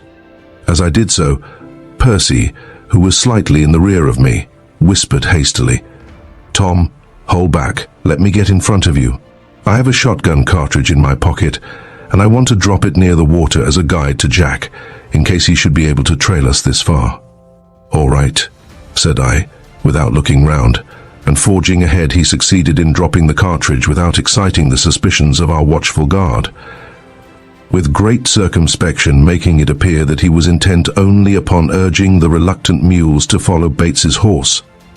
After a short upward climb between overhanging walls, we turned a corner and saw before us the low, arching mouth of a cave, whose floor, as far as we could see, was entirely covered by a pool of water, the source, undoubtedly, of the stream in which we stood. Into this gloomy den rode Bates, the mules following, and Percy and I, side by side again behind them. The depth of the water appeared to be about 3 feet, and as the darkness of the cave increased, it was by the splashing of the mules alone that we were able to tell which way to go. "Tom," whispered Percy, when it had become so dark that we could no longer see each other, "Tom, here's our chance. Let us slip off and sit down in the water until Squeaky has passed us." "All right," said I. "Now?" "Yes, now." But Squeaky frustrated our design, as if he had been suspecting some such move on our part. The wily rascal, at the very moment when I had freed my feet from the stirrups, struck a match and, holding it aloft, said, "No tricks now, boys." He was a sharp fellow, if he was a bad one. As soon as that match burned out, he struck another and another, until the appearance of daylight before us, for the cave turned out to be merely a natural tunnel, rendered such precautions no longer necessary. Emerging again from beneath the arched roof, we found ourselves in a second dry watercourse, enclosed like the other by high perpendicular walls. Evidently the springs which fed the pool were strong enough to send the water down this way also when the snowbanks were melting on the mountains in the early summer. Along this deep cleft we made our way for half an hour, going sharply downhill all the time, until, at a point where the rocks came more than usually close together, we were stopped by an unexpected barrier, a set of bars such as formed the entrance of a corral. As soon as Percy saw these bars, he whispered to me, "The horse thieves' hiding place." I had no doubt that Percy was right, especially as we saw beyond the barrier, on a natural shelf some 6 feet from the ground, a stone-built fortification large enough to hold a dozen men, loopholed for rifles, and so placed as to command the steep slope we had just descended. Passing the bars, which Bates let down and Squeaky set up again, we turned a corner to find that the passage suddenly terminated, and that we had come into the upper end of a very remarkable little valley, in the bottom of which several horses were feeding, the stolen horses, we had no doubt. But it was the valley rather than the horses which claimed our attention. It must have been, I believe, the crater of an ancient volcano. There are many of them in that country, which in the course of thousands of years had been nearly filled up by the debris falling from the surrounding peaks. The bottom of the valley consisted of a beautiful smooth meadow, some 2 miles long by a mile in width.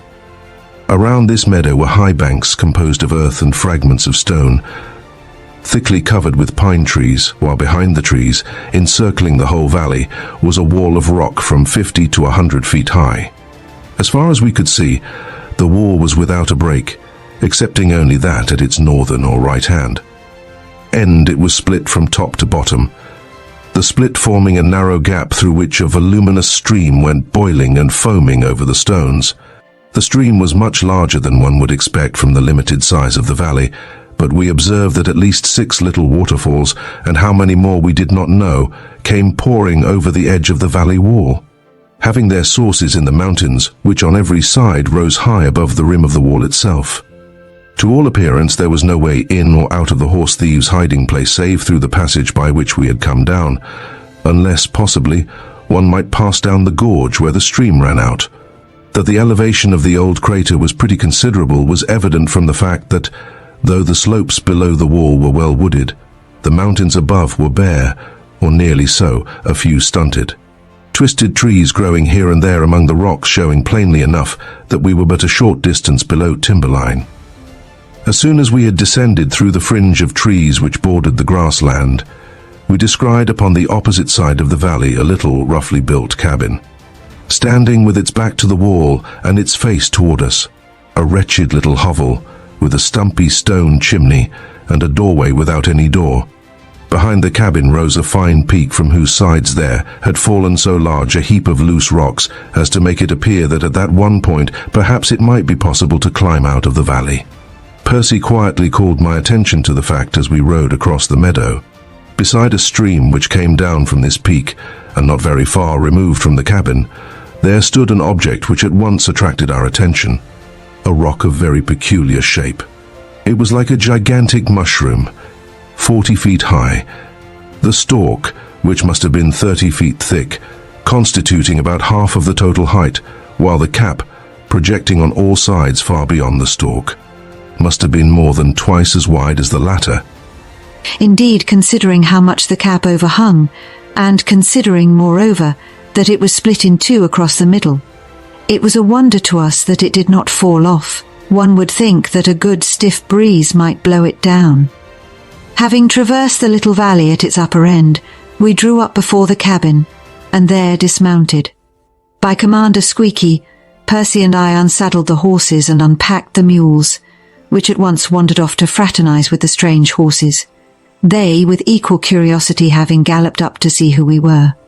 During which operation Bates busied himself by cutting a supply of firewood, while the vigilant Squeaky kept watch and ward over us.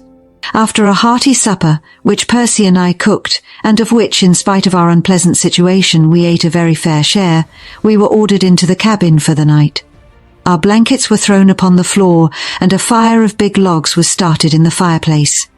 "That'll help to keep you warm," remarked our captor, "and it'll keep you from trying to climb out by the chimney," an idea which had occurred to both of us the moment we entered the hovel. Squeaky next took an elk hide, and extracting the nails from several old horseshoes which lay about, he pegged the hide over the doorway, thus shutting us in completely. "Now, boys," said he from the other side of the hide, "you can go to bed whenever you like. Don't try to get out.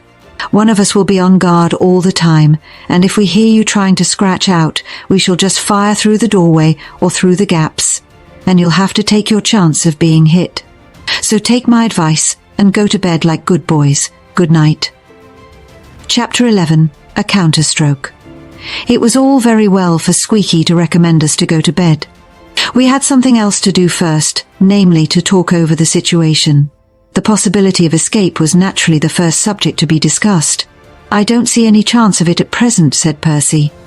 "But perhaps, after we have been here a few days, if we don't show any desire to get away, they may become less vigilant, and we may find an opportunity.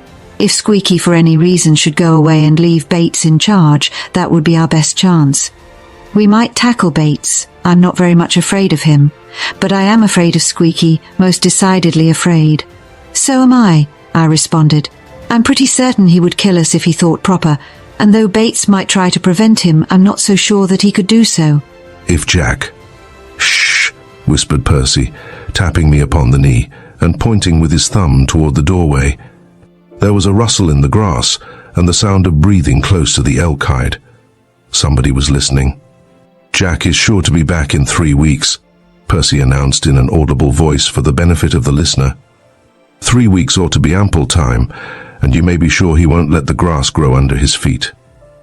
As for ourselves, as there's no chance that I see of getting out of this place, the best thing we can do is to make ourselves as comfortable as we can while we stay here." "You are right," I replied. "That's the best thing to do. Your father and mine will certainly pay rather than have us killed, and these men probably know that. If it should take more than 3 weeks to get the money out, Jack will come and say so, and they will give him the extra time necessary. They will hardly be such idiots as to kill us when they might get £1,000 apiece by keeping us alive." "That's true," said Percy. "Well, since we are agreed to make the best of it, let us begin at once by going to bed." With that we arose and proceeded to make the beds, keeping our ears cocked meanwhile toward the door. Percy winked at me, when once more we heard the swishing among the grass which announced the retreat of the spy. The night passed without incident, and very early next morning Squeaky unbuttoned the door and commanded us to come out. Both he and Bates were still wearing their masks. Whether they slept in them or not, I cannot say. "Pardner," said the former, as soon as we appeared, "you may as well go and bring up my horse. Cook, start the breakfast. You other, chop some wood." We set about our allotted tasks, but presently Percy, pointing to an empty bucket, remarked, "I haven't any water." "Go and get some then," said Squeaky. But as Percy picked up the bucket, he added, "You other, go with him. It's easier to keep an eye on you while you are both together. You'll find a place down by that rock," pointing to the mushroom rock, which stood about 50 or 60 yards away. Leaving our warder watching us, rifle in hand, we walked down to the spot indicated. The little creek, we found, had cut for itself a groove in the stone floor of the valley, and just below the rock was a little waterfall about a foot high, very convenient for filling a bucket. As Percy stooped for the purpose, he suddenly checked himself and exclaimed in a quick whisper, "Tom, Tom, look there." Following the direction of his gaze, for he dared not point, I saw, just above the little cascade, a round basin-like pothole in the stone bed of the creek, and in it, lying upon a layer of very black sand, a yellow lump resembling in size and shape a soldier's button. "Is Squeaky looking?" whispered Percy. "Yes," said I, glancing out of the corners of my eyes at our guard. Without any further delay, Percy filled the bucket and rose again, but as he straightened up, he said softly, "It's gold. I'm going to upset the bucket and come back. Stand between me and Squeaky when I do so." "All right," said I, with an admirable imitation of naturalness. Percy, when we had covered half the return distance, caught his toe against a root and fell upon his face, sending the water all over my legs and filling my boots, so that they went squish, squish when I hopped about, which I did with a naturalness in which there was no imitation. It was perfectly genuine, so genuine that Squeaky burst into a loud guffaw at the sight. Percy at once arose, threw out the remnant of water, and walked straight back to the creek, while I interposed my body between him and Squeaky as best I could. He soon returned, and walking up to the campfire without looking at me, set down the bucket. But I observed that his right coat sleeve was soaked, and as the corner of one pocket showed a wet stain, I felt pretty sure that he had the nugget safely in that pocket. Anxious as we were to get together in order that we might talk over this surprising find, we had no opportunity just then, and events followed each other so quickly immediately afterwards that, impossible though it may seem, we actually forgot all about the nugget until several days later. It will naturally be supposed that any events which could make us forget so notable an occurrence as the discovery of gold after all our fruitless searching must be events of some importance, and that they were so I shall, I believe, be able soon to show. Breakfast was no sooner over than Squeaky, turning to us, said, "Boys, I'm going for a bit of a ride this morning up to the Hog Back. I want to see that your friend hasn't taken a notion to follow us. My partner, here, will stand guard over you while I'm gone." Here was news. Here was the head jailer about to give us the very opportunity we had been hoping for. I was afraid to look at my fellow prisoner for fear I should be unable to restrain my inclination to wink at him. My exultation, however, was short-lived, for Squeaky went on, "But he's a tender-hearted sort of chap, is my partner, and he might make some bones about shooting you if you try to get away. So I'm afraid I'll have to tie you up for a couple of hours. You're valuable property, you see, and I can't afford to lose you." This announcement was not so pleasant.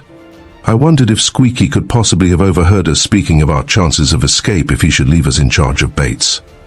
Probably not.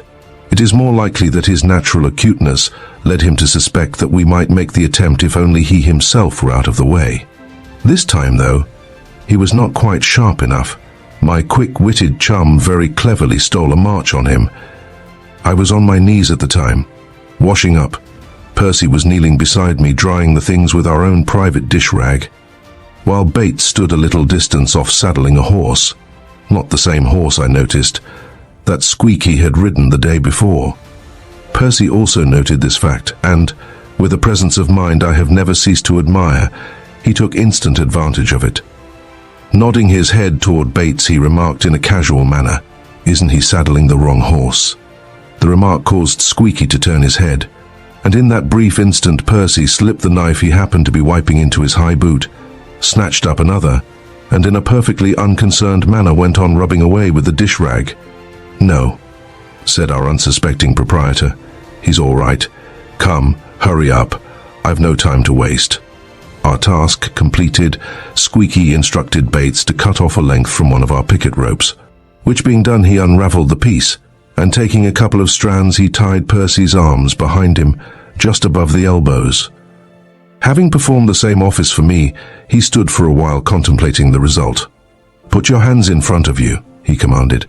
We obeyed, to find that our fingertips would just meet. Squeaky shook his head. "Won't do," said he. "You might untie each other.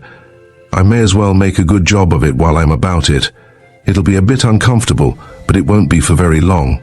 I guess you'll have to stand it." With that he took 2 more strands of the rope and tied our wrists together behind us.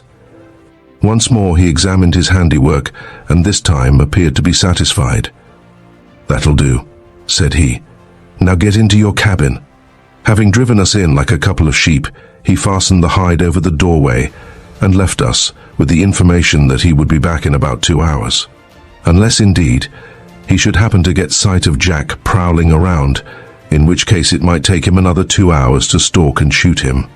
It was a horrid suggestion, expressed in his usual matter-of-fact way, and we did not doubt he meant it. It filled us with anxiety. We heartily wished we had never consented to Jack's proposition that he should try to follow our trail. Our only comfort was in the thought that Jack was fully aware of the risk he ran, and that he would take every precaution, for our sakes as well as his own. Standing close to the doorway, listening intently, we heard Squeaky giving instructions to Bates, and directly afterwards the clatter of hoofs proclaimed that he had ridden off. "Tom," Percy hastily whispered, at the same time going down upon his knees. "Get up on my shoulders quick." The reason for this seemingly senseless request was that, the elk hide being too short to cover the whole of the doorway, there was a gap of 3 inches at the top through which one might look out if he could reach high enough. Following Percy's instructions, I bestrode his neck, and he then rose carefully to his feet. No easy task for either of us, considering that we were deprived of the use of our hands. For Percy, it was especially difficult, but fortunately he was very stout on his pins, and after one or two preliminary wobbles which threatened to send me headlong to the floor, he succeeded in standing upright. For 5 minutes he thus supported me, while I watched Squeaky as he rode across the open, entered the strip of woods, appeared again on the other side, and vanished into the gorge when I whispered, "All right," and Percy going down upon his knees again, I dismounted. Without an instant's pause, my companion leaned back against the wall, put up his foot, and whispered to me to pull off his boot. Backing up to his foot, I seized the boot heel with my bound hands, and after some ineffectual struggles, Percy withdrew his foot. In doing so, he pulled out the knife also, which fell upon the floor with a clank loud enough, as it seemed to us, to wake the echoes. We paused, breathless, listening for Bates to make some movement, but he apparently had heard nothing. Percy, by lying down upon the ground, managed to get hold of the knife, and grasping it firmly by the handle, point upward, the edge toward himself. He rose to his feet again. "Now, Tom," said he, "get back to back. Pass the rope that ties your wrists over the point of the knife and work it up and down against the edge. I'll hold the knife steady. Don't cut yourself, it's pretty sharp." With some difficulty, being unable to see what I was doing, I followed these instructions, and after about 2 minutes sawing, the rope broke with a pop and my hands were free. I took the knife from Percy, and being able now to see my work, I soon cut his bonds, when he, in turn, freed my elbows, and our hands once more became serviceable members. "What's the next move, Percy?" I asked, as I cast the remnants of rope into the corner. "How are we to get at Bates? Let us cut a hole in the hide first, so that we can see what he is doing," Percy replied. "Climb up on my shoulders again." I was soon up this time. Bates was sitting quietly on a log with his face towards the cabin. "Is he looking?" asked Percy. "Yes," said I. "Tell me when he looks away, and I'll cut a hole in the hide." Bates presently turned his head. "Now," said I, and Percy instantly jabbed the knife through the hide and withdrew it again. He then inserted a small bit of bark into the hole to keep it open, and as the hairy side of the hide was outward, and the hole therefore invisible, we could keep watch on Bates's movements without his being aware of the fact. "We must make him move somehow," said Percy, after I had once more descended to the ground. "It won't do to try to rush him from here. He might be surprised into shooting us, even if he didn't intend to." After proposing and dismissing a variety of more or less impracticable plans, we hit upon a device which, as it seemed to us to promise well, we agreed to attempt. The chimney of our cabin projected only about 6 inches above the roof, and, the cabin being built upon the slope of the hill, its roof was so much above the level of the ground at the campfire that anyone standing down there could not see the chimney top. Percy had noted the fact that very morning, and it was upon that fact that we based the plan for our deliverance. While I kept watch upon Bates, Percy climbed up the inside of the chimney, and with great care removed the stones which formed its front wall, laying them one by one upon the roof. In 10 minutes this was accomplished, and he then came softly down again. "Did he move?" he asked. "No," I replied. He didn't hear a sound, evidently. "Did you get it all down? Can you get out, do you think?" "Oh, yes, I can get out.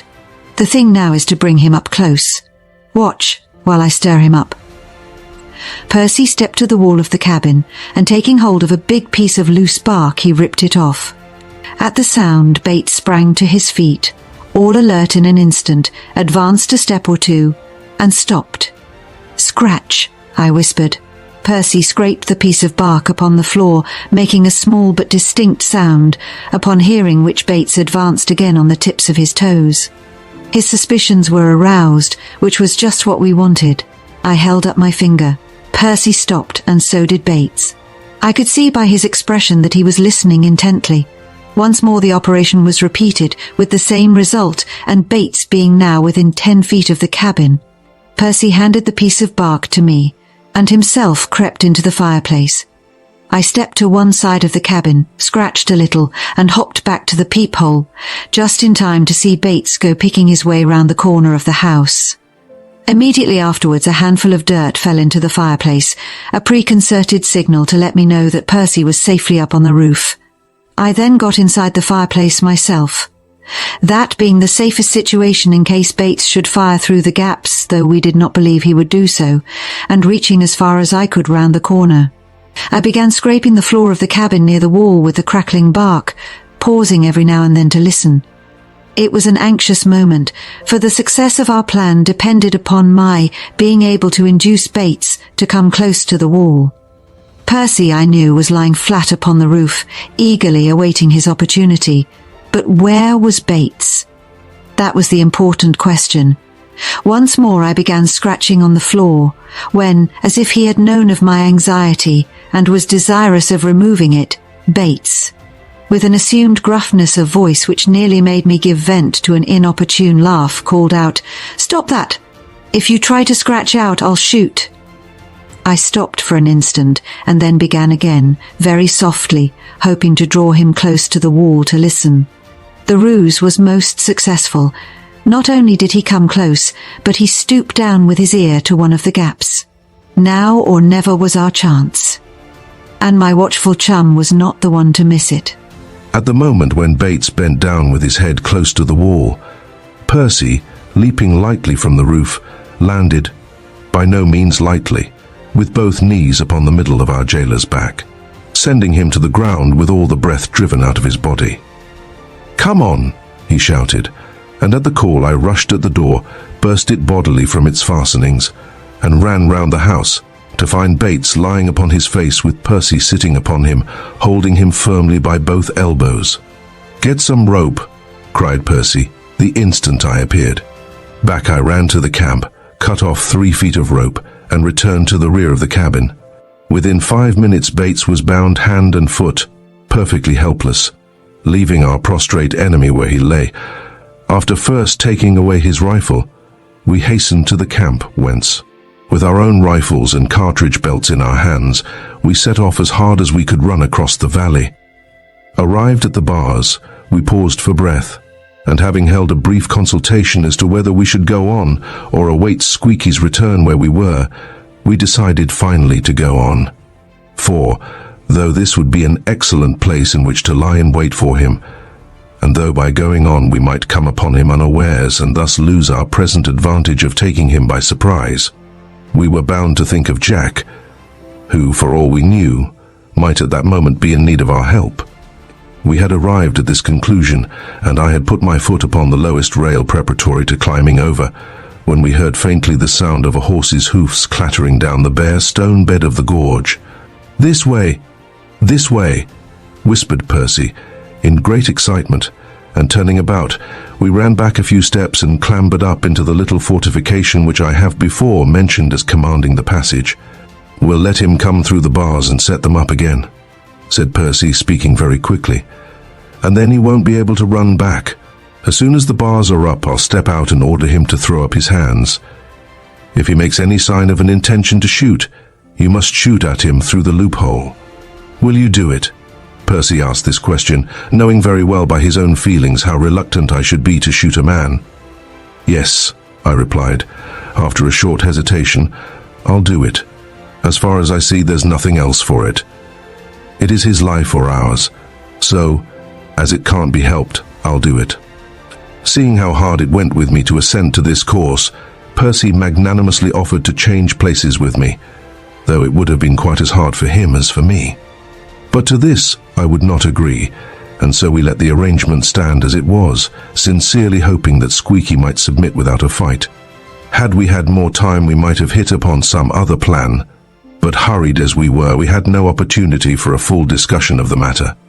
As it was, we had hardly settled upon our course of action, when round the corner there came, full into view, a man on foot, with a horse walking behind him. It was Jack. Chapter 12. A good riddance. Jack, when he rode away towards Bozeman the morning before, had no sooner placed the hill between us and himself than he turned short to his left and galloped off in a new direction.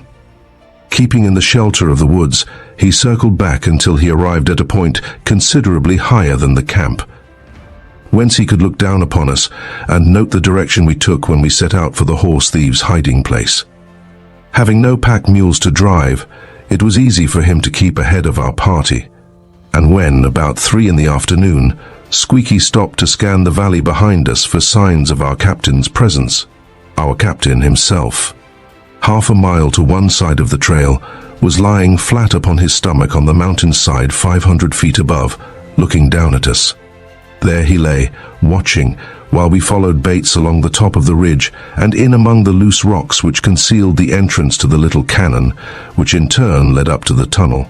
Knowing nothing, and for the time suspecting nothing, of any such underground passage, Jack lay still, waiting for our reappearance, or at least for a sight of the smoke of our campfire, until dark, when he went back to the dry gully where he had left the horse and dog, and riding part way down the mountain again, he made camp for the night.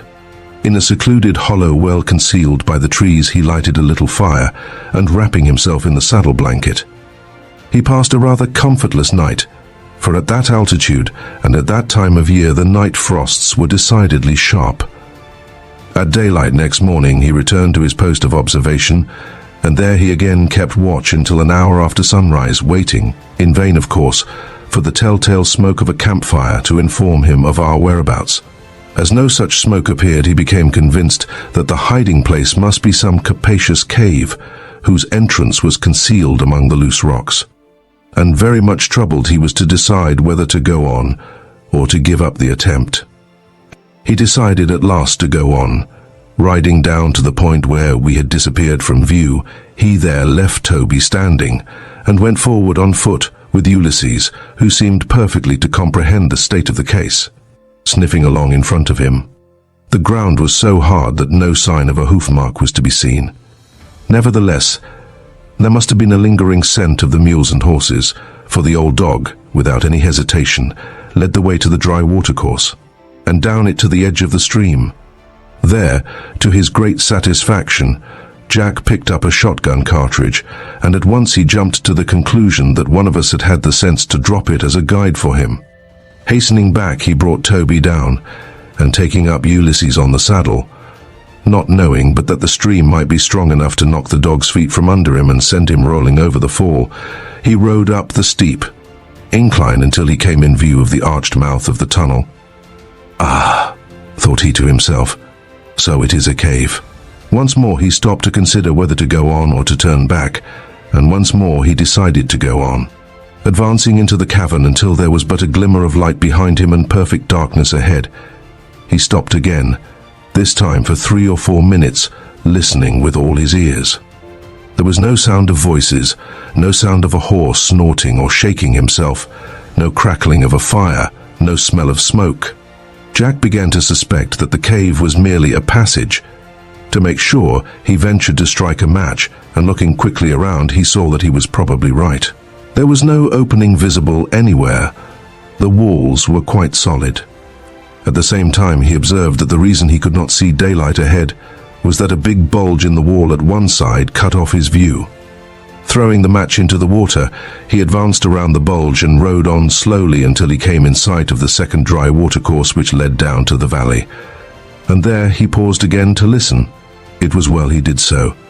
He had not been standing there 1 minute ere he distinctly heard the click of horseshoes on the bare stone, and a moment afterwards Squeaky rode into view, coming leisurely up the gully.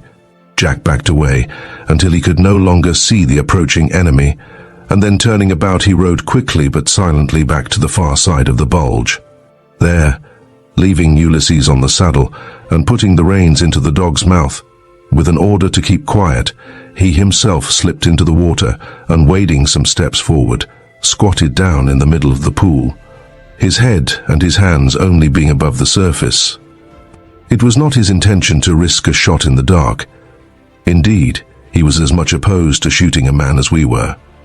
But he hoped to be able to seize Squeaky by the foot as he passed, and to throw him from his horse into the water, when he would have a good chance of mastering him. Meanwhile, Squeaky came riding into the tunnel, quite unsuspicious of Jack's presence, and advanced straight upon him until Jack, fearing that he was about to be trodden upon, was on the point of hitting the horse upon the side of its head with his rifle barrel to make it swerve. when the horse itself, suddenly thrusting forward its nose, snorted in Jack's face and whirled round. This unexpected action unseated Squeaky, who fell flat upon his face upon the water, at the same time dropping his rifle, which exploded as it fell. Jack was upon him in a moment, like a cat upon a mouse, and grasping him by the collar with his right hand, he pressed his head beneath the water, while he held his rifle ready in his left to strike him upon the skull if he must. Squeaky was a powerful fellow, but on this occasion he had to do with one as strong as himself. Taken by surprise, deprived of his weapon, assaulted suddenly and vigorously from behind by a silent, unseen enemy, and more than all, choked by the water every time he tried to draw breath, he had no chance. The struggle lasted less than 5 minutes, during a great part of which time Squeaky's head was underwater. His efforts grew more and more feeble, and at length ceased altogether. Then, still holding him by the collar, all ready to duck him again if he should be shamming, Jack dragged his defeated foe to the end of the tunnel and dropped him upon dry ground, where he lay motionless, streaming water from every part of his body. He was, in fact, very nearly drowned.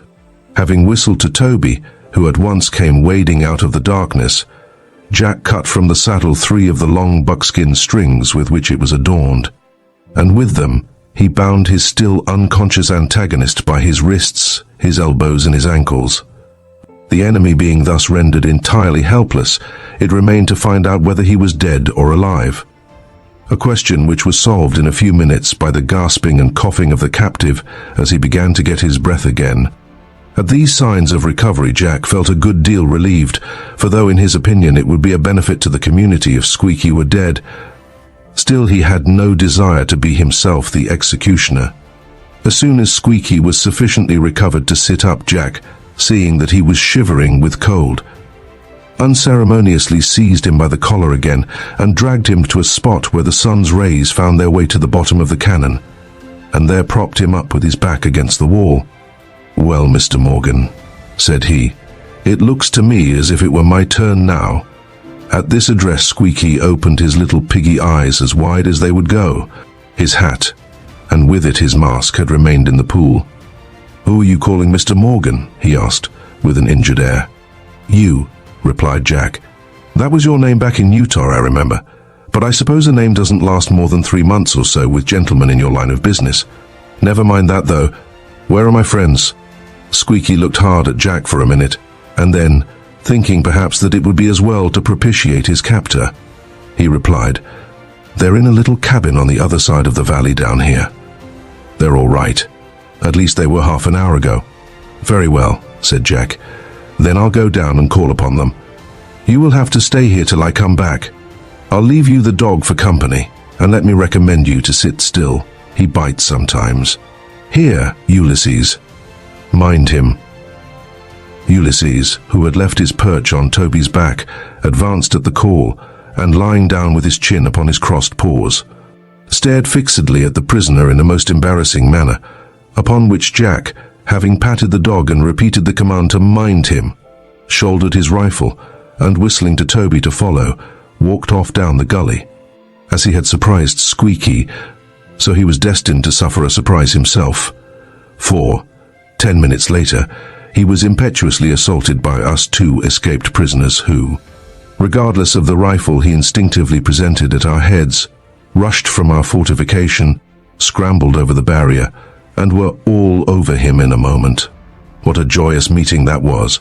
What an immense relief to our minds to find ourselves once more together, alive and unharmed. It was hard to realize that we had been parted only for 24 hours. It seemed much more like 24 days.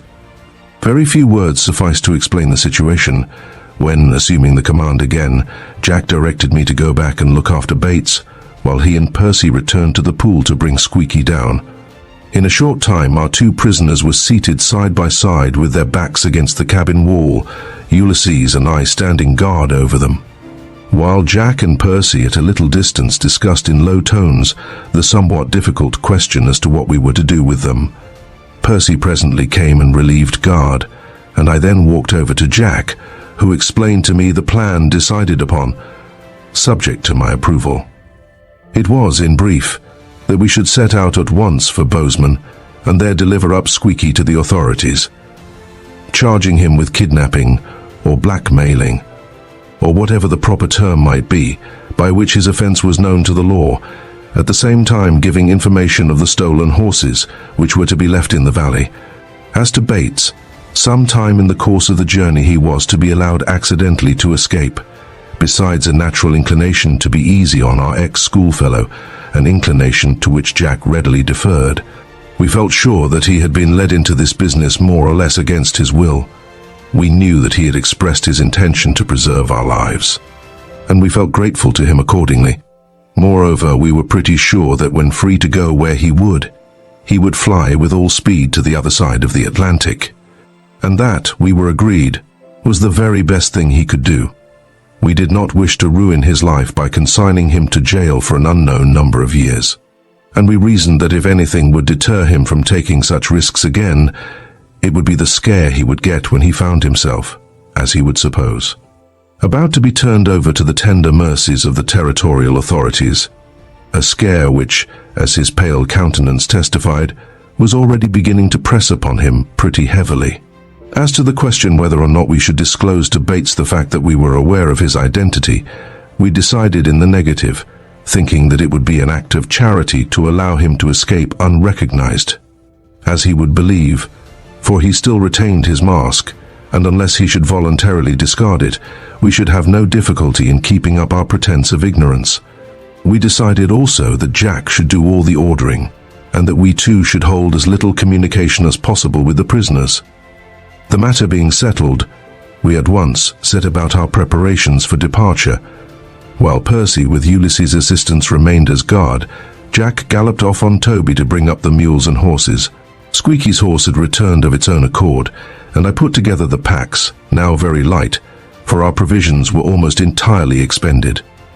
The mules being packed and the horses saddled, Bates's bonds were cut, and he was ordered to mount, I being set over him as guard. Next, Squeaky's horse was brought up, but before its owner was allowed to mount, the bridle was pulled over the horse's head and attached by a short length of rope to the pack saddle of the more sober of our two mules, Old Joe. Then, while Jack with cocked rifle stood over him, Squeaky's bonds were cut by Percy, and he was told to get into the saddle. I was half afraid he would make a dash for liberty, but having glanced from Jack to Percy, and from Percy back to Jack, and judging from their attitude of determination that it would be well to obey, persuaded too by the gleam of teeth displayed by the ready Ulysses, he obeyed accordingly, growling to himself like a discontented bear. We three having mounted, the procession started, Bates first, then I, riding Toby in order that the mules might follow with docility, then Calliope, who always took precedence of Joe, then Joe himself towing Squeaky's horse, and last of all, Jack and Percy, side by side. At the bars, Bates was ordered to dismount and let them down, while Percy, when we had passed through, stopped to put them up again. Soon we entered the tunnel. As it began to get dark, Jack produced from his pocket half a dozen slivers of pitch pine, and putting a match to them, held them aloft for a torch. The flare showed up the walls and the arched roof for a long distance before and behind, and if the prisoners had entertained hopes of slipping away in the darkness, they were disappointed. By midday we reached our old camping ground, for we had descended much more quickly than we had gone up the range. But without stopping there, we went on until 6 o'clock, when Jack gave the order to camp. Our prisoners were fed and sent to bed, tightly rolled up in their blankets, after the fashion that Squeaky had adopted with us, and one or other of our party stood guard over them all night, Ulysses acting as an efficient assistant to each of us. In the same order we set out again next day, and jogged along till near noon, by which time we judged we must be coming soon within sight of our destination. All this time Bates had made no sign of wishing to escape, and I was wondering how we were to get rid of him, when Percy came riding along the line, and joining me, began a whispered discussion of that very subject. He did not advance very far, however, for ere he had finished his first remark an event occurred which rendered any further discussion unnecessary. Just ahead of us, Beside the trail we were following stood a big old pine tree, the upper half of which was dead. As we passed this tree, there came one of those sudden, whirling windstorms so common in the mountain country. The top of the tree was twisted off and cast upon the ground close to old Joe's quarters. The startled mule sprang forward. Squeaky's horse sprang backward, and the result was, naturally, that the headstall of the bridle broke. At the same moment we were assailed by a vicious, spiteful blast of sand and small pebbles, which stung our faces so that everyone instinctively lowered his head and threw up one arm as a protection. The squall lasted only a quarter of a minute, but in that quarter-minute Bates and Squeaky seized the opportunity they had doubtless been waiting for and went off downwind with the dust cloud. When we looked up again, they were just disappearing into the woods behind us, lying flat upon their horses' backs to avoid the bullets they evidently expected to be sent after them. It was uncommonly well done on their part, I am bound to admit. I had not given Bates, at any rate, credit for such promptness of action. Jack's first impulse was to fulfill their expectations by sending an experimental bullet after them. He half raised his rifle, but on second thought he lowered it again, and turning to us, said, "Well, after all, I believe that is the best way out of it. They won't trouble us anymore. We'll inform the authorities, and if they want to go after them, they can do so. I'm sorry for Bates, though. He'll live to be hanged, I'm afraid." "I wish he had escaped before," said Percy. "Now that he has gone off again with Squeaky, there's no telling what scrape he will be led into next. It is a pity we didn't tell him we were going to let him escape." "I'm sorry too," Jack responded. "But we acted to the best of our judgment. I don't think we are to blame. There is one thing. He may have been so badly scared by the prospect of going to prison that he may conclude to part company with Squeaky at the first opportunity." "Do you suppose they will go back to the hiding place?" I asked. "I doubt it," replied Jack. "They will know that we shall give information of the place as soon as we get to town, and that somebody will probably set out at once to recover the horses, when they might be caught like rats in a trap. They are more likely, I think, to get as far away as they can from the place. Come on, let us jog along. We must get in before sunset, if possible." The citizens of Bozeman were accustomed, I suppose, to the sight of rough-looking strangers riding through their streets. And we were rough-looking enough, surely, with our elbows showing through our coat sleeves and our knees through our trousers, with our hair down below our collars, and our faces so sunburned that Jack and Percy looked like a pair of Mexicans, while I was about the color of the rising moon. At any rate, nobody took any notice of us as we rode along the main street of the little town to the post office, and there pulled up. Jack dismounted and went in, returning in a few minutes with a handful of letters, and we then passed on through the town and encamped upon the stream just outside. There were 3 or 4 letters for each of us. Eagerly, and with a bit of a tremor, Percy and I tore open the envelopes, one after the other, glanced at the contents, and simultaneously heaved such a big sigh of satisfaction that Jack looked up. "All right?" he asked. "All right," we replied together. "Good," said he. "Same here," after which laconic dialogue silence ensued for the space of half an hour, while we read and reread the welcome letters from home. Letters from home! Nobody knows their right value until he reads them 5,000 miles away from the hand that wrote them. It was plain that my parents had great confidence in Jack, for they expressed no anxiety on my account, though they did intimate that it was rather a long time since they had heard from me. They also suggested that it was about time we came home again, though. If there should be a really good reason for our not returning at once, we were given permission to stay on. They were too wise, however, to leave the question of the goodness of the reason to our prejudiced and immature opinions. Jack was to be the sole and only judge. Jack, we found, had a letter from Percy's father repeating these instructions, and having read it, he sat silent for 5 minutes, thinking, while Percy and I fidgeted about, waiting for his decision. At length he delivered judgment. "Well, you fellows," said he regretfully, "I suppose you must go home." "Oh no," we both exclaimed together. "Not yet. My instructions are to send you home," Jack went on, "unless there is a good reason against it, and I'm afraid there's no good reason. We've had a jolly outing, But from a business point of view, it has resulted in nothing. From the day we started to this present moment, we haven't seen so much as a speck of gold. What's up? It was no wonder he asked what was up. For Percy, springing from the ground as suddenly as though he had just discovered that he was sitting on a nest of red ants, dived his hand into his trousers pocket, and then, holding it out, palm upwards, exclaimed, "What's that? Where did you get that?" cried Jack, full of excitement in a moment. "I found it in a pothole in the bed of the creek, close to that curious rock in the horse thieves' hiding place." "You did?" Jack took the little nugget, looked it over and over, took out his pocket knife and cut little nicks in it, and then, for several seconds, stood staring hard at nothing. While we stood silently by, staring hard at him, presently he heaved a big sigh, shut up the knife with a snap, and said quietly, but with much decisiveness, "I'm going back." "Then so are we," said Percy. Chapter 13. The cleaning of the potholes. No, said Jack. "I think you ought to go home. Besides, it's too dangerous. I don't like the responsibility of taking you back there." "But look here, Jack," Percy persisted.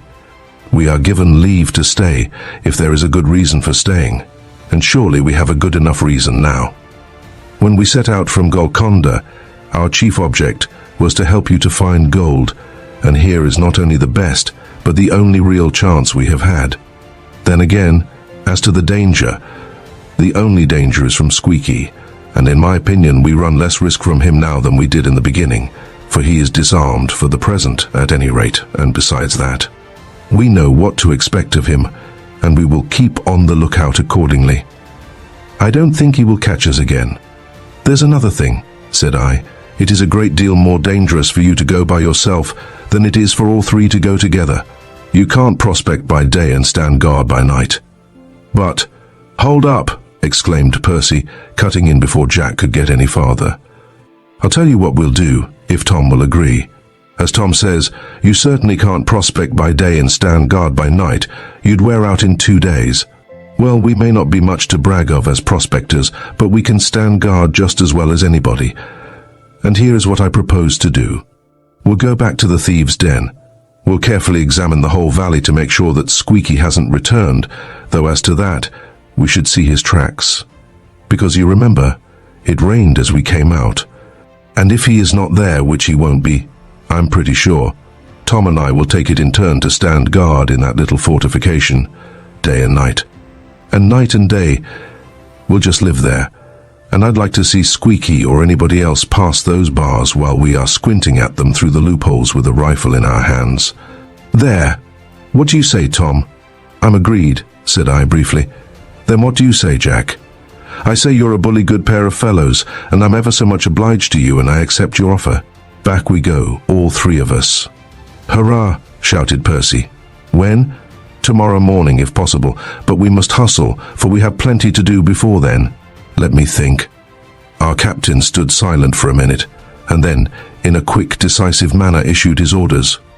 "I must go," said he, "and hunt up the sheriff and tell him about those horses. If he'll go back with us, so much the better. While I'm doing that, and there's no telling how long it will take me, you must go and buy some hay. The grass here is no good, and a small sack of oats, and give the mules and horses a good feed. When you have done that, go to a store, the one where the post office is, and buy 2 50-pound sacks of flour and 25 pounds of sugar, and wait there until I join you. While you are waiting, buy some writing paper and write home. That's all. Off you go." In the course of an hour or so we had fulfilled these commands, and had each of us written a long letter home when Jack joined us in the store. He had been obliged to wait for some time in the sheriff's office, and had himself utilized the time by writing letters. "It's all fixed," said he. "A deputy sheriff is coming with us. He will come to our camp the first thing tomorrow morning, and we'll all go together." This was very satisfactory. We felt that we should have the law on our side, and if there was any shooting to be done, the deputy would be the one to do it, which I must confess was a very comforting reflection. It was a great satisfaction to me, therefore, when, soon after sunrise, the deputy appeared a thin, wiry man with a hooked nose and high cheekbones, and not only he but another man, a burly fellow with a black beard. A determined-looking pair they were, and I thought I would a good deal rather have them on my side in a fight than against me. We set off at once, and soon after midday of the second day we were back again on the hog back. As we went down the dry watercourse, the bearded man, looking upward at the rock which overhung the edge of the chasm, remarked, "That there rock up there, if it was to fall down, would block this passage pretty neat. A man ood need stand from under if he didn't want to be squeezed out as flat as the King of Trumps." "That's what," replied the deputy. "Looks as if a man might shove it down with his foot too, don't it? Hallo, up that way, eh?" As Jack, who was leading, turned to the right and began to go up the waterway. We ascended the slope, waded through the tunnel, which greatly excited the astonishment of the two men, and went on part way down the second dry watercourse. But as we turned the corner which brought us in sight of the bars, Jack pulled up, and addressing the men said, "There's a set of bars here, and a little stone fort just beyond. If the men have come back, and if they have any arms, that is where they'll be." "Very well," said the deputy calmly. "Then it's my business to turn them out. It's no concern of you boys. So you can keep out of range. Just stay here while I go down." Without more ado, he stepped round the corner, stood for a minute with his cocked rifle in his hand, gazing earnestly at the loopholes, and then marched straight down the middle of the ravine, climbed over the bars, and scrambled up into the little fort. "Nobody here," said he, jumping down again, and coming back to the bars he let them down for us to pass through. It was an extremely plucky thing to do, in my opinion. I know that nothing would have induced me to face those loopholes, but the deputy seemed to be absolutely without fear. I myself, standing in safety around the corner, was a great deal more afraid for him than he appeared to be for himself. He was taking his life in his hands, for all he knew, and yet he did it as calmly as though it were part of an ordinary day's work. He was an uncommonly plucky fellow, that deputy. We were soon at the exit of the gully, and there Jack once more requested a halt. Going forward a short distance, he examined the ground carefully and then called out, "It's all right. Nobody has been down here." At the mouth of the gully there lay a fan-shaped bed of sand, brought down by the overflow of the spring above. The rain of 3 or 4 days ago had been heavy enough to send a thin stream of water over it, obliterating all the old tracks and leaving it perfectly smooth. There was not a footmark or a hoof mark upon it, old or new. This was a very satisfactory discovery, and we rode on down into the valley with a great accession of confidence. "Well," exclaimed the deputy, as he issued from among the trees and surveyed the little valley with its surrounding wall, "if this isn't the very finest ready-made corral for the horse thief business ever I saw." "Call me a horse thief myself, and how they ever come to find it beats me," added his companion. "Some hunter or prospector, maybe, hiding from the Indians in among the rocks up above there, got into the stream to cover his tracks, and so found the tunnel," suggested the deputy. "That's it, likely," said the other. "But there's deer in here too. I see a bunch of them down at the far end now." "How'd they get in? Same way?" "Same way, I guess, unless they tumbled in. The horses is down there too, I see. We may as well go and round 'em up right away. It isn't more than 2 o'clock, and we may just as well dig out at once. We'll make 10 miles on the back track before night." "Then," said Jack, "while you are getting up the horses, we 3 will make a tour of the valley to see if there is any way but this of getting in or out. Come on, you fellows. If we set off at once, we can make the round before the others are ready to leave." Our survey, which occupied about an hour, disclosed the fact that, excepting at 2 points, the wall surrounding the valley was at least 40 feet higher than the tops of the trees which grew upon the slopes below it. The first of these exceptions was immediately behind the mushroom rock. There the bank extended from the foot of the rock up to within 20 feet of the top of the wall. If one had a ladder of that length, he might get out there.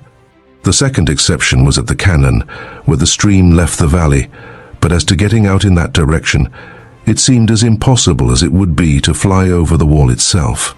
The gorge was crowded with great boulders fallen from above, between which rushed the foaming stream, the maddest, fiercest little river I ever saw. None but a man in the last straits of desperation would ever think of attempting the passage. He would be pounded to death in 5 minutes, almost to a certainty. The result of this tour was most gratifying to us. It proved conclusively that if Squeaky should entertain the idea of paying us a visit, he could not come in except by the high road, and as long as we occupied the fort he could not come that way either without our leave. It was therefore with perfect confidence in our ability to take care of ourselves that we watched the departure of our two friends and, accompanying them as far as the bars, shouted "Goodbye" to them as they rode off round the corner with the clattering herd of stolen horses going on before.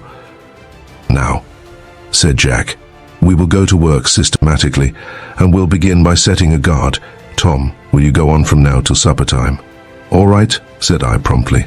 "You and I, Percy," he continued, "will see if we can't improve this barrier so that nobody can come in without making a noise. I think I know how it may be done. Come with me. Ulysses shall stay with you, Tom." As I took my station in the fort, the other two walked off down the gully, and soon afterwards I heard above my head the sound of an axe. They were chopping wood up there for some reason or other. Presently Jack appeared upon the edge of the ravine, called out, "Look out, below," and then, crash, came a small dead pine tree to the bottom of the gully on the upper side of the bars. 2 others followed when Percy came down again, and having arranged the 3 trees so that they lay side by side, completely covering the whole width of the bed of the gorge, he looked up and shouted, "All right, Jack, send down the rest." Down came 3 more trees, which were placed upon the top of the others, and the bars were then restored to their places. It was a great addition to our defenses. The trees, arranged with their butts downhill, presented a mass of brittle points to any intruder, and nobody could possibly climb over them or remove them without making a noise loud enough to arouse the sentinel if he should happen to be dozing. And as it was our intention that the sharp-eared Ulysses should always be a member of the guard, we were satisfied that now, at any rate, neither Squeaky nor anybody else could pass the bars without our permission. This abatis being completed, Jack and Percy went off to arrange the camp, selecting a position in a bunch of trees, a little to one side of the mouth of the gully. And soon after sunset Percy came up to relieve guard and to give me an opportunity to get my supper. While I was thus engaged, Jack explained to me the course he proposed to follow, and the arrangement of the order of guard mounting, of which he was to take his share at night. After which, leaving Percy and Ulysses to keep the first watch, he and I retired to bed. Until all these preliminaries had been settled, Jack did not so much as mention the word gold, but next morning, soon after sunrise, while I took my place as sentinel for the day, he and Percy, who, as the finder of the nugget, naturally accompanied him to show him the place, went off together for the first day's prospecting. The stream, as I think I have mentioned, had cut for itself a little groove in the solid stone floor of the valley, while the floor itself, for a space of 20 feet on either side of the groove, had been laid bare by occasional freshets. Upon this level, smooth-swept surface stood the mushroom rock. How it ever came there was a puzzle. It could not have rolled down the mountain, for, as Jack at once discovered, it was composed of 2 different kinds of stone, the lower being a sandstone, the upper a granite rock, and, of course, had it fallen from the mountain, the pieces would have come apart in doing so. Jack's solution of the problem appeared to be the only reasonable one. He said it must be one of those vagrant rocks known as erratic boulders, which had been carried here during the glacial period, and had been left standing when the ice melted away under it. That such a top-heavy rock should not have upset on the journey was hard to believe, but in all probability the stem had been originally as large in circumference as the cap. Larger, perhaps, but being of softer material it had worn away in the course of ages more rapidly than the upper part. Percy led the way to the spot where he had found his gold button, and pointed out to Jack the curious round hole in the bed of the stream from which it had come. There were several of these potholes, all of them, as it happened, downstream from Mushroom Rock. They had been formed by the rattling around in them of a pebble, the hole ever growing larger, and the pebble ever becoming smaller, until at last, in the unequal contest, the latter had been worn out entirely. Some of the holes were large enough to hold a bucketful of water. It must have taken hundreds of years and worn out hundreds of pebbles to make them. Having inspected these potholes, and having found that each one of them had its little bed of black sand lying in the bottom, Jack said, "Well, Percy, the first thing to be done is to gather as much as we can of this black sand and test it for gold. The greater part of the gold, if there is any, will be below the sand, so the holes must be scraped out perfectly clean." Percy agreed that this was undoubtedly the proper course, but having come to this decision without any trouble, they were next confronted by the question, how were they to do it? It would be an everlasting task to pick up the sand in pinches between one's finger and thumb, and even then it would be impossible to clear the holes entirely of the residue which they expected to be the most valuable, if not the only valuable part. Jack's inventive mind hit upon the means of getting out the bulk of the sand. He ran back to the camp and returning with one of our spoons in his hand. He bent the head of this domestic implement at right angles to the handle, thus forming of it a kind of scoop. Selecting as the first to be tested the hole in which Percy had found the nugget, he went down upon his hands and knees and ladled up a spoonful of the deposit. Up came the spoon, brimming with sand, but the moment it reached the surface, the current whisked away the contents, and the spoon was empty. This process had every appearance of being a failure. "Hold up a second," cried Jack, and off he ran once more to the camp, returning directly with a small tin cup in his hand. This he set in the bottom of the hole and filled by means of the spoon, and then, taking it up with the palm of his hand covering the top, he emptied it into the gold pan which Percy was holding in readiness. So far, so good, but presently Jack had scraped out all that the spoon would take up, and still there was a good deal of material left at the bottom of the hole. In turn, they peered down through the water, persuading themselves that they could detect a yellow shimmer about the residue, though the ripple and flash of the stream rendered it very uncertain whether they were right. But scrape and scrape as they might, they could get up no more of the sand. The matter could not, of course, be left in this unsatisfactory state. But what were they to do? For some time they sat side by side upon the edge of the stream, like a pair of pelicans waiting for a fish, trying to think of some means of clearing out the hole, until presently Percy slapped his knee and exclaimed, "I know, Jack, how we can do it. Do you remember, in the story of Ali Baba and the 40 Thieves, how Ali's brother's wife put some tallow on the bottom of the pot she lent him to measure his money with, and how a piece of gold stuck to the tallow? Well, let us take a lump of deer's fat and press it down all over the bottom of the hole. It will pick up everything there is there." "That's a great idea," said Jack. "But I'm afraid if we use fat, we shall have a great deal of trouble in getting rid of the grease afterwards. An old prospector once told me that. And besides, grease floats and is apt to carry off the gold with it. Isn't there anything else we can use?" "Dough," suggested Percy thoughtfully. "Dough would do, perhaps," said Jack dubiously. "But I expect it would be about as bad as grease as far as getting the gold out of it again is concerned." "Think again." "Clay," said Percy. "That's the stuff," exclaimed Jack, jumping up. "All hands turn loose and hunt for clay." I have said before that Jack did not profess to know much about gold washing. Had his friend, the old prospector, been at hand, he would have told him that the extraction of gold from clay was a process of notorious difficulty and tediousness. But of this fact, Jack was ignorant, very fortunately for him, as it turned out. A little learning is a dangerous thing, perhaps, but, strange to say, the littleness of Jack's learning in the art of gold washing proved to be most advantageous to him. The two clay hunters had not far to seek. On the bare stone beneath the mushroom rock, they found a fair supply of some white material which they took to be clay. It was soft and sticky, and would therefore suit their purpose excellently.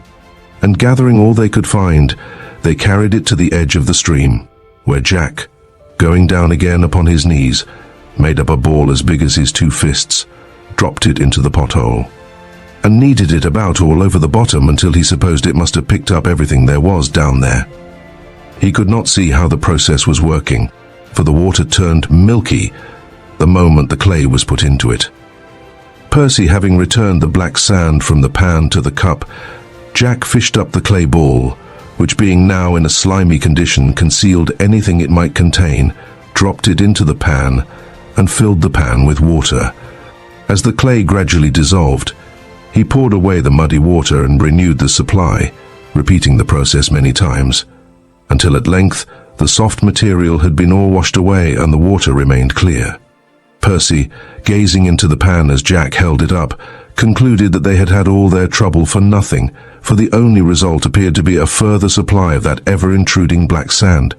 He was tired of black sand. But Jack, telling him to have a little patience, poured away nearly all the water, and then, holding the pan almost upright, he, by a dexterous turn of the wrist, set the sand trickling from left to right along the hollow where the bottom of the pan turned up to form the side. And then, like the passing away of an eclipse of the sun, the black shadow moved to one side, and out came a little patch of yellow gold, a teaspoonful. Chapter 14. High time to leave.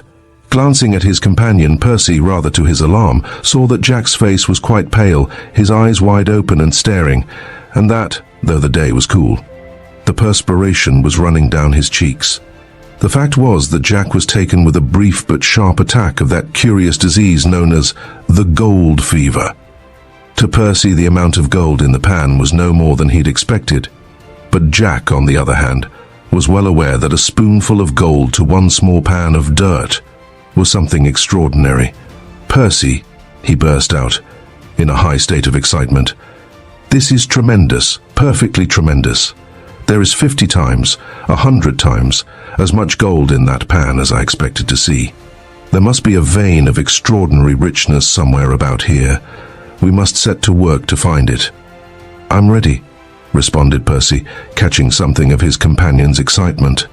"But how are we to set to work?" "I don't know where to look for it, nor what to look for." "First of all," replied Jack, "we'll clean out all the potholes and test them one at a time to see how they compare for richness with the first one. After that, we'll test the soil on both banks. And after that we'll see.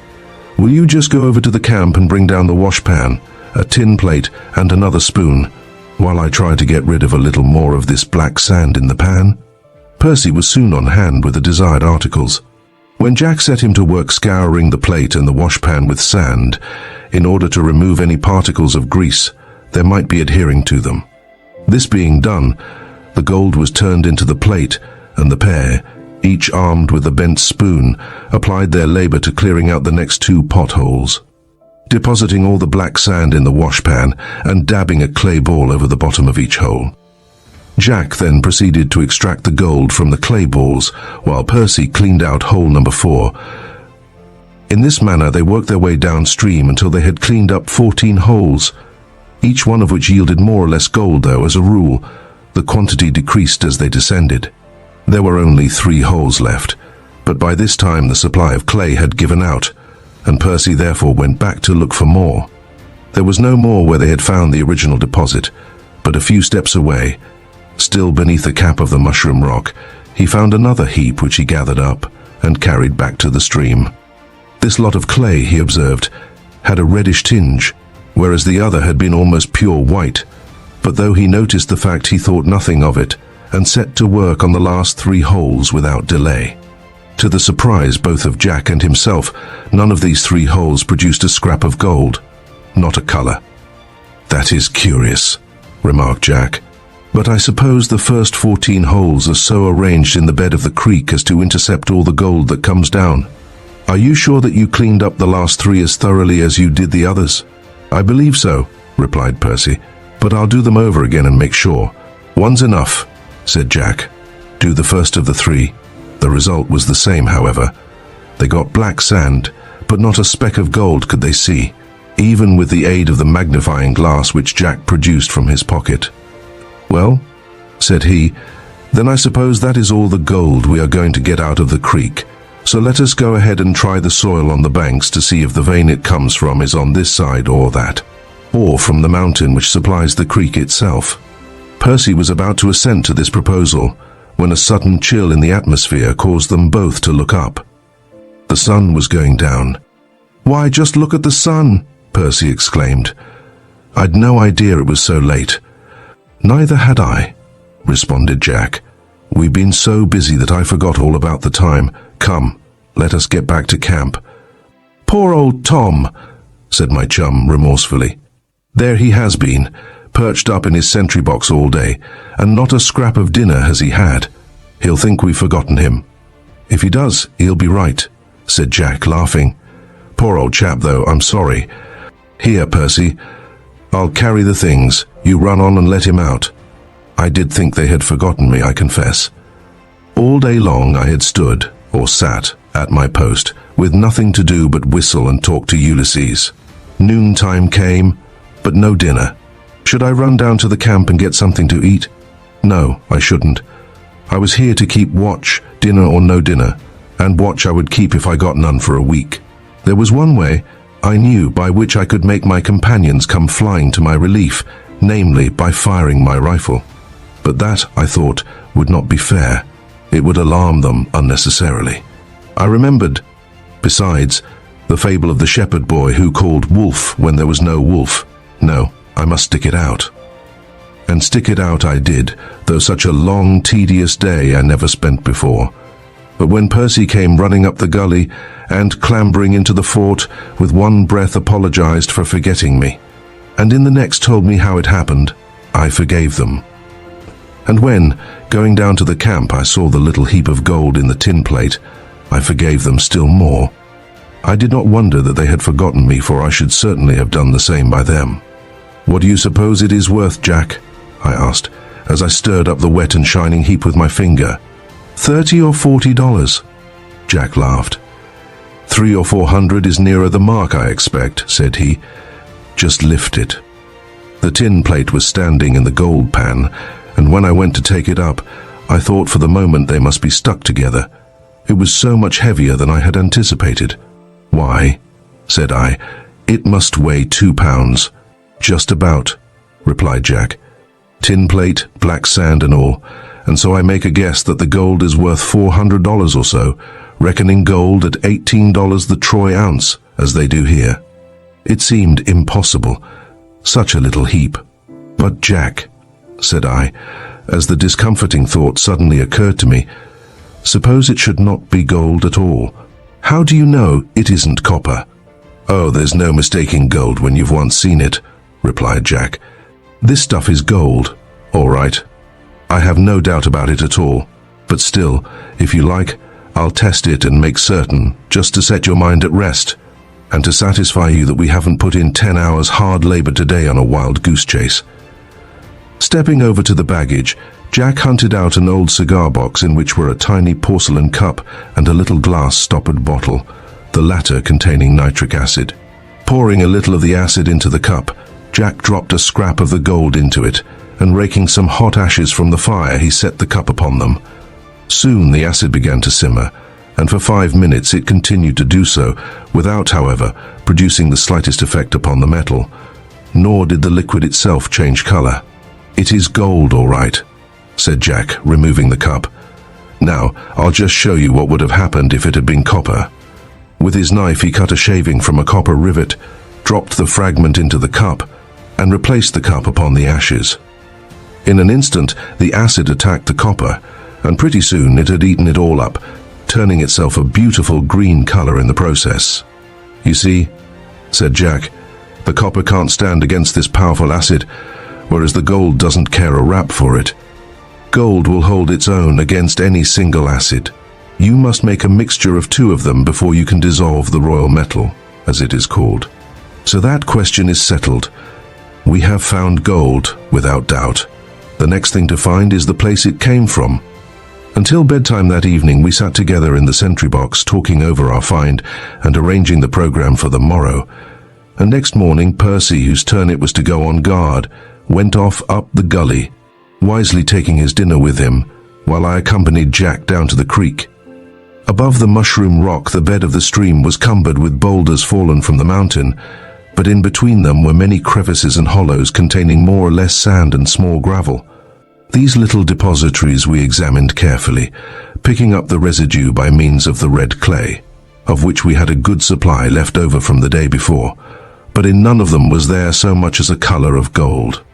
At length we had worked up close to the circular basin which the stream, falling from the cliff above, had worn in its hard stone bed, and there, just below the basin, we found a natural riffle, as Jack called it, a little ledge 2 inches high running across the stream, with an accumulation of sand on its upper side.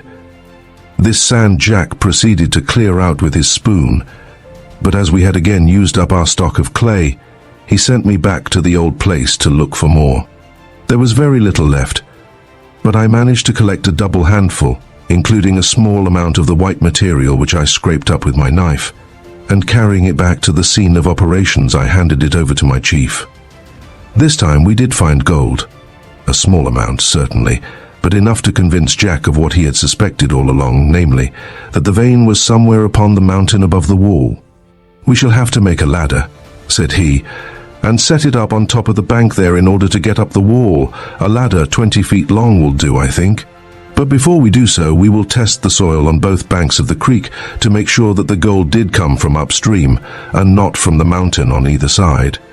As we fully expected, our tests of the soil, and we made many of them, were unproductive. The vein, we felt certain, was somewhere on the mountain in which the stream had its source. With that belief impressed upon our minds, we turned to, forthwith, to build a ladder, carrying a couple of long poles to the highest point of the bank and setting them against the wall. We next cut into strips the elk hide which had once served as a door to the cabin, and with the thongs bound cross pieces to the uprights every 2 feet of their length, making by these means a rough but serviceable ladder. Though by this time it was getting on towards sunset, we scrambled up to the top of the wall to make a brief survey of the country we proposed to prospect. And a tremendous task, it seemed to me, we had set ourselves. Dozens of gullies, big and little, wide and narrow, straight and crooked, led down to the creek, in any one of which, and in any part of any one of which, the vein might lie concealed, a vein perhaps no wider than one's hand. It looked to me very much like a hopeless task. Jack, however, did not seem to be disconcerted by the outlook. "We'll begin tomorrow," said he, "and take these gullies one at a time and search them thoroughly. It is my belief that the vein is composed of some soft material which washes away easily, and that we shall find it, when we do find it, in some deep crevice. For, as you will have noticed, all the gold we have washed out yet has been entirely free of any quartz or other rock, or of vein matter of any kind, rather unfortunately, for we have no sample of the rock to go by. As it is, we shall have to bring down specimens of any veins we may find, grind them up between 2 stones, and wash them like any other gravel. It seems to me, Jack," said I, "that it might take us a year to go over all the country that drains into this creek. There is so much of it." "I hope not," replied Jack, "because we can't give it more than a month at most. It will be high time for you fellows to be going home. And what is more, at this altitude we are likely to have a snowstorm any day, which would cover up the country and stop our prospecting anyhow. Let us go back to camp now. Tomorrow, while you are on guard, Percy shall go and bring in a deer so that we may have a good supply of meat on hand, and I will come up here and make a preliminary survey, in order that we may get to work in a systematic, business-like manner." This plan was duly followed out, and for 20 days thereafter Percy and I, taking it turn about, accompanied Jack up the mountain, tramping up and down all day long, prying into all its cracks and crannies, and bringing back every night 1 or more samples of rock for the sentinel of next day to grind up between 2 stones. And a blessing it was to the sentinel to have such an occupation to fill up the time, for, as it was not necessary that he should keep his eye glued to the loophole without intermission, he had a large amount of spare time on his hands. But of all the dozens of samples we ground up, not one showed so much as a trace of gold. It was very disheartening. To Jack, especially, it was a great disappointment. After our astonishing find in the potholes, his hopes had been so high. He had felt so sure that before next spring the mine at Golconda would be going again. Full blast. He was so full of plans for the future, when he and his father and mother and sister would be all living there together, that his disappointment at our non-success was all the more keen. And now our time was almost up. The threatening weather warned us that we must prepare to leave, and not a vestige of a gold vein had we found for all our searching. Poor old Jack. He became more and more gloomy as the days went by, and what with the hard work and the shortened allowance of sleep, for he always took his share of night watching, he was beginning to look quite gaunt and careworn. Percy and I had less cause for worry and more time for rest, but the work was beginning to tell upon us too. It was hard enough in any case, tramping over the rocks at the heels of a leader so eager and energetic as Jack, but the loss of 1/3 of one's natural sleep made it almost unbearable. Day after day, we became more and more tired. The tiredness seemed to accumulate. It became chronic. We dragged our feet after us as we walked, and as to running, nothing less than a ramping, raging grizzly bear could have induced us to run a step. It was a good thing we had those samples of rock to grind up in the daytime, or, I fear, without that occupation for mind and body, there would have been a very good chance of the sentinel being caught napping. Had there been anybody to catch him? Which apparently there was not. All this time, we had seen no sign of Squeaky, and we had come to the conclusion that he must have been scared out of the neighborhood altogether. It was after supper on the evening of the 21st day of our stay in the valley that Jack came to the sentry box, where Percy and I were sitting over a little fire discussing our prospects. And after standing thoughtfully warming his hands for a few minutes, he said, evidently with much reluctance, "Well, you fellows, the jig's up. We must go. We're all pretty well worn out. And what's more, there is a snowstorm brewing, and a heavy snow might make it difficult to get out of the valley. We'll put in one more day here, and the next morning we'll pack up and get out. I hate to give up, but there's nothing else for it that I see. We must go." "But look here, Jack," said Percy, "it seems a pity to give up until we are obliged to do so. Let us take a day off tomorrow and rest up. And I believe we might leave off mounting guard at night if we all three were to sleep here in the fort. Ulysses would never let anyone come near us. Then we shouldn't feel so desperately tired all the time, and we could go on with our prospecting until it does snow." "That seems to me to be a pretty good idea," I put in. "And if it clouds up so that we feel sure that it is going to snow, why then, we'll clear out at once. I vote that we don't give in till we must." "You may be sure," said Jack, "that I don't want to give in any more than you do, but I'm afraid it is going to snow very soon, and if it does, that will be the end of our prospecting, for the ground won't be clear again till next spring. You have noticed, perhaps, how the wind has been blowing from the south for the last 2 or 3 days. Well, it has chopped round to the north since supper, and that means snow before long, I expect. In fact, I would get out tomorrow, but that there are still 2 gullies I am anxious to inspect before we go. Percy and I will each take one of them, and if we make an early start, we can give them a pretty thorough going over before dark. Then, whether we find anything or not, I think we must pack up and leave next morning. I'm really afraid of being caught down here by a snowstorm. We ought to have some meat for the journey," remarked Percy, who, as cook, took charge of such matters. "There is hardly enough left for 3 meals. How are we going to get it if Tom is on guard and I go with you up on the mountain?" "We'll manage it this way," replied Jack after a moment's hesitation. "You shall take the smaller of the 2 gullies tomorrow, Percy, and whether you have time to go over it all or not. You shall come back here about the middle of the afternoon and go down to the lower end of the valley and get us a deer. There are always deer to be seen down there, and you ought to be able to get one before night." "Very well," responded Percy. "I'll do so. We must have meat for the journey." "Yes, 3 days' supply at least. It will probably take us that length of time to get to Bozeman." According to this arrangement, the pair set off at daylight next morning, while I remained on guard in the sentry box. The day passed uneventfully, as usual, until about 4:30 in the afternoon, when Percy looked in upon me on his way down the valley, and having handed me one sample of rock to grind, walked off again, his rifle over his shoulder. A quarter of an hour later, perhaps, I heard a shot. Ulysses, who was lying stretched out beside me, cocked up one ear but otherwise took no notice. The next moment, however, to my great astonishment, he sprang up, leaped out of the fort, and ran, helter-skelter, out of the gully. I dropped my grinding stone, seized my rifle, and sprang to the loophole. There was nothing to be seen there. What, then, was the matter with Ulysses? He must have heard something that I had not, something to alarm him too, or he would not have thus deserted his post, for the old dog, I believe, knew just as well as I did that he was on guard. I jumped down from the shelf and ran to the mouth of the gully, where I stood still to listen. I could hear nothing. But, fearing that Percy might be in need of help, I ventured to run on until I had passed through the fringe of trees which interrupted my view of the valley bottom. There, the first thing I saw was our herd of animals. They were close to the camp, each one standing with his head held high and his ears pointed forward, snorting and gazing down the valley. I looked in the same direction, and instantly, I too forgot that I was on guard. I too deserted my post and raced off down the valley. About half a mile away, and on the far side of the stream, was Percy running, as never mortal boy ran before, I should think, in my direction.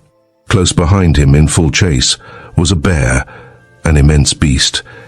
It looked to me to be about the size of a full-grown steer, though not so tall. Between Percy and me, but a good deal nearer to him than to me, was Ulysses, going like a mad creature to the rescue. I had not cleared half the distance between us when the conditions of the chase were suddenly altered. The bear had come so close to Percy that the fugitive, fearing to be caught the next moment, doubled like a hare and ran back again towards the trees. The ponderous pursuer, unable to check himself so quickly, ran on for several yards, but then, doubling also, he was about to resume the chase in this new direction when Ulysses, leaping the creek, and rushing up the opposite slope, darted in like a flash and seized him by the hind leg. The enraged beast whirled about and made a slap at Ulysses that would have torn the dog in two had it taken effect. But our old friend was cunning as well as brave. He let go and jumped away, and then the two stood, their noses about 6 feet apart, eyeing each other like two gladiators, the bear growling and showing all his formidable teeth, and Ulysses going, "Grr, grr, en-yam, en-yam, en-yam," as a dog does when he sees through the parlor window another dog come into the front yard and scratch up the grass as if it belonged to him. This diversion, as I believe, saved Percy's life.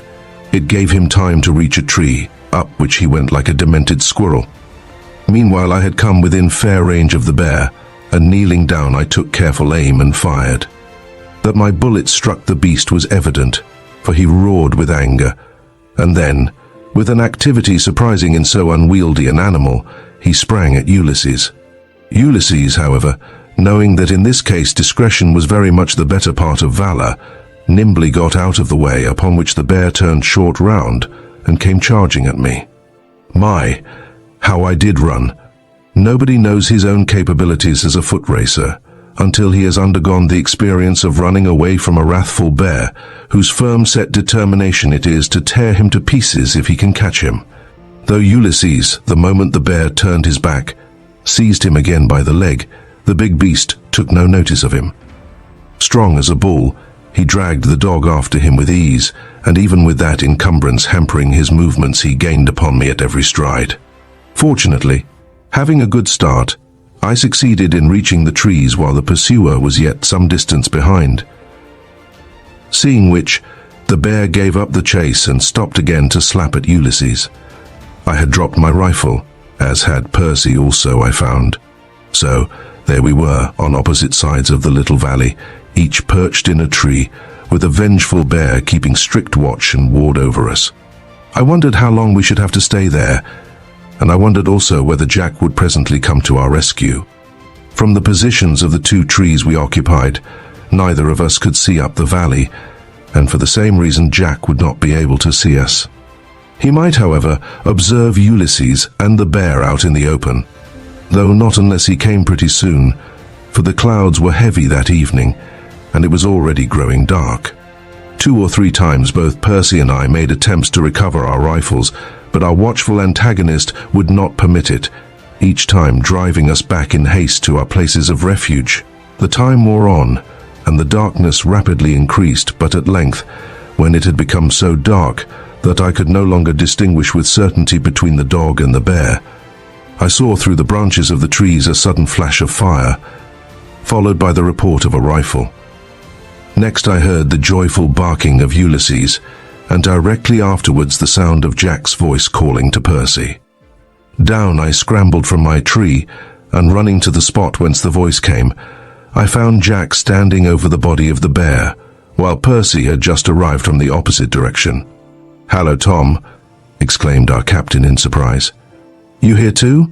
"Yes," said I, remembering for the first time that I was supposed to be acting sentry. "I was obliged to come.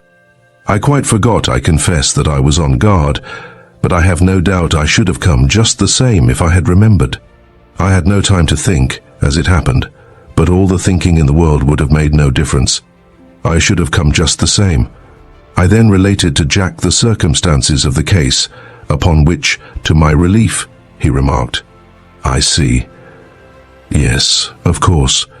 You were quite right. You couldn't do anything else. I should certainly have done the same, even if I had known that Squeaky was likely to be down on us in the next 5 minutes. Oh yes, you were perfectly right. I think, though, you had better find your rifle and go back now. Percy and I will follow as soon as we have cut out one of the bear's hams." It was a long time before I could find my rifle, even with Percy's help, and in consequence, when I did at length get back to the fort, it was so dark in the narrow canon that I could not see my hand before my face. However, I knew my way into the sentry box well enough, and there I took up my station again until, an hour or so later, Percy came up to relieve me. After I had had my supper, Jack and I carried all our blankets up to the fort, for it was our intention to sleep there that night. We had had a hard day and were very tired, and as we expected another day as hard on the morrow, we had decided to go without a sentinel for that one night, trusting to the ever-watchful Ulysses to give us notice if anyone should approach the bars. For half an hour we sat about the little fire we had built inside the fort, while Percy related to us how he had accidentally stumbled upon the bear that day, and how the bear had charged upon him without provocation, a very unusual thing. After which Jack explained his part of the affair, telling us how, when he returned to camp, he had espied Ulysses and the bear standing in the midst of the valley, and how, guessing that Percy must be in trouble, he had run to help him, never thinking that he should find me there as well. "You must have been in a pretty awkward position, Percy, about the time Ulysses arrived," said he. "I was," Percy responded. "I was badly scared, I can tell you. Ulysses, old chap," putting his arm around the dog, who was sitting with his chin in the air, blinking at the fire, "whenever I get my share of that gold we can't find, you shall have a medal. Just you remember now." "I'm afraid he'll have to go without his medal then," said Jack, "because we must get out of here tomorrow as early as possible. I don't like the look of things. I'm rather afraid the snow may catch us down here. Come, let us turn in. We shall want all the sleep we can get." It was still pitch dark when Jack's voice roused us next morning. "Tumble up, you fellows, tumble up," he cried. "No time to waste. Snow in the air. We must dig out at once." He was right about there being no time to waste. Already the snow fluttering into the fort was covering our beds with ominous rapidity, and to our dismay, when we jumped down from the ledge we felt, for we could not see, that the ground was carpeted with snow a foot thick, while the continuous pattering upon our hands and faces proclaimed only too plainly that the storm we had feared was upon us in earnest. As it would be useless to attempt to find the horses in the dark, we set about the difficult task of getting breakfast first. Nor was it until we had finished that meal that there was daylight enough to enable us to see clearly how hard it was snowing. Jack was alarmed. "Percy," he exclaimed, "run at once to the fort, bring down the blankets, and then put the packs together. Tom, take a turn up the valley and look for the horses. I will go downstream. If you find them, fire your rifle. I will do the same. Hurry!" Away we all went, in 3 different directions, but Jack and I had not gone far ere we heard the report of a rifle in the direction of the cannon. Back we hurried at once, to meet Percy coming down to the camp at a run. His face was pale, and he was so out of breath, more from agitation seemingly than from exertion, that he could not speak. "What's the matter?" cried Jack sharply, feeling a vague alarm at the sight of Percy's troubled countenance. "Anything wrong?" "The horses are stolen," he gasped. Most boys who have played through a football season will remember the sensation of being knocked over backwards by one of his opponents taking him in the wind with the point of his shoulder. It was some such sensation that Percy's announcement produced upon us. It did not knock us over, but it deprived us for the moment of the power of speech.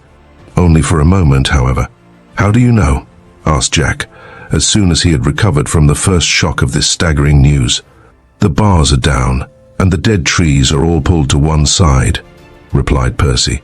"They must have done it yesterday when Tom and I were down the valley, and we didn't notice it because of the darkness. What's to be done, Jack?" "Done?" cried our leader. "Clap some bread and meat into our pockets and follow at once. I don't suppose we can overtake them, but we must get out of this place as fast as we can. The snow is coming down harder than ever." Without more words we set off, and having toiled up the steep, snow-cumbered canon and waded waist-deep through the tunnel, we carefully descended the water slope and turned into the dry gorge. But no sooner had we turned the corner than we stopped short, with an exclamation of dismay, for a new misfortune, and one even more serious than the loss of our horses, had overtaken us. The great wedge-shaped rock had fallen, or had been upset from above. The gorge was blocked. We could not get out. Chapter 15. A Way Out. 3 shivering, miserable mortals were we, as we stood there in our wet clothes contemplating the impassable rock which barred the way. 2 badly scared mortals were Percy and I, as we turned instinctively to our leader for comfort. "What's to be done now, Jack?" asked the former, tucking his hands beneath his arms to warm them. "There's no getting over this thing. Then did our captain come out strong. If ever I get into such a predicament again, give me a fellow like Jack for a leader." He knew better than we did the danger of the position in which his bad management, as he considered, had placed us. He was quite as much alarmed as we were at the plight in which we found ourselves. But, seeing that if he should give way to his fears, his 2 followers would instantly be plunged into the depths of despair, he assumed a cheerfulness he was far from feeling. And with an air of assurance which was most encouraging, he answered Percy's question as promptly and decisively as though, far from being taken by surprise, he had been thinking over the matter for a week beforehand. A very fine fellow was our captain, though he would be the first to laugh at me for saying so. "This rock must be about 30 feet high," said he, contemplating the obstruction in a calm, critical manner, as though it was some natural curiosity. "And, as you see, it fits down so closely there is no crawling under it. All we have to do, therefore, is to crawl over it." "That's a good deal, though," said Percy, brightening up a little, however, under the influence of Jack's example. "How do you propose to do it? The rock leans over this way so much that we can't possibly climb up it." "We'll bring up a 30-foot pole," replied Jack. "Lean it against the rock and climb up that. Simple enough, eh? So, let us get back to camp at once. You 2 shall transfer our baggage to the cabin, because I think it quite probable that we shall have to stay here until the storm is over, and a roof will be a good thing in this snow. And while you are doing that, I will go and cut the pole, which we will bring up at once, so that, even if we don't get out today, we may have it ready when we want it." "But, Jack," said Percy, "suppose we should not be able to bring the pole up here. What then? Shall we have to stay here all winter?" I blurted out, unable any longer to keep down the momentous question we all of us had in our minds. "Stay here all winter?" cried Jack, and he actually managed to scare up a laugh. "Not we. Why, Percy? Where's your American enterprise? Where's your English bulldoggedness, Tom? Do you think we'll give in at one failure? Not we indeed. If we should be unable to get over this rock, why then, we'll just go up our ladder and walk home over the mountains." "Give in? I should think not. We're not babies, we're men." That was a grand stroke of Jack's, calling us men.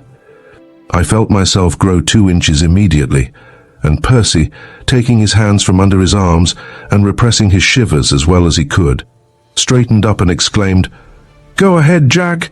You lead, we'll follow." "Come on then," cried our captain. Back we went at once, up the waterway, through the pool and down to the fort, where we picked up our blankets and carried them over to the cabin, after which Percy and I busied ourselves in transporting the rest of our baggage to the same haven, while Jack went off in search of a pole which should be at once sufficiently long and not too heavy. The better part of an hour passed ere we were ready to set out again, by which time the snow had so increased in depth as to be up to our knees, making the task of carrying the heavy pole one of great labor. After innumerable pauses to rest and recover breath, and after a great deal of maneuvering to coax the awkward burden around the corners, we at length reached the pool. But there we encountered a new and unexpected obstacle. We were met in the face by a rush of wind, which was driving out of the mouth of the tunnel with force enough to make us stagger under our load. It had been perfectly calm down in the valley when we left it, and in the cleft in the rocks up which we had just come there was no air stirring, but judging from the blast which came out of the tunnel, we guessed that there must be a high wind sweeping over the hogback above our heads. "Stop!" cried Jack. You fellows wait here, while I go through and see what it is like on the other side. From the look of things, I expect we have got to get back to the cabin at once." We upended the pole and leaned it against the rocks so that it should not be buried in the snow, and then Jack, for the 3rd time that day, waded into the pool. In a short time he came splashing back again, and reported, as we had expected, that there was a gale blowing on the other side of the valley wall. "It's no use to think of going on at present," said he. "The snow is drifting badly out there. We should only lose ourselves. And the result of that would probably be that we should freeze to death or die of exhaustion, tired as we are and wet through as we have been all day. We must make our way down to the cabin again as fast as we can." We accordingly retraced our steps, and it was well we turned back when we did, or we might never have reached the little shanty at all. As we were about to enter, Jack stopped and held up his finger. "Hark!" he cried. "Do you hear that booming noise? The wind in the pines. It will be down on us directly. Come in and help me fasten the wagon sheet over the doorway." Such a storm as that which burst upon us 5 minutes later I never saw before, and I shall be well content if I never see such another. The wind leaped upon us like a wild beast, and instantly the whole atmosphere seemed to go crazy. Our little creaking cabin shook and trembled so that the mud filling the gaps fell out upon the floor. Several of the stones composing our chimney came tumbling into the fireplace. 3 or 4 times our door was dashed from its fastenings, when the room was filled with snow in an instant, and hard work we had to get it back again. The fierceness of the wind and the whirling, stifling, never-ceasing rush of the snow were enough to frighten the boldest. It was one of those storms which drive the range cattle headlong before them for miles and miles, until the poor beasts give in, exhausted, and fall to the ground, never to get up again. One of those storms which, catching the solitary immigrant wagon unprepared, pass on and leave it with its occupants, men, women, and children perhaps, and the horses which pulled it, all stiff and dead together. "This is a bad one and no mistake," said Jack, after one of our periodical struggles to replace our door. "It is fortunate for us that we have 4 stout walls and a roof to shelter us. If it was Squeaky who upset that rock into the passage up above, he did us a good turn, in my opinion." If it had not been there to stop us, we should have been caught halfway down the mountain, and that, I expect, would have been the end of us. I don't believe a man could live half an hour in this storm if he were exposed to its full force. All the rest of that day we sat still or walked restlessly up and down listening to the commotion outside. And all through the night we slept in fitful snatches, roused now and then when a blast of extra power burst in our door or sent crashing to the ground one of the trees on the slope close behind the cabin. It was an anxious night, nor did we get relief until midday next day, when the wind stopped as suddenly as it had begun. Jack stepped to the doorway and removed the wagon sheet. The sky was clearing rapidly. The snow had ceased to fall. Except for a few drifts, the valley was swept clean, The mountain tops were bare, and the branches of the trees, which before had bent under the weight of snow, had now shaken themselves free of their burden. For a minute, Jack stood in the doorway, silent and frowning to himself, and then, "Come over and look at the pass," said he, and set off across the valley. The pass was gone, vanished. We could not tell even where it ought to be, so completely was it filled up, and such a maze of drifts of all shapes and sizes was there among the woods which bordered it. The entrance, supposing we had found the right place, was buried under 50 feet of snow. I glanced at Jack, expecting to see him overwhelmed by this crowning misfortune, but not a bit of it. He merely nodded his head in the direction of the pass, and said, "No getting out that way, seemingly. Let us go and look at the ladder." But that way, too, was barred. Nature seemed to have made a dead set at us. A freak of the wind had piled a great drift upon the top of the wall just above the ladder, where it hung like a combing wave, ready to fall at a touch to all appearance. Indeed, a large mass had already fallen, breaking the ladder in two. Our case seemed to me to be pretty desperate, and from the concerned expression upon Percy's face, I guessed that he was of the same mind. But upon Jack, this accumulation of difficulties, instead of casting him down, seemed to have the opposite effect. It aroused his fighting spirit. "Give in," he cried, just as though someone had suggested it, and shaking his fist at the world in general. "Not if I know it. We'll find, or force, a way out somewhere. You see," he went on, addressing us, "some of these drifts are pretty sure to reach to the top of the wall somewhere, and as soon as the snow has settled a bit, and after the sun and frost have hardened the surface, we shall be able to get about, and then we'll make an exploring expedition. All we can do at present is to go down to the cabin and make ourselves as comfortable as we can for a few days. It is no good trying to get out while the snow is soft. We should bury ourselves in the drifts." In spite of Jack's heroic efforts to put a good face on the situation, I confess that I, at least, felt much inclined to despair of being able ever to climb out of the old crater by means of the unstable drifts, while Percy, I have good reason to believe, felt much as I did about it. How we should have scoffed at anyone who should have ventured to suggest that anything could possibly happen to make us forget, even for a moment, the pressing question of finding a way out of the valley. Yet such an event did actually occur, and no later than the next morning. When I first described the mushroom rock I mentioned, it will be remembered that the cap was split in two, and that the pieces overhung the stalk in such a manner as to make it appear that a strong wind might blow them down. Appearances were deceitful, however, or the late storm would certainly have upset them. But where the blustering wind had failed, the sun and the frost, working in turns, succeeded. The crack dividing the cap was drifted full of snow, and this snow the sun next day reduced to a state of slush, the frost at night converting it in turn into ice. The lateral pressure thus brought to bear upon them by the ice was sufficient to move the pieces the quarter-inch or so necessary to destroy their balance, and when we looked out of the cabin door next morning, there were the two great rocks lying on their backs, one of them bridging the creek. Percy and I walked over to look at them, and as we stood beside the fallen fragment which lay athwart the stream, our conversation, I forget why, turned upon the subject of the potholes and the gold button that Percy had found in one of them. "That's the hole," said he, pitching a snowball into the water, "and I should like to know why that one should have had a nugget in it, while the others had nothing but scales and grains." "What I should like to know," said I, "is why we should find gold in the potholes and nowhere else. Is there a goose around here that goes about laying golden eggs and using these holes for nests?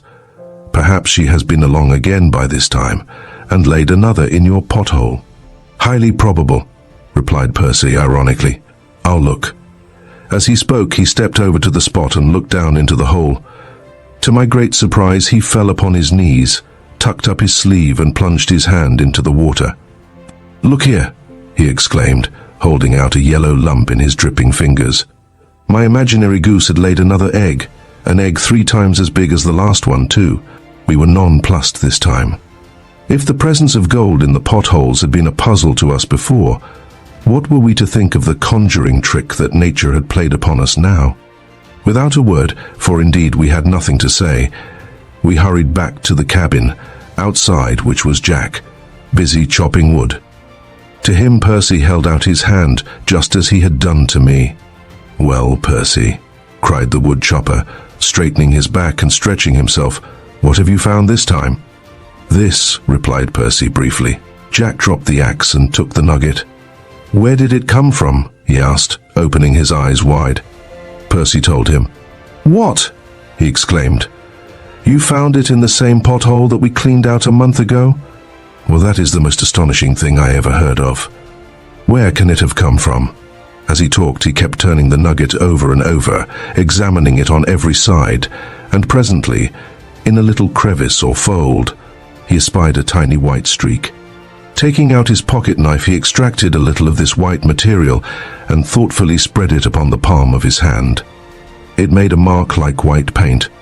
We two stood patiently waiting for him to offer some explanation of this mysterious find, when, with startling suddenness, he cast his knife upon the ground, slapped his leg, and burst into a great laugh, a laugh half of amusement and half of annoyance.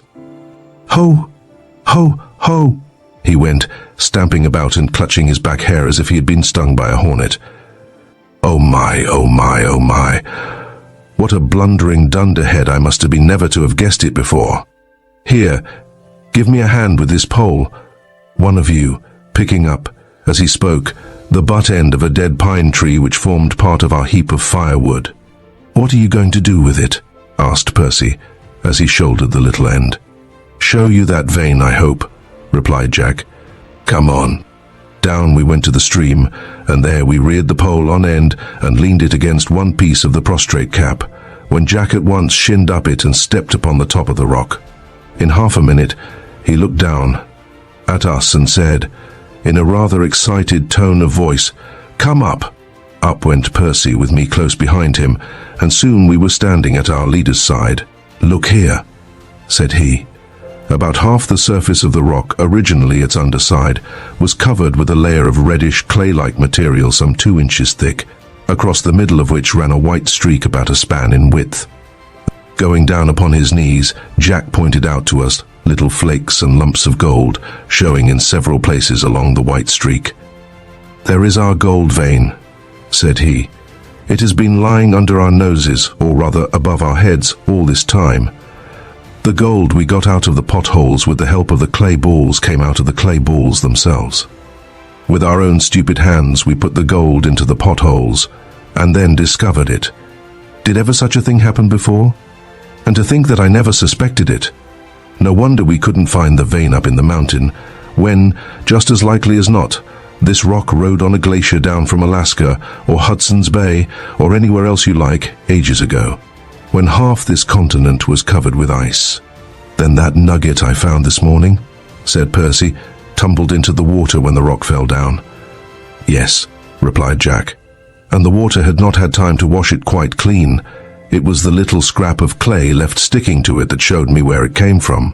"I suppose this white streak probably runs across the other rocks as well," said I. "Probably. We'll soon see." The 3 rocks lay close together, and being all about the same height, there was no difficulty in stepping from one to the other. Each of them was traversed by the same white line, which, like the first one, showed scraps of gold in various places. One scrap, which I picked out with my knife, being as big as the top of my thumb. At last, then, we had found that elusive gold vein. A small one indeed, but to all appearance a rich one, and having found it, we determined to make the most of it. That day, and the next 3 days as well, we spent upon the top of the rock exposed to the full blast of the wintry wind, for the winter now seemed to have set in earnest, each with a sheath knife cutting a trench along the line of the white streak, and carefully saving every scrap of the frozen clay thus laboriously collected. By the time the work was finished, we had accumulated some 500 pounds of the precious stuff, which we carried to the cabin and there proceeded to wash, a double handful at a time. In the gold pan, a slow and tedious undertaking. Our reason for doing this work in the house was that the little creek had ceased to flow, being now frozen solid, and we were obliged in consequence to resort to melted snow for washing and drinking purposes. The iron pot was kept continuously upon the fire, and one of us was constantly engaged in bringing in shovels full of snow with which to feed it, in order to supply Jack's insatiable demands for more water. In the corner of the house we dug a hole 2 feet deep to serve as a sink, and in this corner sat Jack, hour after hour, with his feet planted on either side of the hole, washing dirt in the pan, pouring away the muddy water into the sink, and saving the precious residue of gold and black sand.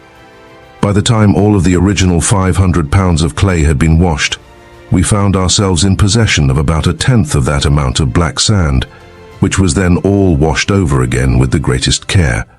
At last Jack declared that he was afraid to wash it anymore for fear of losing some of the fine particles of gold. So our labour was concluded when the mass had been reduced to about 30 pounds weight, of which 2/3 perhaps was gold. Percy and I were anxious to know what was the value of the little heap, but to make the calculation was beyond our power, for we had not the least idea of how many troy ounces there might be in a pound of avoirdupois. And gold, of course, is sold by troy weight. Jack said he thought he could calculate it, and with a burnt stick he forthwith proceeded to work out the sum upon the wagon sheet.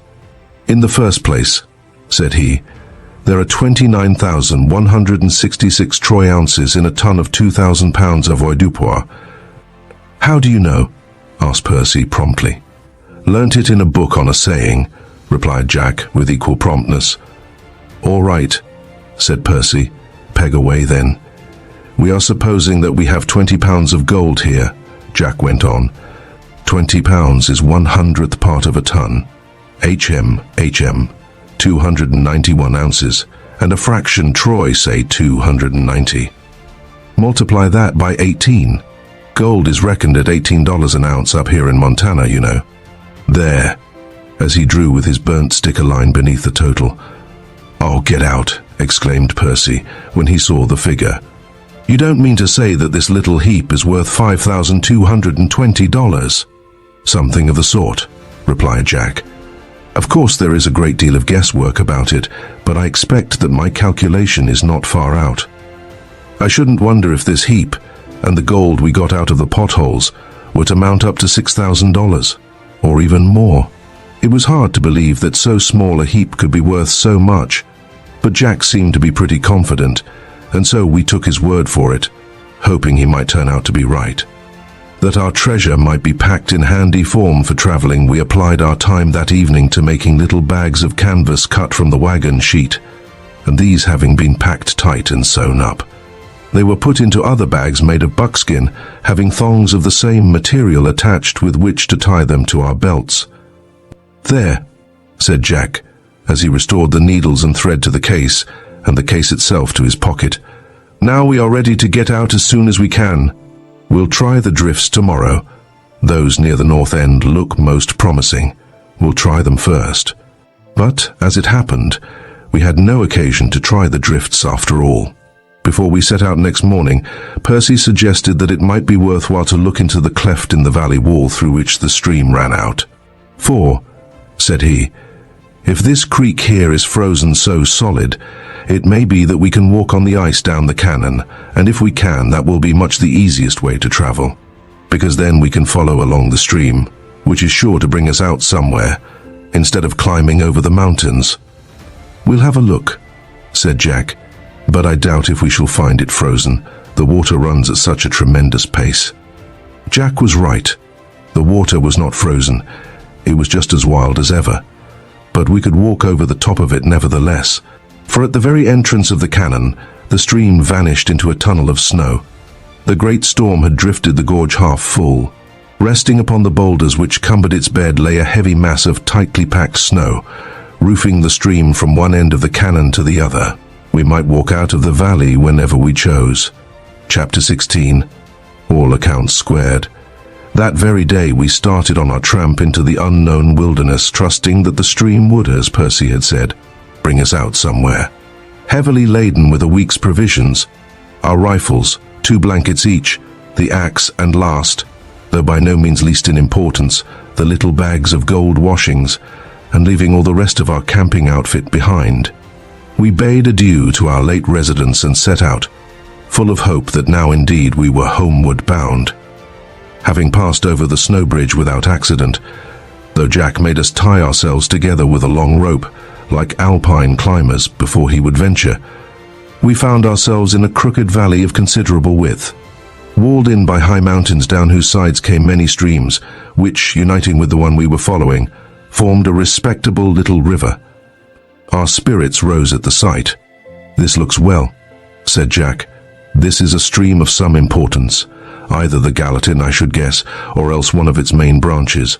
If we meet with no insurmountable obstacles, we shall certainly get down to the settlements by following it." It was getting on for sunset, and we were beginning to look out for a suitable camping place, when our ears caught the sound of a dolorous howling going on somewhere farther down the river. Ulysses did not approve of it, for he stepped to the front, his bristles erect, growling to himself, and walking in that stiff-legged manner dogs assume when they see an enemy approaching. "Wolves," said Jack, cocking his rifle. "Keep your eyes open." Picking our way carefully and silently, we soon came in view of a little clearing in the woods, and there in the midst of it, a most unexpected and most welcome sight, stood a log cabin about the size of the one we had that morning deserted. The door was shut, and before it sat 3 grey wolves, howling in concert, as if they were serenading the inmate of the house. At the sight of them, Ulysses could contain himself no longer.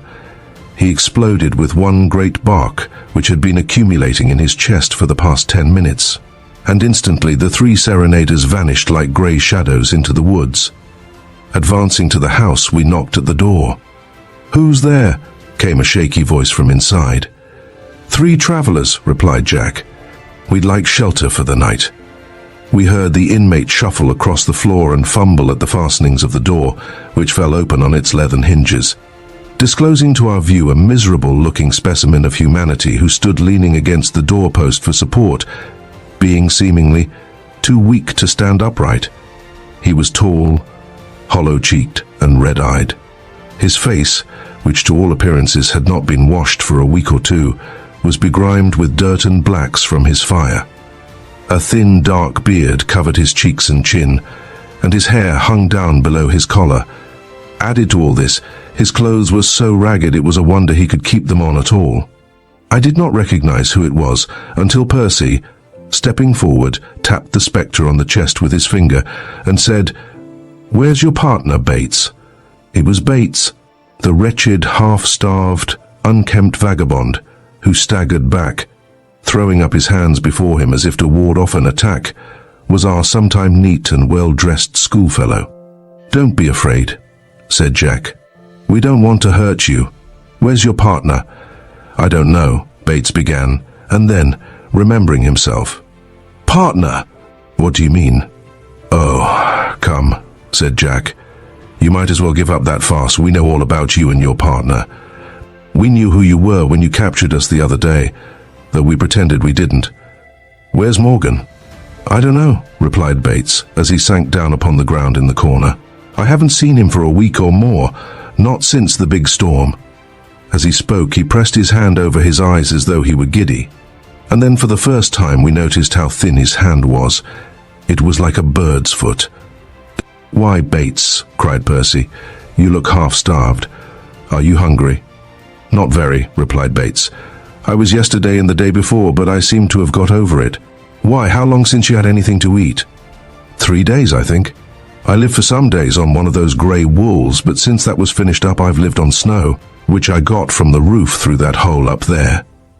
On hearing this, Percy and I bustled about to get supper ready, while Jack, spreading our blankets upon the floor, ordered Bates to lie down upon them, and not to say another word until he had been fed, an order which Bates, not being able to help himself, obeyed.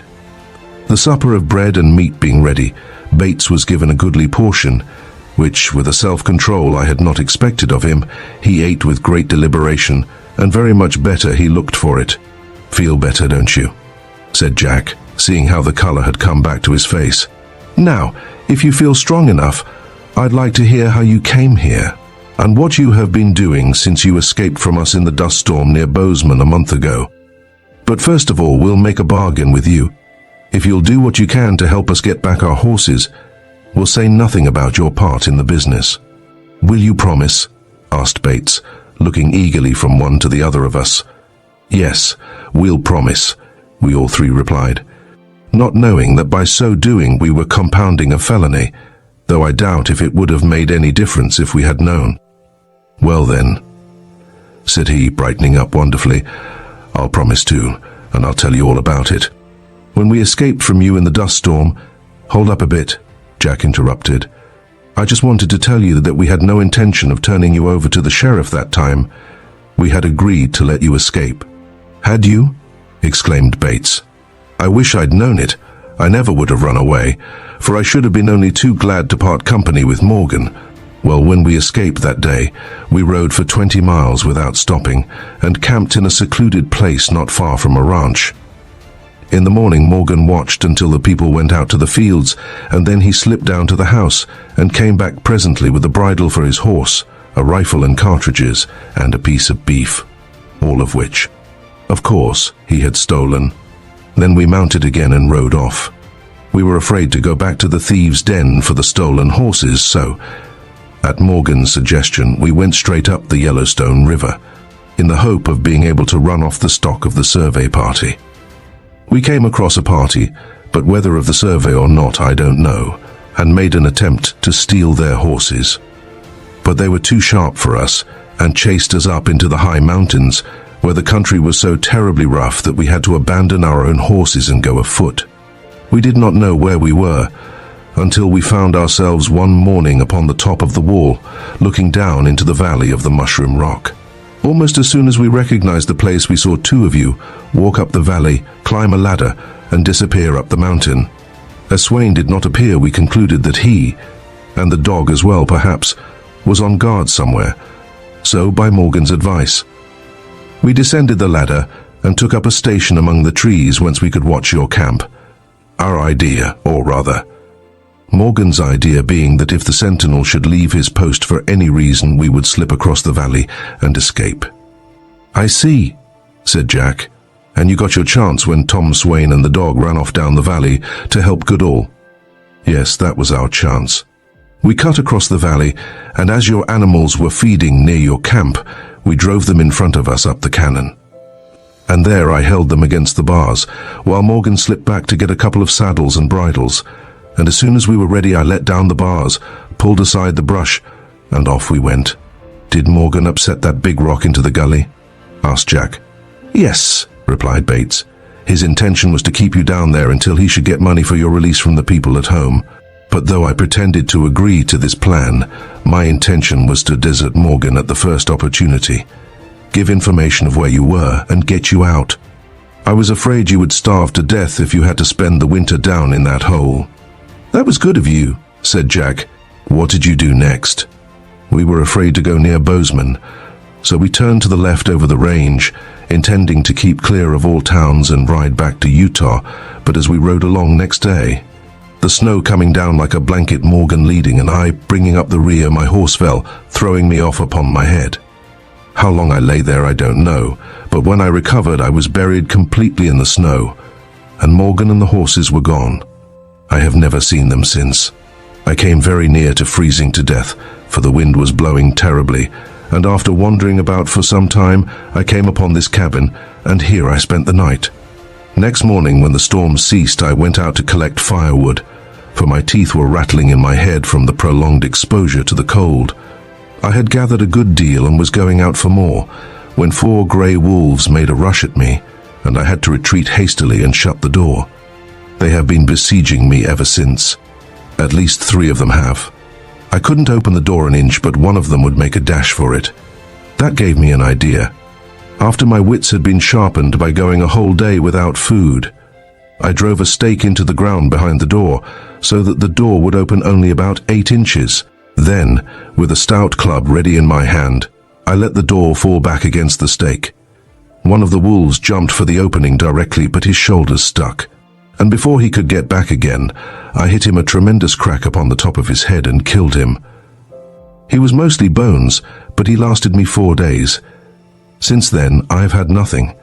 The other wolves have sat outside, waiting for me to come out, so all I could do was to sit in here and starve. "Well," said Jack, You certainly have had a hard time of it, but you are all right now.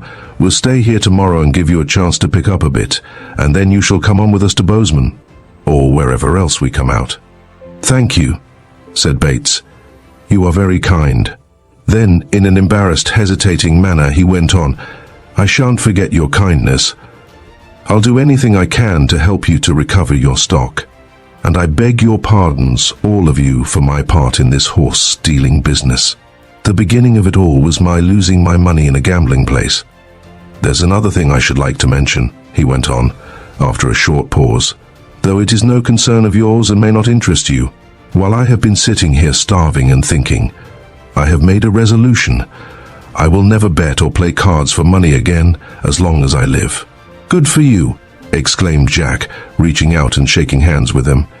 "It is a pretty rough cure for gambling. But if you stick to that resolution, you will look back at this experience of yours as the most fortunate thing that ever happened to you." "I'll stick to it," said Bates with a very earnest countenance. "Never fear." I may add that Bates did stick to it, and as Jack had prophesied, he came to regard that hard experience as the most fortunate episode of his life. Our patient was so much recovered next morning that we were able to make a short march of about 10 miles, camping in a sheltered curve of the woods which the wind had swept bare of snow, and passing a tolerably comfortable night in spite of the cold.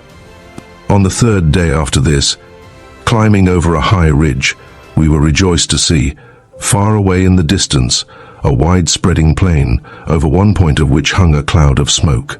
It was the smoke made by the housewives of Bozeman, getting dinner ready.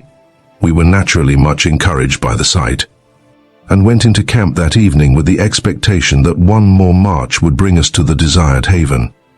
As a matter of fact, it did so, but with a change in our mode of progression we could hardly have anticipated. When next morning we crawled out of our blankets, we were surprised to find that the fire was blazing high, having been renewed, seemingly, a couple of hours before. But this surprise was small in comparison with the astonishment we felt when we discovered that Bates had gone. And not only had he gone, but he had taken Ulysses with him. It was most unaccountable. Had he gone off to explore the road? Had he... We hastily felt at our sides for our bags of gold washings. No, that was an unjust suspicion. The bags were all right. What then was the meaning of it? Having shouted and whistled without effect, we were proceeding to cook our breakfast, when Ulysses bounced into camp, and starting up, we saw Bates running down the hill towards us. As soon as he could get breath enough to speak, he gasped out, "I found them! I found the horses!" "Where? How?" we all exclaimed together. "Over the hills in that direction," replied Bates, pointing off to the southwest, in a little valley about 2 miles away. Why Morgan has not gone farther I don't know, but there he is, I'm sure. "How came you to go over there?" inquired Jack. "The cold woke me up this morning while it was still dark," replied Bates, speaking quickly and eagerly. "So I got up and put some more logs on the fire. Just as I was going to lie down again, I thought I heard a mule bray, somewhere a long way off. Ulysses heard it too, for he pricked up his ears, went over to that side of the fire, and began sniffing the breeze which blew from that direction. The sound came again. Ulysses appeared to be much interested, though why, I could not guess. He began to whine, and running a short distance towards the point from which the sound came, he looked back at me as if to invite me to go with him. As soon as I took a step forward, he turned and trotted on, looking back over his shoulder now and then to see that I was following, and in that manner on we went, Ulysses leading, and I wondering where he was going, hurrying after him. It never occurred to me that he might have recognized the mule's voice, but I believe he must have done so. "He must," replied Jack. "And it must have been Calliope who brayed. She is the only mule I know of whose voice will carry 2 miles. Go on." Ulysses kept going on, and I kept following, up hill and down, until we came to a point overlooking a little valley, and there in the middle of it were all the horses and mules, one picketed and the rest loose. There was a shed of brush down by the stream, and the remains of a fire smoking before it, and I have no doubt Morgan was lying asleep in the shed. "I'm going over there at once," cried Jack, full of eagerness at the prospect of recovering his friend Toby. "I must have a try for the horses." Will you come back and show me the place, Bates? I don't ask you two fellows to come, it's dangerous. Well, we're coming, whether you ask us or not, remarked Percy calmly. All right, assented Jack, laughing. Come on then. We must eat our breakfast as we go. Bring your rifles. We'll leave everything else here. We set off at once, single file, Bates 100 yards in the lead, and after a tramp of about half an hour's duration, our guide stopped and came stooping back towards us. He's there all right, said he softly, cooking his breakfast. How are we going to get at him? He's right out in the middle of the valley, no cover nearer than 200 yards. Let's have a look, said Jack. Silently we crept forward, and lying flat upon the ground on the brow of the hill, looked down into the little valley. In the middle of it were a few scattered willows, and among them we could distinguish the figure of a man stooping over a fire. Near him were the horses and mules quietly feeding. One of them, which we recognized as Toby, being picketed. That the man was Squeaky we had no doubt, but there being no cover, as Bates had said, we did not see how we were to come upon him unawares and make him surrender, which was what we had hoped to do. We might shoot him in the back, without doubt, but such a course was out of the question, nor did it, I believe, occur to any of us. I'll tell you a way of doing it, whispered Bates. You three go round through the trees until you get behind him, and wait there. I'll walk straight down to him from here. He won't shoot at me. I'll get into conversation with him, and if I can find the opportunity, I'll capture his rifle and run off with it in your direction. If I can't get his rifle, I'll tackle him, and then you must run down as fast as you can to my assistance. It is rather a mean, underhand way of doing it, and so, if you will, I should be glad if you would let him go again after we have got back the horses. What do you say? Jack thought a little, and then shook his head. No, said he, it's too dangerous. You can't trust a fellow like that. He thinks he has got these horses all to himself, and if you appear he'll suppose you have come to claim your share, and he is just as likely as not to shoot you. It's too risky. I won't agree to that. But look here, Bates argued. I promised to do my best to help you get your horses back, and here's my chance. Besides, I don't believe he'll shoot. At any rate, I'm willing to try it. But Jack would not consent, and Percy and I backing up his opinion, Bates was obliged to give in. You are a good fellow, Bates, said Jack, to be willing to take the risk, but you see, we are all against it. I'll tell you another way that I think may work, a way by which, if there is any shooting to be done, we'll do it, though I hope there'll be no occasion. We will all go round through the trees until we get behind him, and then we'll step out of cover and walk straight down upon him as quietly as possible. When we get pretty close, we will call upon him to surrender. If he shows fight, why then I suppose we shall have to shoot. I'll fire first, as I'm responsible for this whole business, but if I miss, you must fire. What do you think? Would you rather keep out of the business altogether? I shan't blame you if you would.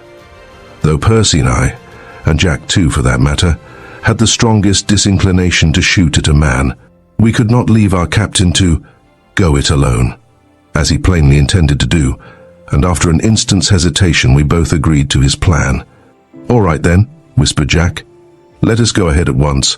Mind your footing, don't make a noise. Rifles loaded? Cock 'em then, and come on. Keeping well within the trees, we started off, Jack in the lead this time, and walking round the valley until we thought we had reached the proper point, we halted again. Take your places 10 feet apart, Jack whispered. Let me get a little ahead. Creeping to the edge of the wood, he peered out, and then, beckoning to us to follow, stepped softly into the open. We had chosen our point well. Squeaky, sitting by the stream with his back toward us, was perfectly unconscious of our presence. Softly we advanced until we had covered half the intervening distance, when, just as we began to feel confident that the enemy had been delivered into our hands, that marplot, Toby, betrayed us. He lifted his head, recognized Jack instantly, and greeted him with a knave welcome. Up sprang Squeaky, cast one glance behind him, and bolted in among the animals. With one jerk he pulled up the picket pin, sprang upon Toby's back, and clapping his heels into the horse's sides rode off at full gallop. "Stop!" shouted Jack. "I'll fire!" But before Jack could even take aim, the matter was brought to a sudden climax in a most unexpected manner. Squeaky had hardly got underway when the mule, Calliope, thinking she was about to be deserted by her beloved friend Toby, started off at full speed in chase. She was pretty quick on her feet for a short distance, and being unencumbered by a rider, she quickly caught up with him. The fugitive was leaning forward beside the horse's neck, gathering up the trailing rope with both hands, when Calliope, coming up behind, stepped upon the picket pin. The sudden jerk flung Squeaky to the ground, head first, and broke his neck. It was with a feeling of awe that we gathered round the dead man, and stood looking down at him, thankful that it was not by our hands he had fallen. We were glad that we need fear him no longer, but we were far more glad that his death, to which he had been directly led by his own misdeeds, was due to an irresponsible mule, and not to any one of us. Though, doubtless, we should have been fully justified, both legally and morally, in shooting him if he had shown a disposition to shoot at us. It would have been a grievous burden to bear through life, the thought that we had had a hand in the killing of a human being. Rascal though he might have been, we felt that we could not leave him there to the mercy of the wolves and coyotes, and after a long pause, Jack, who had been kneeling beside the body, rose up and said, "We must cover him up. We can't dig a grave, having no tools, so the best thing we can do is to build a cairn over him. Tom, you and Percy go up into the timber and bring down some dead poles, the biggest you can carry, while Bates and I collect rocks." In the course of an hour of hard work, we built a frame of timber around and over our dead enemy, covering it with such a great pile of heavy stones that we felt satisfied no wild animal could get at him. Then, feeling that we had done all that lay in our power, we saddled the horses, for we found the saddles and bridles piled near the fire, and rode back to our own camp, whence we made all haste to Bozeman, arriving there safely after dark that evening. Our wanderings were ended. At last our faces were fairly turned toward home. It was 4 weeks after this that we two stood upon the deck of a great steamship in the harbor of New York, shaking hands with Jack, who had come across the continent with us to see us safely out of the country, as he said. The value of our gold washings, which Jack had sold to the smelter at Golconda, had proved to be considerably in excess of the calculation he had made on the wagon sheet with the burnt stick. The sum he received was enough not only to start up the mine again, but enough to pay all the expenses of the trip, to buy our tickets back to England, and even to refund the money spent by our parents for the services of Mr. Hiram Jenkins. In fact, there was sufficient left over to buy a handsome, brass-mounted collar for our most respected friend Ulysses. That being, in our opinion, a more suitable present for him than the gold medal Percy had once promised him. "Goodbye, you fellows," cried Jack, shaking hands with us for the last time, as the bell rang for strangers to leave the ship. "Goodbye. You won't forget me, I know, and you may be very sure I'll never forget you. Next time you run away from home, mind you run straight to Golconda. I'll take charge of you. Goodbye." With that he turned and ran across the gangplank. The big boat moved slowly out into the river. One last "goodbye" was shouted to and fro, and Jack's kind, brown face was lost to sight. We had experienced many hardships since the night when Percy climbed out of the window at Mosley's, but the greatest of them all was the parting with Jack. The night was drawing in when, some 12 days later, a dog cart rattled out of Southampton toward Mosley's, and the old church clock in the village was striking 8 as the cart pulled up at the vicarage gate. Percy and I descended from it, and having paid the driver, walked up the pathway to the house and entered without knocking. At the sitting room door we paused to listen. We could distinguish several voices inside. "My father is here," whispered Percy excitedly, at the same time digging me in the ribs with his elbow so violently that I could not have contradicted him, had I wished to do so. "And so is Sir Anthony. Hark, he is talking now." He gently opened the door. As we walked in, we heard Sir Anthony say, "You may depend upon it, they will bounce in upon us suddenly." Then, as his ear caught the click of the latch, "And here they are. Dear, dear. To think that we foolish youngsters had ever run away from such kind people as these." We were fairly smothered with welcomes. If anything had been needed to convince us that home was the finest place in the world. But what is the use of talking about that? Every sensible boy knows that for himself, or else he is a very unfortunate boy. It was 12:30 ere Sir Anthony rose to go home. "Well, you young scapegraces," said he with a kindly twinkle in his eye, as he shook hands with both of us at once. "I'm very glad to see you safely back again. I won't prosecute you for poaching this time, on one condition though. Next time you make up your minds to run away from home, go and ask advice of your parents first.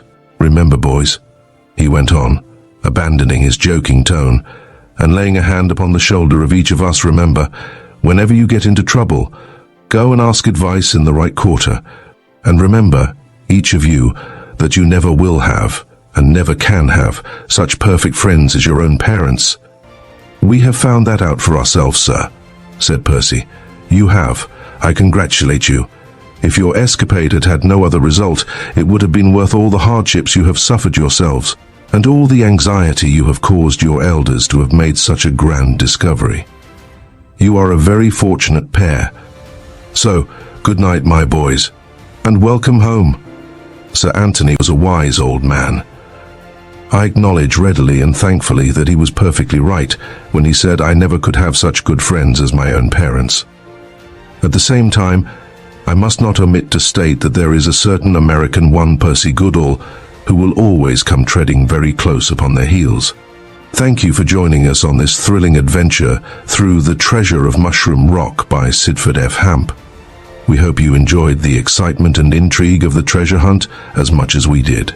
Don't forget to like, comment, and subscribe to Storytime Haven for more captivating stories and adventures. Share this tale with friends and family, and stay tuned for more literary journeys that will spark your imagination and curiosity. Until next time, keep your sense of adventure alive.